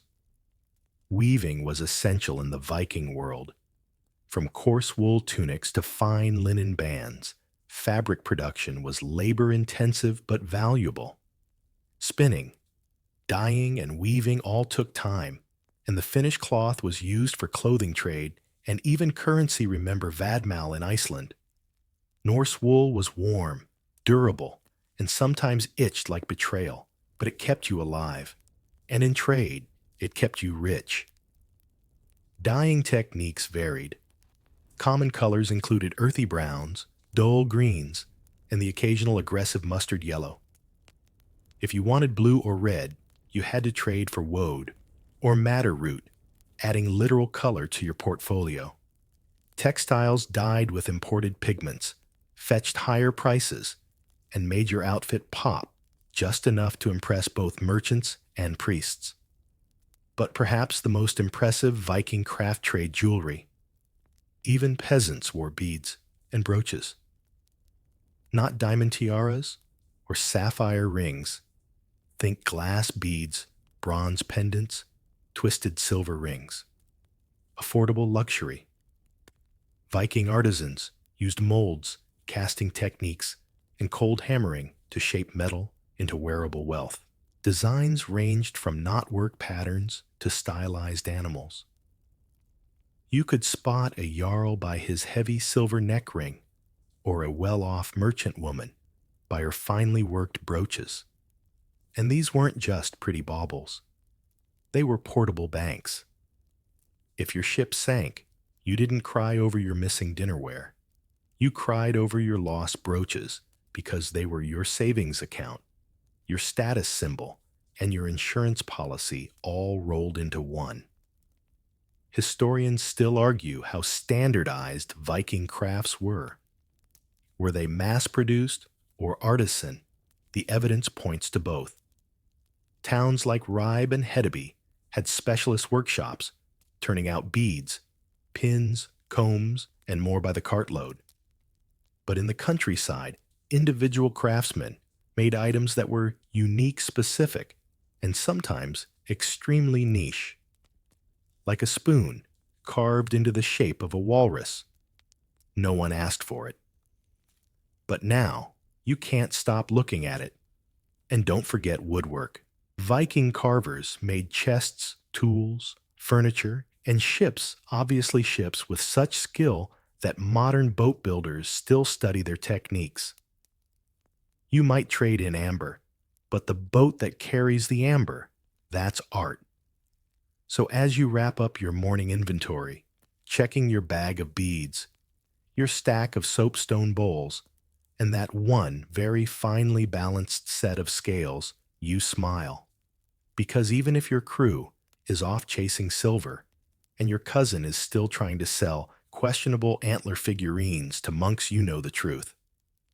Sometimes the best trade goods aren't looted. They're lovingly carved, stitched, hammered, and packed with care. And maybe a tiny note that says, "Made in Norway." No refunds. The church bells toll faintly in the distance as you set your bundle down on the merchant's stall. He's wearing a cross around his neck and a very skeptical expression on his face. You're wearing a tunic that smells faintly of dried fish and regret. But your hands meet over a sack of wool, and just like that, no bloodshed, no curses, no screaming, you've made a trade. And something else too, peace. Tonight, we chart the twilight of Viking raiding and the quiet sunrise of full-time trading. Because eventually, even the fiercest sea wolves get tired of dodging arrows and start wondering if there's more to life than monasteries and mead. This is the story of how Christianity diplomacy and a healthy respect for taxes helped turn the Viking Age from a violent saga into a surprisingly stable spreadsheet. Let's rewind. By the late 900s, the Viking world is shifting. The endless summer of raiding has cooled into something more domesticated. Not everywhere, not all at once, but the signs are there. Settlements are growing, kings are emerging, and chieftains are realizing that burned-down towns don't pay tolls. And then comes Christianity. At first, it's just something you hear about from monks and foreign traders. A God who doesn't demand animal sacrifices. A holy man who tells you not to hit people with axes weird.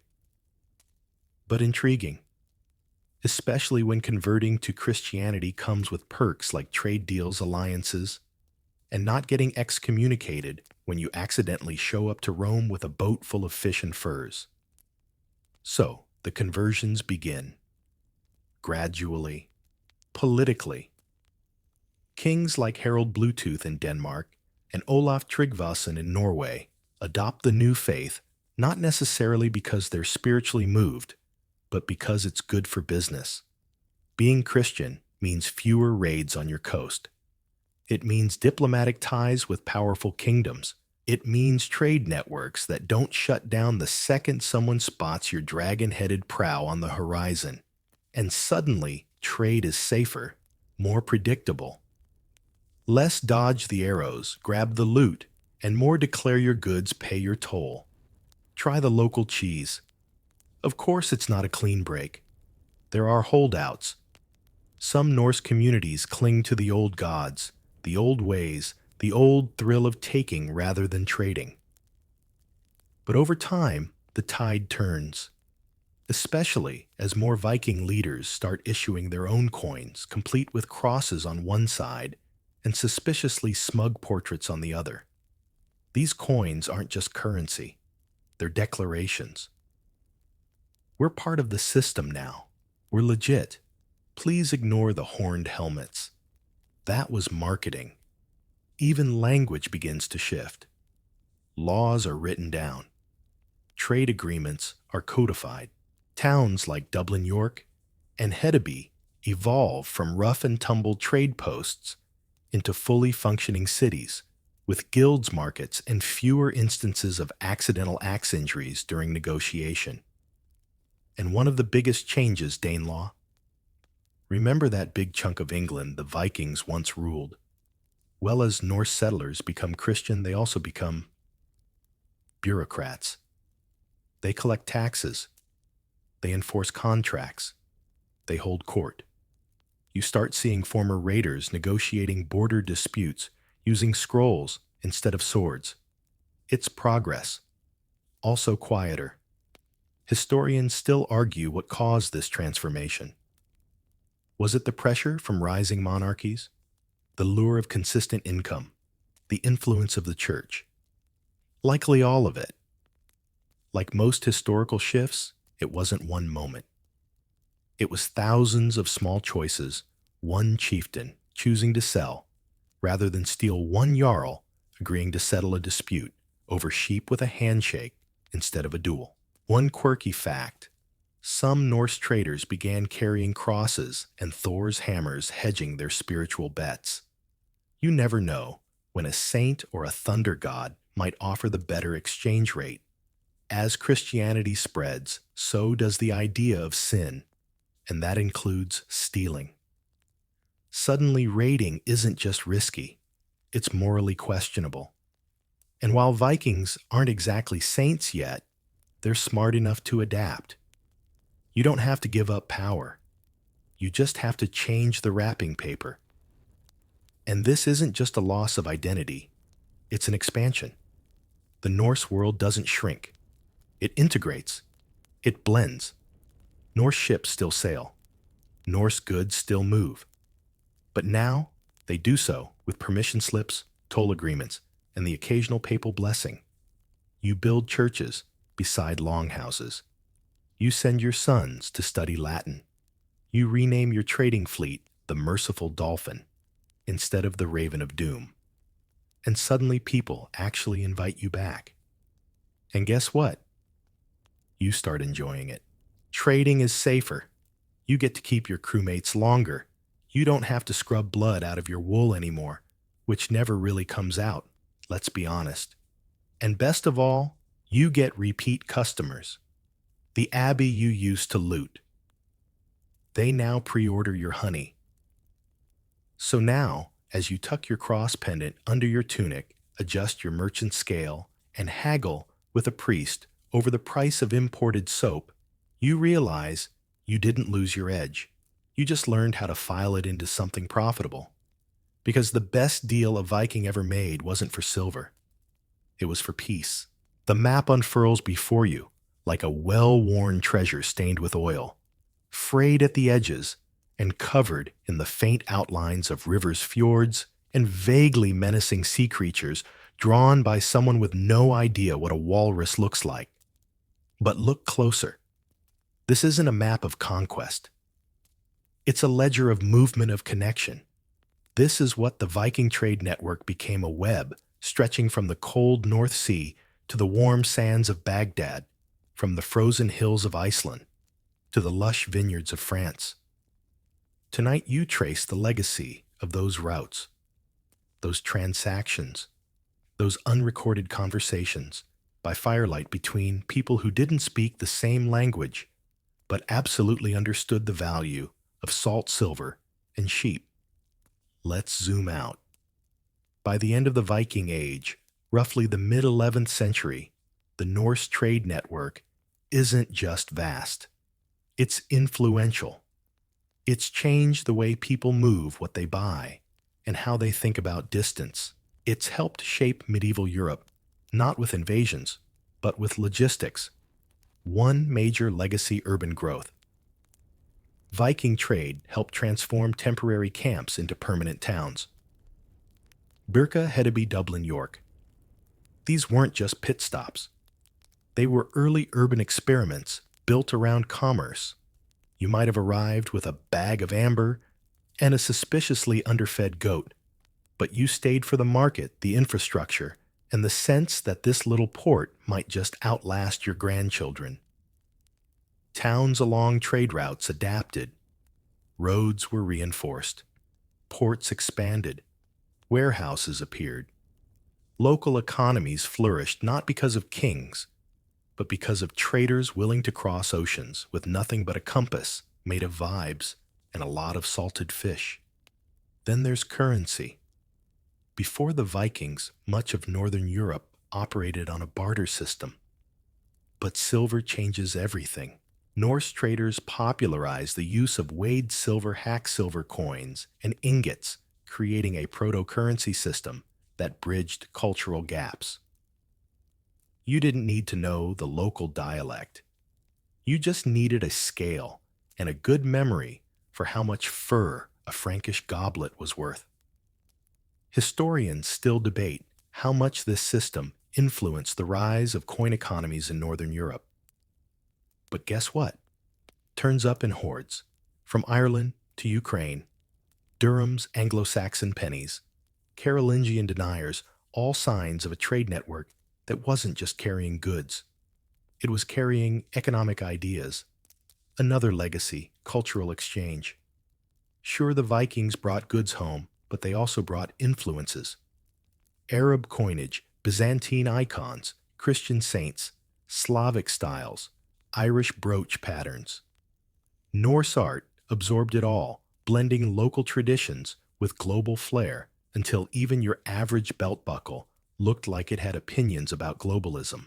One quirky example, the gelling stones in Denmark monumental rune stones raised by King Harald Bluetooth feature not only traditional Norse motifs, but also Christian imagery and stylized animal designs borrowed from foreign art.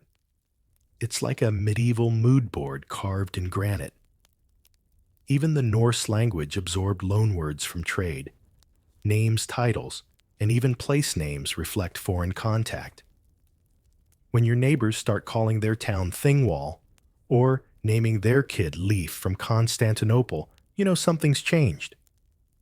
And of course, there's the human element. People moved. Vikings settled in England, Ireland, France, Russia. They didn't just trade, they stayed.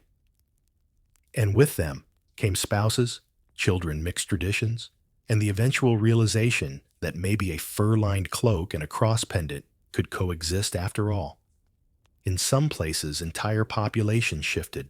Norse communities merged with locals, creating hybrid cultures like the Normans' descendants of Vikings, who would go on to reshape England, Italy, and even the Crusader states. That's not just legacy, that's franchising. Even the modern world owes a few shipping lanes to these early routes.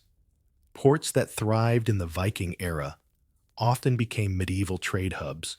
Some, like Dublin and York, are still thriving cities today, layered in centuries of commerce, but still bearing Viking fingerprints in their layout, their artifacts, their names.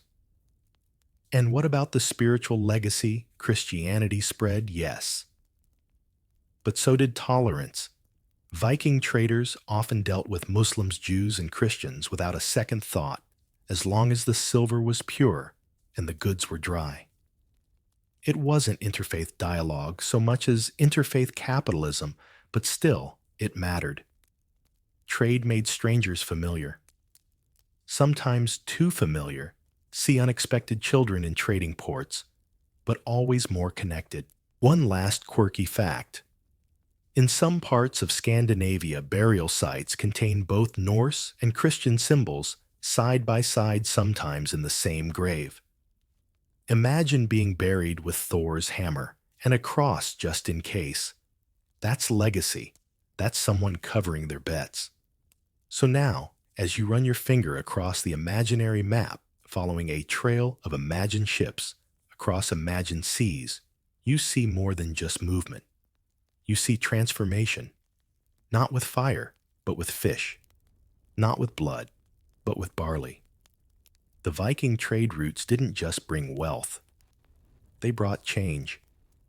One coin, one bead, one awkward goat negotiation at a time. The waves lapped gently against the hull of your ship as you prepare to dock again, not at a battlefield, not at some trembling monastery, but at a thriving harbor full of stalls, shouting, and a group of children arguing about who has the shiniest comb. You smile. You've been here before. Not just physically, but in spirit. Because now, after years of raiding, trading, sailing, settling, and bartering things no one should ever try to ferment, the Viking world has changed. And so have you.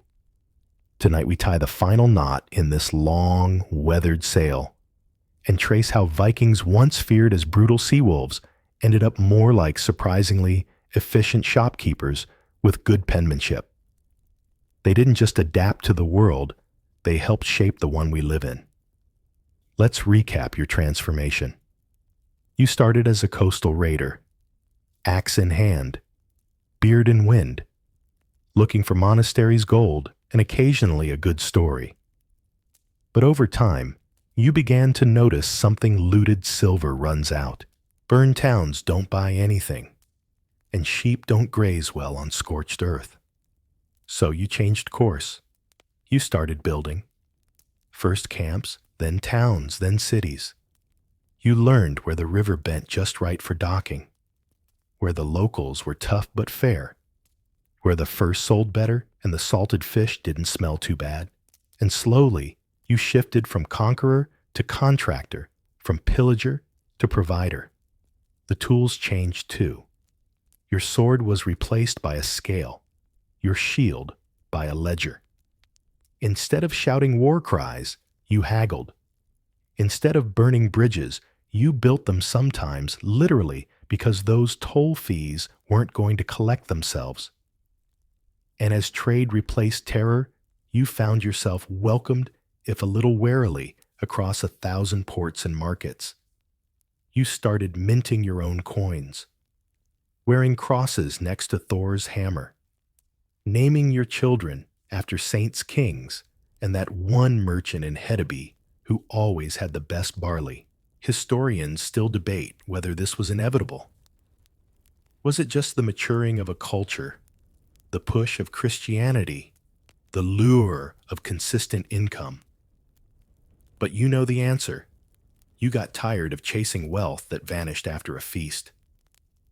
And you got better at building wealth that stuck. Take a moment to look at the legacy. Normandy built by Vikings who became landlords. Dublin, a Norse town that turned into a medieval metropolis. The Rus Vikings who became rulers guarding the gates of Byzantium.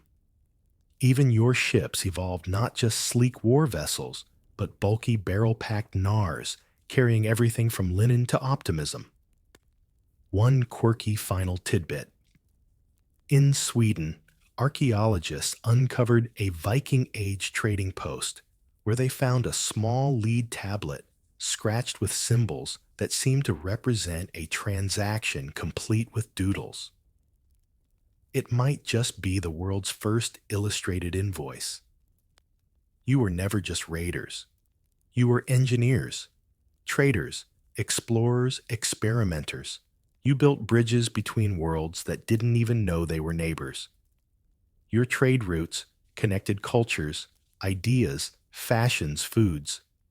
You made the world a little bigger, a little stranger, and a lot more connected. And when people remember Vikings now, they still think of longships, yes, but they also think of amber beads, silk scarves, intricately carved combs, and coins from Baghdad buried in snowdrifts. You turned from sea wolves into sea merchants, not overnight, not perfectly, but permanently. And that's not a loss of identity. That's an upgrade. Because in the end, it wasn't the axe that changed the world. It was the scale. The ship drifts quietly now. The waves have softened into slow, sleepy rhythms, brushing against the hull like the hush of a lullaby. You lean back, cloak, drawn close the last traces of salt clinging to your sleeves. Your mind, wrapped not in battle plans or market prices, but in calm. The fire from the longhouse crackles faintly behind you. Somewhere far off, a trader is closing their stall, stacking beads, brushing dust from woven cloth, folding up ambition for another day. And somewhere closer, the memory of 1,000 trades lingers in the cool air, fur exchanged for wine stories, swapped for coin piece, bartered quietly under a linen canopy. You are not racing across the sea anymore. You are gliding. You are not searching for treasure. You've already earned it. The legacy of those early days of ships slicing through river mist, of quiet deals, forged beneath the stars, rests now like a soft weight in your pocket. A silver coin, a carved bead, a scrap of silk that smells faintly of cloves. It's enough. So let your thoughts drift like the tide out past the fjords, beyond the market square, through the rivers and valleys of a world that once seemed so far. Let the wind carry you not to battle, but to rest, to quiet, to that deep hushed place where even the sea stops shouting and starts to hum. You've sailed far. You've traded well. Now let the voyage fade. Let sleep come.